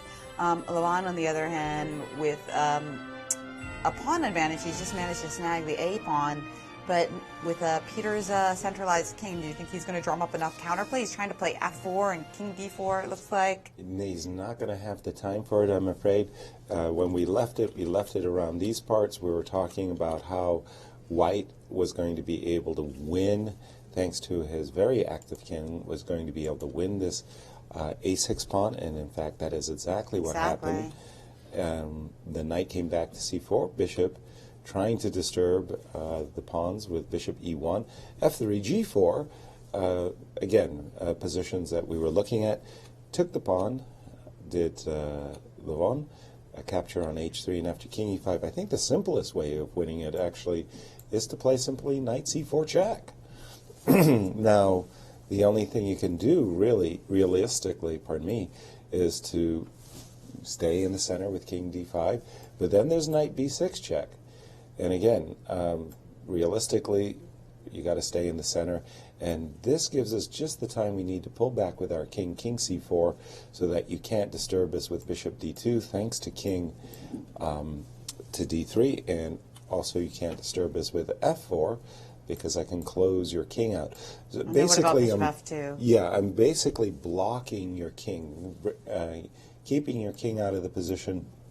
Bishop F2. Now we have F4, though. Exactly. You're looking at this knight, and you go, oh, how sweet it is. I now play F4, but I come with a check. Again, And once I clamp down everything so that all the pawns on the king side are on dark squares, then it's a very easy win for Levan Aronian. And the worst thing, Peter's worst nightmares about accepting his invitation and coming to St. Louis, unfortunately, are proving to be true. It's a little early to say that in round 2, but starting with O2s, of course. Well, it was the jet lag, it was the poor pairing, the poor pairing, though you get 2 blacks in a row, he got, off kilter from the opening, but then he fought his way back. He was perfectly fine in this game. He'll really be kicking himself for going down to a second consecutive loss. Terrible way of starting the Sinquefield Cup for Peter. And the reality is he accepted the invitation. So he knew it was going to be a challenge. Yeah, we talk about the worst nightmare, but you accepted the invitation because you felt like this was a great opportunity and no excuses. You've got to play the games. And unfortunately for him, he seems like, we're saying jet lag, but to me, he looks like an uncertain player somehow, because he played some great moves in both games. Both games, absolutely. But somehow he had some uncertainty at some point, spent too much time on the clock at others. And the first game he blundered against Topalov when he seemed like he was okay. And this game he just let it just slip away, even though he had a really good position. He should have easily been able to draw this, I think, on one of his better days. So he's got to let that psychology of, well, I lost the first game, get out of his system. Now losing a second game, get out of his system, so that he can play the rest of the tournament with some freedom.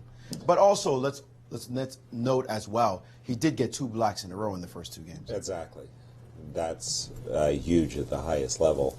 Having black is still considered quite a challenge. Well, of course, if he had white, not only that, if you had white and you needed a rest day, a chill day, you could equalize the position and go get some sleep or get your bearings about the position. Look at Ding Liren, for example. He was quite wise in both of his white games, right? The exact opposite. In fact, he had 2 whites, and he was able to draw both without really playing any great chess, just to get himself into the rhythm of things. So Ding Liren got the lucky draw, and unfortunately, Fiddler had a big challenge with Topalov and Aronian having white against him in the first 2 games. Rather than playing the move King E5, keeping his king centralized, Peter dropped back with King D6. This allows White to play this move King C4 so that he can step back once again just to defend this, keep this pawn on E3. And after king c4, knight b6, king c6, attacking the knight on b6. Now knight will come back to a4, and it'll take a little bit of maneuvering, but eventually what white wants to do is just make sure that black's king is forever inactive, and with everything on the king side stable, it's perfect for white. He has played, let me get caught up. We've got on the knight board. a4 and bishop a f2 in the position. We also Has got some occurred. tweets coming into our hashtag Sinquefield Cup. We definitely welcome your calls and tweets as we watch these final two games played out. And Tarjei Svensson points out that Bashir Legrav's incredible streak of 70 games without a loss finally came to an end today. It was 70. Yeah, wow. That's one of the longest modern streaks. I know Vladimir Kramnik has two very long streaks. I believe Nisipianu is in there, and Michael Tal also had some streaks. But 70? That's a goodie. That's a very, 70 very classical games? Yeah, Well, I'm sure undefeated. And I'm sure he was really hoping for that 100 number. Yes. Well, that would have been a definitely a modern record. No question about it. All right, let's go to the game of Hikaru, that crazy material imbalance, three connected pass pawns. When we left it, it's around these parts. Oops, I went too far, I beg your pardon. I think we left it here. And after knight f4, Hikaru did find the splendid move rook b4, attacking this pawn on e4, as pointed out by Maurice. You don't have time to defend the pawn with either rook e7 or f5. f5 probably being the worst choice, because after rook b7, the trade of rooks means that this a4 pawn would just power its way down the board, and the two knights would not be able to defend. So Anish had to realize that he was going to have to jettison the e4 pawn, played the move rook d3, rook takes g5, has been played on the board, and now Hikaru has to deal with what he can see is serious counterplay based on the move knight f3 check. Again, this knight on a2 not contributing. It seems like knight a2 was played like 20 moves ago and hasn't moved since.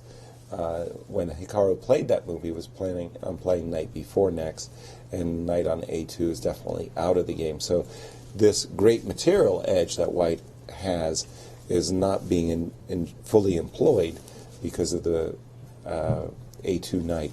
Now, where things could really go wrong is if you make a move like a5, knight f3 check, and you walk into any discovered like this. Oops. That would be horrifying, and it will cost you your rook. One thing I would very seriously consider if I was white here is I would very seriously consider, is just giving up an exchange. And now, even I'm a piece up, but... And we've got a news in the Svidler game versus Aronian. Peter has resigned. Ooh. So our defending Sinquefield Cup champion catapults to a tie for the lead. With three players. That's four right, players along tied. with Vichy and Veselin and Wesley. Exactly. So 2 winners today and 2 winners yesterday. That's how it's lined up so far. And of course, all four different winners, so they all share the lead right now. Only woes so far for Peter Svidler in St. Louis as he starts the tournament with the dreaded 0-2. Absolutely. Do you think that this is a premature resignation, Yasser, or do you think it's just completely legitimate? Well, absolutely. I thought it was legitimate. I mean, Peter has prematurely resigned in the past, but not in this particular case. Once white gets the king side pawn stabilized, basically, and black doesn't get any activity with his king. King d6 was met by the very fine move, knight b2, preparing to put the knight on d3. You can't walk into a fork. King e5, knight d3 check would cost the bishop. If you make a temporary move like this, then after knight d3, there's simply nothing to do. It's all white, and white just keeps going up the board with b4, b5, e5. Yasser, this position Yeah, maybe you have to show even more what could happen here, because the pawn doesn't seem to cross the b6 square for most fans would be wondering, with the bishop sitting on that diagonal. Fair enough. Okay, so let's see how we. So after knight d3, we have to make a move for black. Bishop e3. Let's toggle between e3 and. Yeah, absolutely. We'll go here. You'll go down, and now I'll ask your king where you want to. Where does the king want to go? c6. c6, and let me snap a pawn. Yeah, that's the problem. That the bishop h2, no? Bishop h2. So let's go. Just a second. e5, b5 check, perhaps. Well, rather than my trying to explain why the position is lost, which I think it is, we have a guest to explain it himself.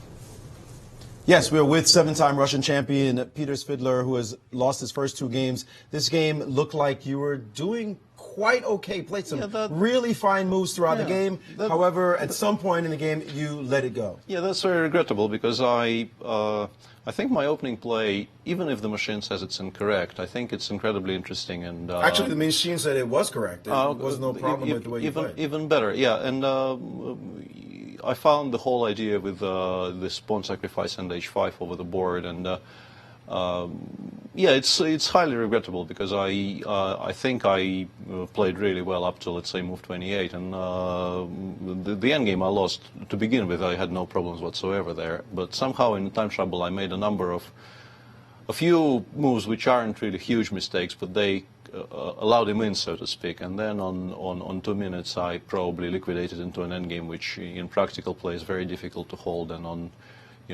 diminishing time probably is just objectively very difficult. Tell me, is time a factor? You spent some time using time, getting into time pressure now both games, and making regrettable decisions later in the stage. Today I actually, and I mean, once again, the position is so complex that I wasn't just daydreaming there. I had to solve some very real problems, and somewhere around move 20, I was actually ahead on the clock. The idea I found caused enough problems for Lev to actually outspend me on the clock as well. And yeah, this is why I feel somewhat dejected today, because I felt that I played a very interesting game up to a point, and okay, I probably shouldn't have won it at any. I mean, I don't think black is better at any point, but losing it is really unnecessary. We were talking about possible reasons why maybe this has happened, and the idea of jet lag has been mentioned. Would you give that as a reason? I don't want to use any of the the old. I mean, the finding excuses. If you want me to, I can provide a number, but it's not really very interesting. I think I'm not dying. I have been fresher in my life, but I expected worse, to be honest. I do get some sleep every day, and I mean, my play in the beginning of today, and actually yesterday's game wasn't my crowning achievement, but I have seen up to the blackout, I have seen a lot of very interesting stuff which did not materialize because Veselin was avoiding all the sharper continuations and going for the quieter lines. But it's not as if my mind isn't working at all. It's just that I do make these, well, not minor yesterday, and a number of minor mistakes today in time trouble, which cost me this game. All right, well, we hope you fix that problem and let you get some rest and get some clarity, and we look forward to seeing your normal play in the rest of the rounds. It's, I mean, today, it's not horrible, yeah. It's, what I mean is, I probably shouldn't be trying to correct you. Okay, let's wait for my normal play, yeah. That's... All right. That sounds good enough. You resign in this position, but I think I'm going to give Levon the pleasure of showing us why this position is It's not really very difficult. You bring the knight to d3, you bring the pawn up to b5, and then you start creating combined threats. Let's say you could try going with the king towards b5, a6, even if black allows that. And then at some point you force black to play e6, e5, and then everything falls. The moment the pawn on e6 is forced to go to e5, white can swap the b pawn for the e pawn and win easily. No, I mean, once the knight lands on d3, there's really not very much left to play. All right, thank you for that. Sure. And best of luck in the rest of your games. Thank you. Guys?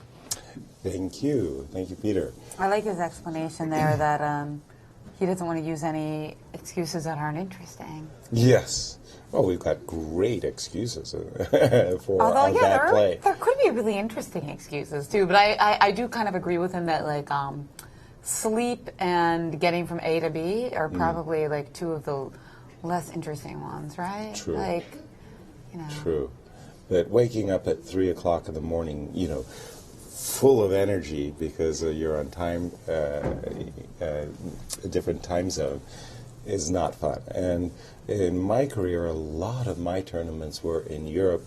I had to make the voyage Seattle to New York, New York to Europe, and then even take another flight, 24 hours Sounds of travel. like an excuse, guys. It was long-winded excuse.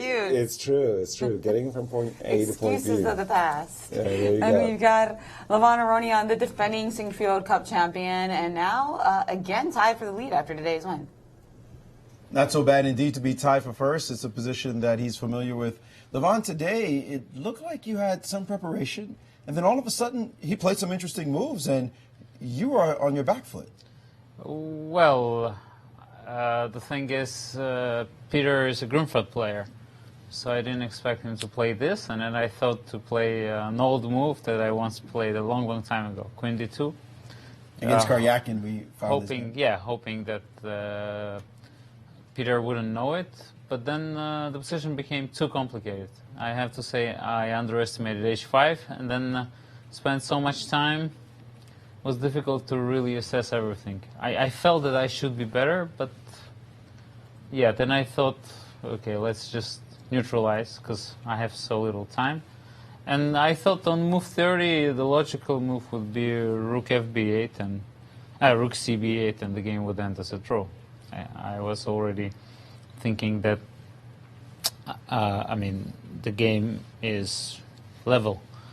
But Peter, I think he underestimated the danger of this endgame. It's probably still drawn, but it's definitely black who's on the receiving end. He had to be careful, and then you got this position. What are your thoughts? You're at 1.5.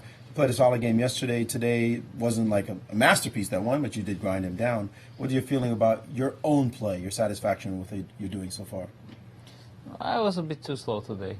Other than that, I'm slowly getting in the tournament. And, getting a point from a position where I didn't really deserve it is very good, just for the tournament. Can you assess anything after 2 rounds? Does anyone, a professional player like yourself, care about what the result is after just 2 rounds in a tournament? Of course I do. I care even after the first round. But generally, winning and not losing, I think, is the secret of chess. That's a good secret to hold. We know you have your winning ways, and we hope they continue as you play the rest of the games. Levon Aronian, tie for first. This guy won it last year. Can he do it back-to-back? We'll see in the next several rounds. Quick question for Levon. Levon, today we saw a big streak by Maxime Vachar-Legrave ended. He had gone 70 games, I'm told, without defeat. An extraordinary streak. In your career, what is your longest streak undefeated? I don't know. 5 games? Wow, really? I have a habit of losing a lot and generally not winning as many games as I hope to. But maybe I had something like 50 games. I don't remember. Has to be counted. But it's quite an accomplishment in your view as well. Absolutely. Yes. Absolutely. And I guess, today it was especially unpleasant for him because he played a really good game up to the point where he blundered. I thought Maxime was playing a brilliant game. Yeah. Agreed. Indeed, it's sad to see him screw it up, huh? Yes. Well, that goes to show how cruel chess But can be. happy for fans of Anand, and that zero-sum game it is, isn't it? Right. But somebody mentioned Tal's 95 game record in 73 to 74. Right. So Maxime was on the heels of that. Yeah. Misha has a very, very deserved reputation as this high wire trampoline act, you know, taking all kinds of risks, sacrificing material when he doesn't need to, and so forth. And then it's extraordinary that he could just went through the streak of being undefeated. He was extremely solid, a very tough guy to beat. Let's take a look and see, as we wait for the conclusion of this game, what's in store for us tomorrow in round 3 of the Sinquefield Cup, again starting at 12:50 here in St. Louis and 1:50 on the East Coast. Well, some big games because we got the leaders facing off between Wesley So and Levon Aronian, and those are actually 2 Grand Chess Tour frontrunners as well. Exactly. Anish Giri is going to be facing Ding Liren, and Anand will be playing against Nakamura, and if Nakamura wins today, so much to play for, as he is also really leading the Grand Chess Tour as well. Veselin Topalov, who's going to be playing against MVL, and Svidler against Caruana, with a chance to finally get the white pieces and perhaps regain some honor. Yeah, right the ship a bit. Maurice, you had some thoughts yourself there. As we look there at Anish Giri, deep in thought, his head hanging over the chessboard and trying to figure out, hope against hope, how to save this position. We see Nakamura has decided that material is not a good thing. Get rid of it. Well, it's a good thing because you can get rid of it. That's a great thing about being up material is don't be materialistic. You can always sacrifice it back for position. And that transition is what he's done in this game. In this moment after G5, there were clouds hovering over the white king. A lot of tactical opportunities for black with the 2 knights and the rook trying to create some kind of counterplay. And Nakamura said, you know what? I'm going to end all hope of any counterplay and any coordination off your 3 connected pass pawns. I'm going to turn them into 3 anemic pawns. They may be passed, but they're not going anywhere anytime soon. And in fact, instead of playing A5, which the Indians thought was simply the best move, said, I'm going to keep the position just totally dampened down that you get nothing at all. And after this check, now king to H1, and there's absolutely no way to coordinate these pieces whatsoever. And his plan now is to distract his opponent with this move, A5, and pretty soon you're going to have to pay attention to this pawn and also keep this going. No counterplay for black right now, and Anish realizes it, as you can see him sitting there trying to figure out how to make some kind of hay out of this position, but he's got no geometric construction that makes any sense. So it looks as though Nakamura has figured out how to make this position really be in his favor, and Giri is in deep trouble as far as I'm concerned. He may not be completely lost, but no, I think he's completely lost. Yeah. I agree. I think that this was a really superb decision. I liked it from a far field. Giving up the exchange with rook takes f4. You know, you see that these nice 3 connected pass pawns, this knight's coming to f3 check. Good grief. On a good day, this king could even march to f5 and support a g4 pawn kind of thing. And just giving up this exchange really just takes all the harmony that exists in black's position and just takes it away. And I thought a5, I didn't think rook f1 was necessary. I thought a5, and then suddenly black is on the back foot. Even the way Hikaru played it, the a pawn is so huge, you can see that the rook's going to have to go back. Some of black's pieces are going to have to go back to deal with the a pawn, and then there's going to be rook takes f4, and that's all she wrote. That bishop on c3, by the way, is a dominant piece. It's been the dominant piece of the whole game, and it's just lording over the board now, telling the knight on f3, you're not coming through this route. You better go find some other way to get to the queen side. But once white gets the a pawn, it's just 2 moves to a6. Right. Once you get that there, it's disaster. Everything's going to fall apart. So great decision by Nakamura, great practical decision, maybe just the best chess decision as well. And it looks like a completely winning position, and you see the despondent, I mean, his head in his hands. Anish Giri clearly knows that this one is terrible and that he's going down. Yeah. Well, again, we just talk about how, difficult it is to win a game at this level. And when you think about Anish's 2 games, he had this great game yesterday against MVL, right? Fantastic preparation, played all of these great moves. One single slip and a win turns into a draw. That's and right. then today, he got outplayed from the opening. There were the two bishops. Then he made this very interesting sacrifice, fought his way back to equality. If he had found that move, knight g4. And by the way, we really have to criticize Anish for coming in.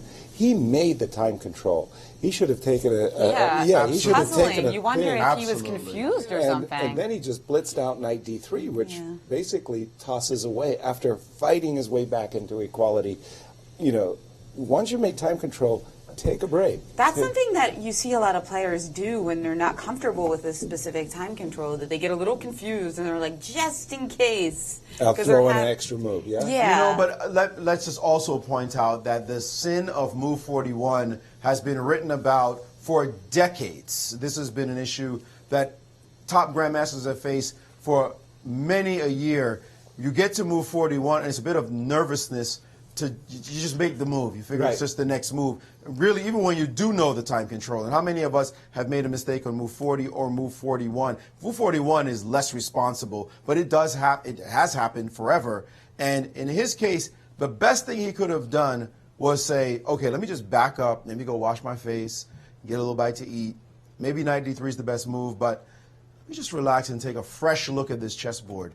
And if he had just done that little bit, that's what experience, that comes with experience, but this guy's 2790, at least he was.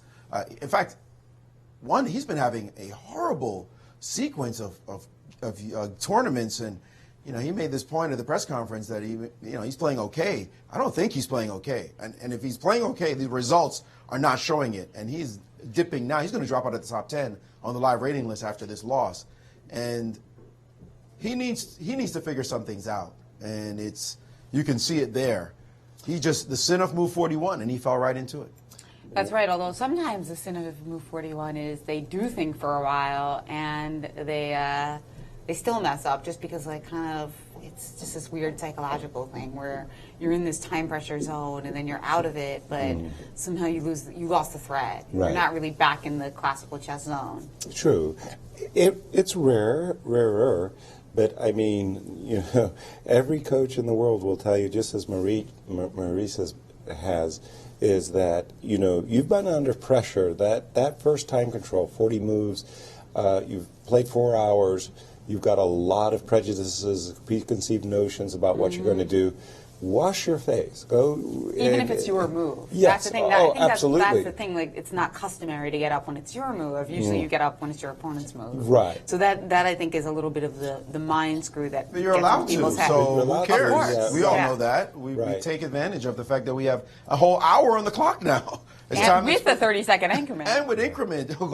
Go wash. The washing of the face and a little snack is only going to take 90 seconds at most. Exactly. And then you come right back to the board and you look around. You say, whew, I'm still alive. I'm breathing. Thank you. And now you keep playing. And that just goes to show you this time control is different, and the players are not always entirely used to that. Of course, we saw that notoriously with Magnus Carlsen's game in Norway chess a couple years back, but last year. But in this case, you see it as well, because normally the second time control is a lot shorter. So even though you got it, it's not like enough to necessarily completely relax. Where here it kind of is. Mm-hmm. They really can relax with that whole hour and 30-second increment. Yeah. And let me get to that position that we've been harping on. I brought it up. This is the move 41. And the issue for black in the position is twofold. First of all, this knight on f2 is hanging, but the second problem is that this rook on h3 is strangely enough trapped. And very quickly, this move knight d3, which actually made the position very bad for black as this rook got trapped. If we went back to this position and Anish had a chance to give it a second thought, he might have discovered that, whoa, I can save my rook as well as my knight with this nice retreat knight g4. Now the problem for white is that this pawn on g3 is hanging. If he tries to step up with his king to protect it, then it's nothing but a repetition.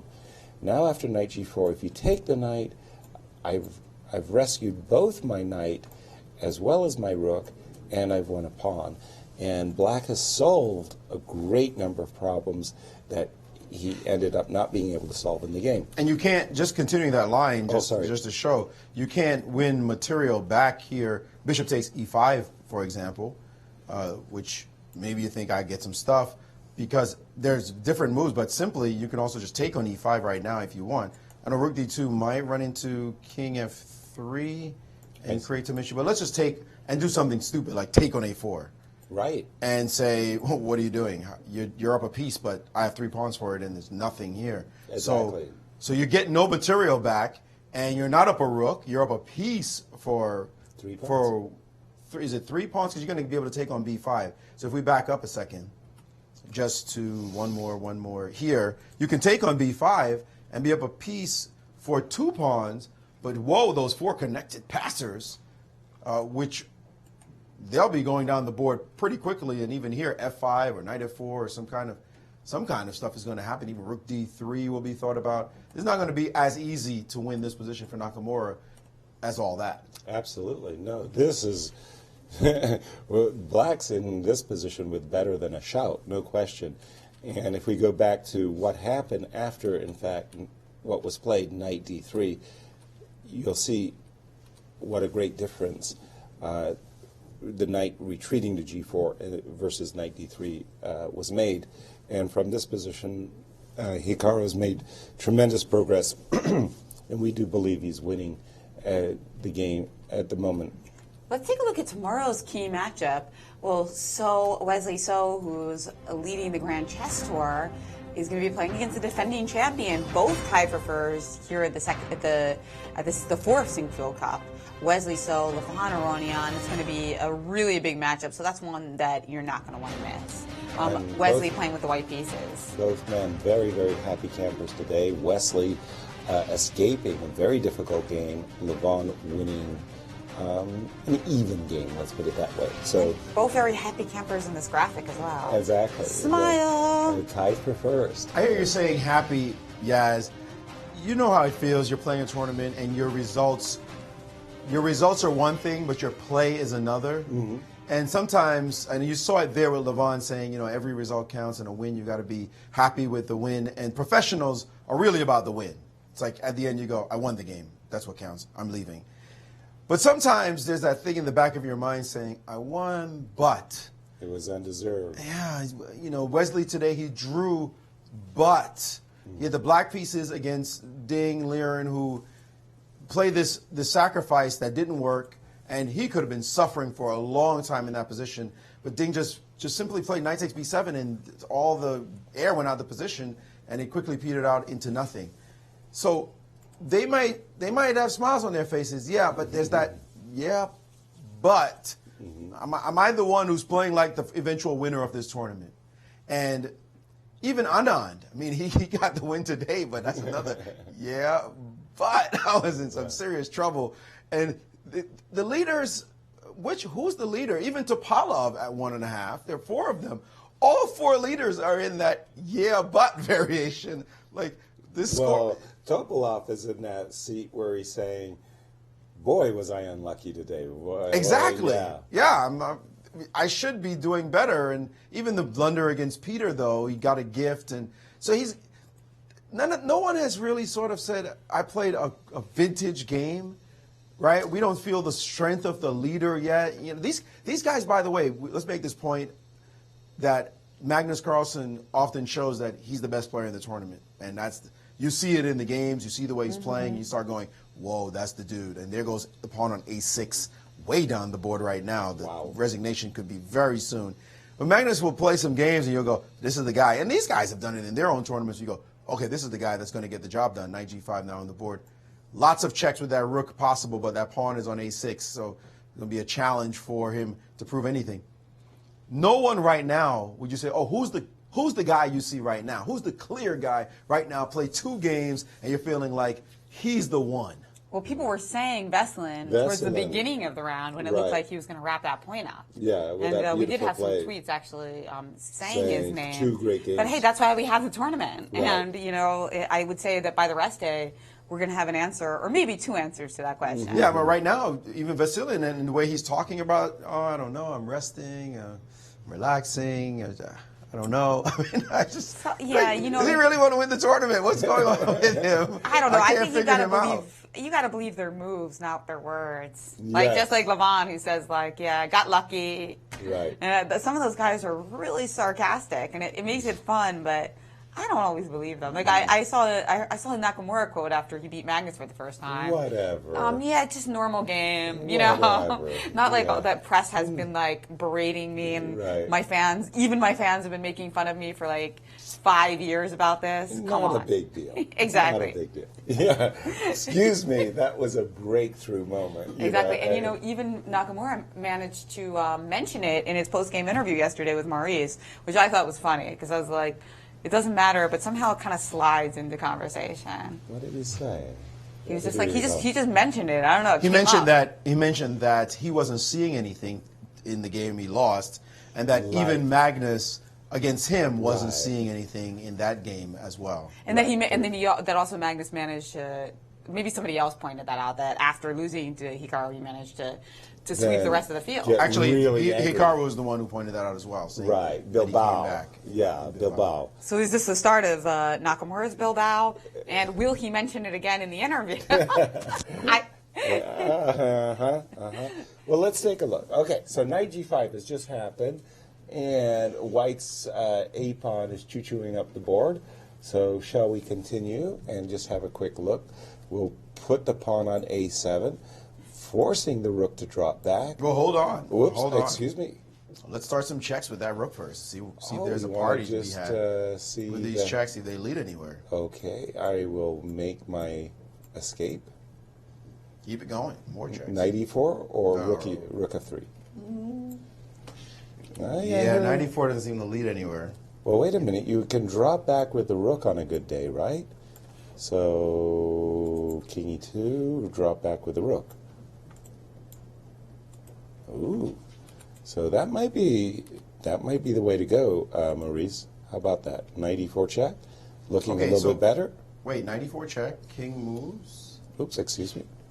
I'm thinking king e1 these days. At this moment, king e. Oops. Okay. King e1. Yeah. And if the rook drops back, bishop d4. That was my intent. Solves all of that problem. And now the question, which looks like it has no good answer, is can he get to attack that a pawn and take it somehow? So you're thinking like knight d6, knight d5, right? Mm-hmm. But I can't pull it off. It was knight c3 and you're harmonized. Right. That's sweet. That just arrived perfectly timed. But and a7, a7 hasn't been played, but he has played a7 right there. We see on the camera. And here are the checks. H3. The checks are starting. So we see that. Oops. He preferred rook h3. King g1 on the board. Rook g3. King h2 box. King f2 box, pardon me. Oops. And knight e4 check, I think, is we're about to see. He's reaching for the knight. Yeah, he's playing his moves quite quickly here. And we're expecting king e1, so that when this rook does drop back, we're not in a fork. That's right, and he has played it. And so then rook will drop back to g8. And this is where we like this move, bishop d4, just protecting this pawn on a7. Yeah, these moves are coming fast and furious now. And just in Hikaru's defense about mentioning the Magnus victory, I feel like we should mention that a lot because, man, journalists and broadcasters have been mentioning his his dismal record. Yeah, they've been pounding on poor Hikaru for years. And by the way, just think how fantastic Hikaru's rating might have been. Mm-hmm. So he lost 12 games, and if you give Magnus 5 points for all those games, that's a 60-point rating swing between these two players, and at one time Hikaru was number 2 in the world. And that 60 rating point swing would have meant that they were literally points apart. So the fact that Magnus had such a huge record over Hikaru is probably one of the crucial reasons why he was 50 points ahead of everybody else in the world. So that breakthrough win for Hikaru just had to feel really, really, really good. And I'm not buying this whatever. Yeah, but you know Magnus is not going to get the chance to seek his revenge for a while either. Right. Well, he's got a world championship match. Speaking of which, I know it's very topical on the internet, and I have no insights. Aegon, the FIDE organizer for the world championship match, had announced ages ago it was going to be in New York City. We still don't have any updates. But we have an announcement that there's going to be an announcement. Oh, exciting. And then that announcement is But I going to be thought another announcement for an announcement. that The announcement the was announcement 2 months for an ago. announcement is Monday. Wow. So we will hope that it's not another announcement for announcement, but an actual location in New York City, which of course would be very exciting for us Americans, although we would have preferred an American challenger. Okay, but that's the way it goes, and Sergey was very deserving. Of course, he really was. And you're thinking it's going to be a New York City venue announcement. Well, I mean, You're hoping not it is. necessarily, but I mean that's the only information we have so far, right? True that. I would totally love it if we're in New York, of course. Being a New Yorker myself, just to have it on home soil, that would just be an exciting thing. And it's unfortunate that it has not been announced already. It's kind of almost ridiculous that it hasn't been announced already. But we hope they're getting their act together and that they're going to do something fabulous for chess. You've got to hope that this is extremely well organized, every detail thought about really well, and the promotion would be fabulous, because a world championship match in a country could mean quite a bit. Although, of course, you'd rather the American player, yes, but it's Magnus and Karyakin. That's what we've got. So I really hope that they all get it together and make it happen in a beautiful way. Agreed. And I can't help but forcefully recall that in 1990, when Kasparov and Karpov played their split match in New York and Lyon, what a stimulus that was for chess in the United States. And equally so in 1995, when Garry Kasparov and Vishy Anand played their World Championship match at the World Trade Center, by the way, on the observation floor at that. A big stimulus once again for that match. So World Championship matches are really, really great for the federations, for the players, and I hope that it does come to New York, and I hope it's, as you say, attention to detail. Yeah, I got friends who are emailing me and saying, yeah, I'd love to come to New York. Am I going to get to see you? I'm ready to host them. We're going to have parties. Definitely, that's something we want to have happen. And it's exciting. It's a great city. So there's a great excuse to come to a great city where a great match is being held. And that's what you want for chess. Of course. And so, yeah, I mean, I'm not going to have a place big enough to hold all the friends who want to come over and stay and hang out, because people want to party. It's a world championship match right there in one of the greatest cities in the world. That's right. Maurice, you do have my reservation for the master bedroom, right? I mean, that's my room. Dude, there's a bathtub with your name on it. I was afraid you were going to say shower. I'll take the bathtub. Okay, wait a minute. I'll take the bathtub. What about a pillow? Does he get a pillow? Oh yeah, of course. New York City. If you live in a place, I used to live in New York, and I read this article by somebody who moved around a lot. She lived somewhere in the Midwest, and then she ended up moving to New York, and suddenly all of her friends wanted to crash at her place. She was like, I have so many new best friends. Right. So then now she was in the Big Apple. So then eventually she made a rule that, like, the only people who were allowed to come and crash were people who had visited her previously. Ooh, nice rule. So not just fair weather friends. Is there any hope for Anish Giri in this position? It's just dead, right? No, he's gone. Yeah. When the move, we have A7 on the board. We've got our position on the board. The bishop is on this dominating square D4, and quite frankly, there's nothing that black can do to prevent white from playing. On a good day, what white wants to do, I think, is to play knight b4 to c6 with the threat of knight b8, which would force the rook into this horrible corner, rook a8. And if you don't like that idea, another very simple idea is just to bring your rook up the board, go to f3, go over here to b3, and then slide down to b8, and that will be curtains as well. That's nasty. Don't forget the threat of bishop e3 right now, and bishop in the position. Oh, no. Eyeballing the f4 pawn. There's threats everywhere.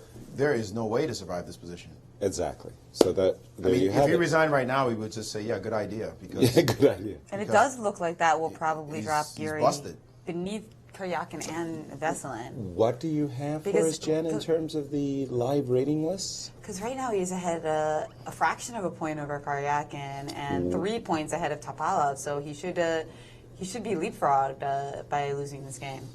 And he'll be number 11, and Vesselin will sneak back up into the top 10. I see. He won't last long below the top 10. Oh. But I think he's in a crisis right now in his game. I don't know what's going on with him. He's lost a number of games this year, surprisingly so, and for losing to Magnus for the first time, and also just not seeming out of sorts. Something's going on with him now. But as we saw with Maxim Vachilagrov, you can go way back, and Aronian as well. You can go way back and then come back and show that you're a quality player. So he'll get it together. He's still young, but right now it seems like he's going through a bit of a crisis point in his game. Interesting. I was making the contrast of where MVL was at the end of last year's Grand Chess Tour in London. MVL was out. He wasn't coming back into the cycle because he had failed to get the requisite number of Grand Prix points, and his rating had just dipped at the very wrong moment, and suddenly he's number 2 in the world. Anish Giri should have been last year's winner. Let's face it, of the Grand Chess Tour. His results were phenomenal. He was undefeated. He was like +5 overall, whereas the winner was actually Magnus Carlsen, who had just a barely plus score and lots of losses as well. So there he was, Anish Giri, undefeated, playing a great series of tournaments in our premier first year of the Grand Chess Tour. And here he is in the Grand Chess Tour, just as Jen is mentioning, barely keeping into the world's top 10 and facing a lost position. And yes, that's the life of a chess player. We go through our ups and downs, and there are points in your career where you're doing fabulously well, and there are other points where you've got to figure it out. And as long as you know not to give up, as long as you have the fortitude, that to me is the mark of GMs. That's right. We lose, but we're coming back. That's going to be the bottom line. No matter how horrible it seems, we're coming back at some point. And he is too young to write him off in any shape or form. And all the crises he's going through, I think he's also trying to sharpen his play a bit because he's not getting the results he wants. He's getting a lot of draws, and he can prove that he can draw with these guys. But I think it also may be that he's testing himself a bit now and going through those lumps of trying to play sharper positions and differently so that he can start winning against players. That's a great thing for him to do because when he finally figures it out, he's going to be a handful. But for now, he's showing some weakness as he may be trying to morph his style just a little bit so that he can start to press people and defeat the players that are ahead of him. And that was Garry Kasparov's advice for him. And, he's achieved so much. The thing left to achieve for players at his level is World Championship. So, sacrificing a little bit in order to meet that ultimate goal, of course, would be worth it in the long run. Well, for those of you who have followed Anish's career, he was at one time, confirmed Petrov player. He loved to play the Russian defense and stop these guys and, hold a draw as black. And then, just as you've been saying, to his credit, he sharpened up his style. He became a top Sicilian guy, mixing it up with Taimanovs and Naidors, and he was no longer satisfied to just simply draw and hold as black. And, you're right. A lot of these players, their greatness is going to be determined by whether or not they get that shot at the World Championship match. Well, like you said, that change is necessary. When we talk about the person I remember most vividly in his prime was Tiger Woods. Yes, of course. Tiger was dominating everyone, no question about it. It's the kind of person you say, okay, just rest on your laurels, keep doing what you're doing. And Tiger blew up his swing. So, no, something's wrong with my swing. I'm going to change my swing now. And people are like, what are you doing? You're winning all the tournaments. And he felt in order to get better, he needed to blow up his swing. And we see there Bishop E5 has been played and resignation has occurred. And it seems like Anish is trying to do some of that right now for himself, and he's getting some negative results. But as it did happen to Tiger, he got those negative results, but then he came back even more ferociously. So I think Anish is going through that period as well right now. And the thematic move to force resignation, bishop e5, it's a double attack, as Yasser said. The key to winning at the amateur level is double attacks. It threatens the f4 pawn. It also threatens bishop b8, forcing the queening of the pawn. Exactly. So well, nice comeback by Hikaru. Exactly, and I mean, he forecasted it. Credit to Nakamura. He referenced that game in Bilbao, and he made it happen in the second round. Yeah, there's nothing wrong with pointing out the fence and saying a home run is coming. You just better deliver when you point out that the home run fence is your target. Yeah, so a nice win, and for Anish, great disappointment. And here's where we stand in the Sinquefield Cup after 2 rounds. Well, we've got 4 players tied for the lead. Levon, our defending champion, Wesley So, our Grand Chess Tour leader, Vishy Anand, Veselin Topalov. Love to see those guys, veterans at the top as well. And now, well within striking distance, of course, with just 2 rounds in the books, Ding Marin, our newcomer, and our 2 American stars, Fabiano Hikaruana and Hikaru Nakamura. Maxime Bashir-Legrave and Anish Giri still waiting to get something going here, and Peter Svidler in the basement for now, but actually in his post-game interview wasn't that displeased with his play.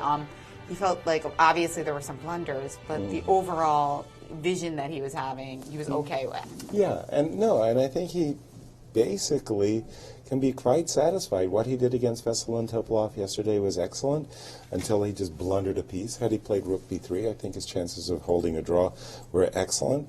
And then today, he really did get outfoxed, so to speak, in the opening against Levon. It can happen to anybody, but he fought his way back, found some fabulous moves: h5, queen b8, bishop c2, queen b5. He had absolutely equalized the game. Levon was expecting rook fb8 and a draw to be had, and just 2 slips. I mean, it's rough at the highest level. It's rough out here at the Sinquefield Cup, isn't it? It is indeed. It is indeed. You got to play. No mercy, these guys. You don't make mistakes. You sign the score sheets. Don't make the mistakes before you sign the score sheets. But that's what happens. Don't make mistakes, or in Levon's words, try to win and not lose. That's the secret to winning. That's the secret. There you go. And we see these guys chatting a little bit about the game as they prepare to do some interviews and also get some food and prepare for tomorrow's games, which are going to be big indeed. Let's take a look at our schedule as we approach round 3 of the Sinquefield Cup. Well, we've got daily rounds at 1 o'clock, but remember our pregame show starts at 12:50 here in St. Louis. That's 1:50 on the East Coast, so you're not going to want to miss that. We do have a rest day on August 10th, that's Wednesday, and a potential playoff on August 15th, Monday. So very likely that the tournament will end over next weekend. So that's an important time for you to reserve your viewing hours for us. Right. Forget about that other competition that's going on right now. Rio, I think it is. Yes. Or you can just have them on 2 screens. And we do have the players who have been analyzing the game. They're getting ready to come into our studio, and as we get set up. While you wait for that, I can let you know that you should check out the Grand Chess Tour's Twitter page. Katev Abrahamian has been running it, and there's a guy who made a great Photoshop of Maurice Ashley annotating a Friends episode. Oh, really?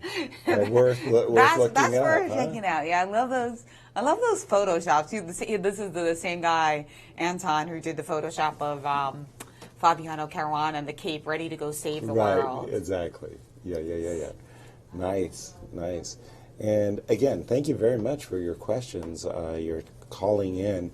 I think we've had some really very good questions from our callers that we've enjoyed very much. We had one earlier today that I never got to because we were in the thick of things, but it was from Twitter, and the gentleman asked about how long you should study a tactic when you're studying tactics, which is obviously a question that doesn't have a one-word answer to it.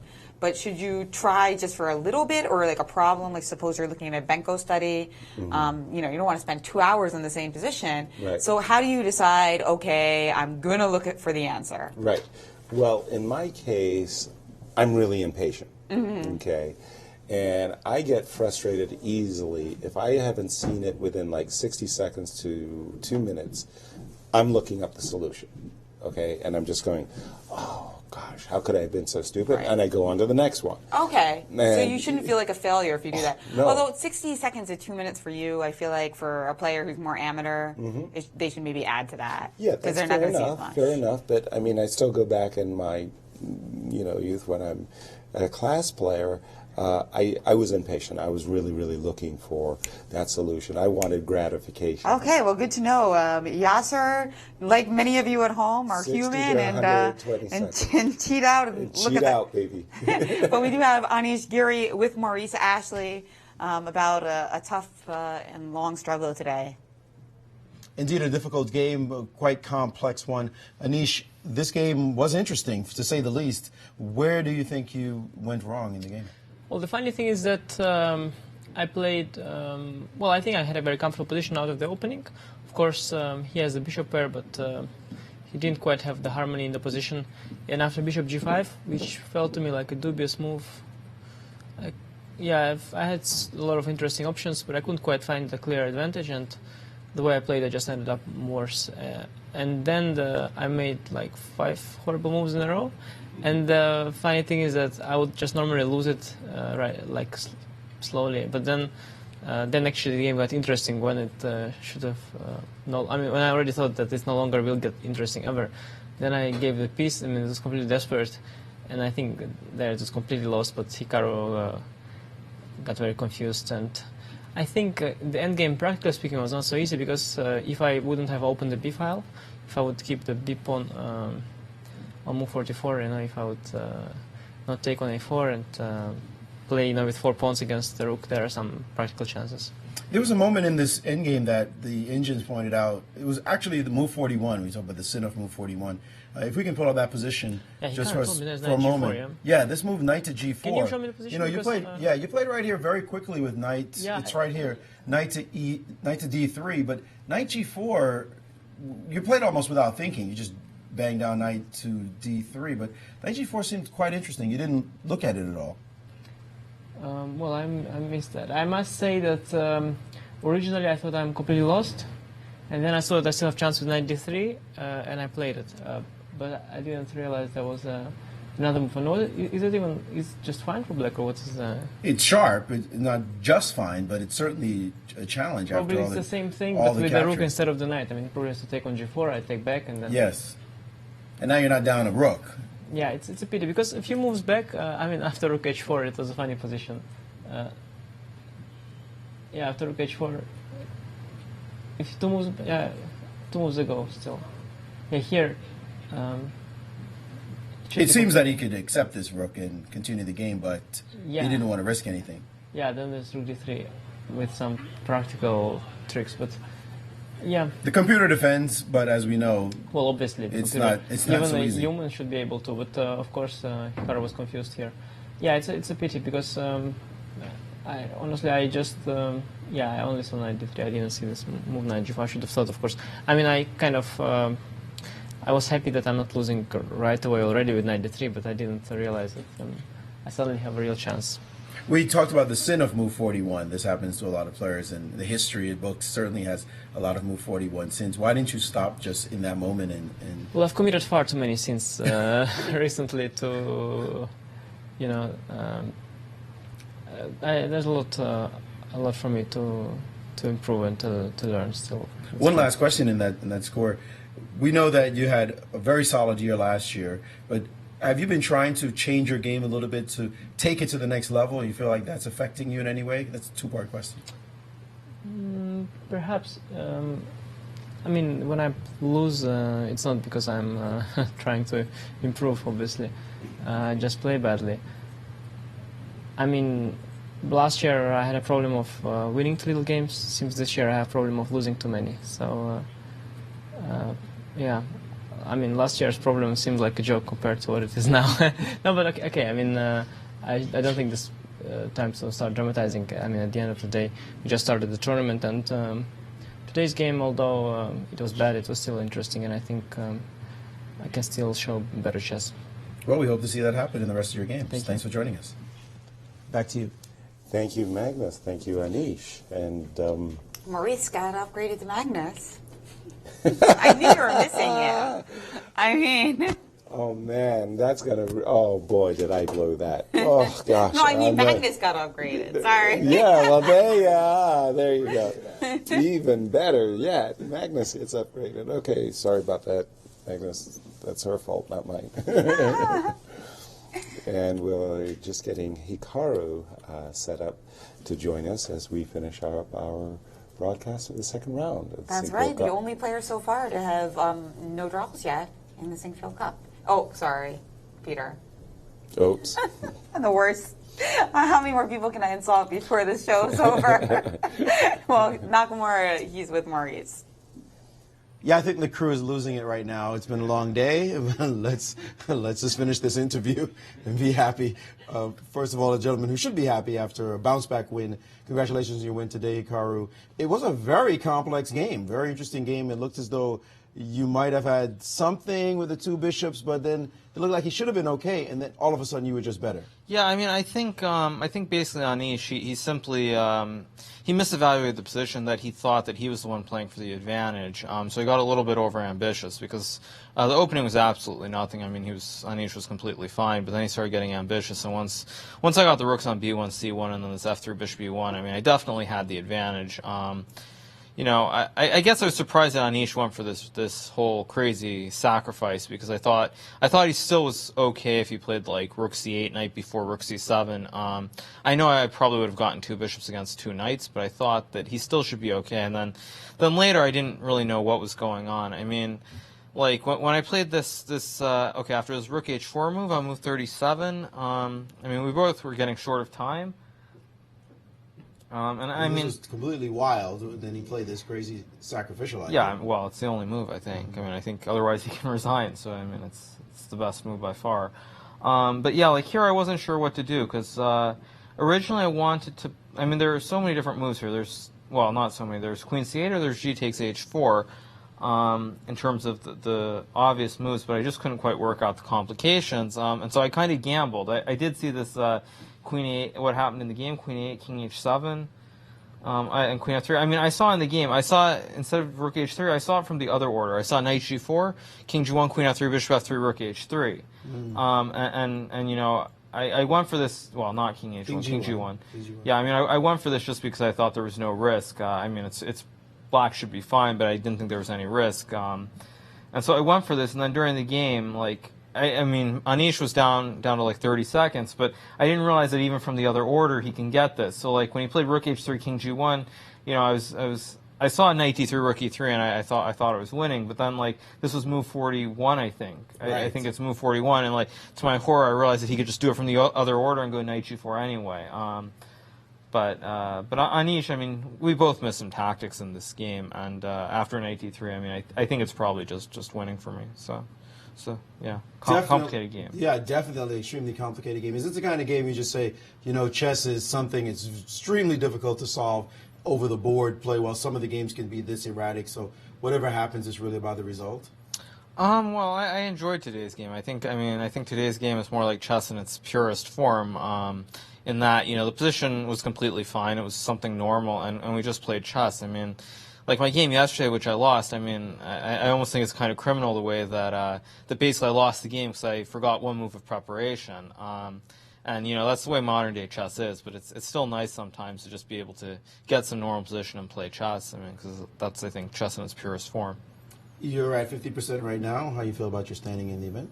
It's pretty good. I mean, normally I would draw Wesley with black, and I would draw Anish with white, so it's a pretty good start. I mean, not good, actually, but it's the start that I would have expected. All right, well, get your rest, and we look forward to seeing some more pure chess tomorrow. Yeah, maybe. Back to you. So par for the course, according to Nakamura so far. Yeah. Just not in the way that you would expect. Right. That's basically what he's saying. 2 draws, same result. But the 2 decisive games, has certainly given us a lot to talk about, hasn't Yeah, it? and I think it could go either way. On one hand, it gets him into the zone of fighting and gambling. On the other hand, it could tire him out. So it really, we'll have to see whether it hurts or benefits him. Yep. And a final thought from Maurice as we close out round 2. Well, what's striking me is the fact that no one's showing us who is the early leader. We have a jumbo leaderboard with 4 players at the top. We have players chasing them at one point, and who knows what's going on right now given these standings as we can see them. It shows that there's a lot of tournament left to be played. No matter what the result tomorrow, it's still going to be a jumbo leaderboard because everyone will be in striking distance of one another. So it's an exciting moment in the tournament. Still 7 rounds to go. It's still early, but I'm definitely looking forward to tomorrow's game, round 3. So am I. Anyone can still win the Sinquefield Cup. Join us tomorrow for round 3. And thanks to the whole crew for staying with us late, both the spectators, Maurice, Yasser, everyone in the truck from Spectrum Studios, Tom, Jen, Kevin, Aviv. It's been a great day. Thanks, Absolutely. everyone. Thank you.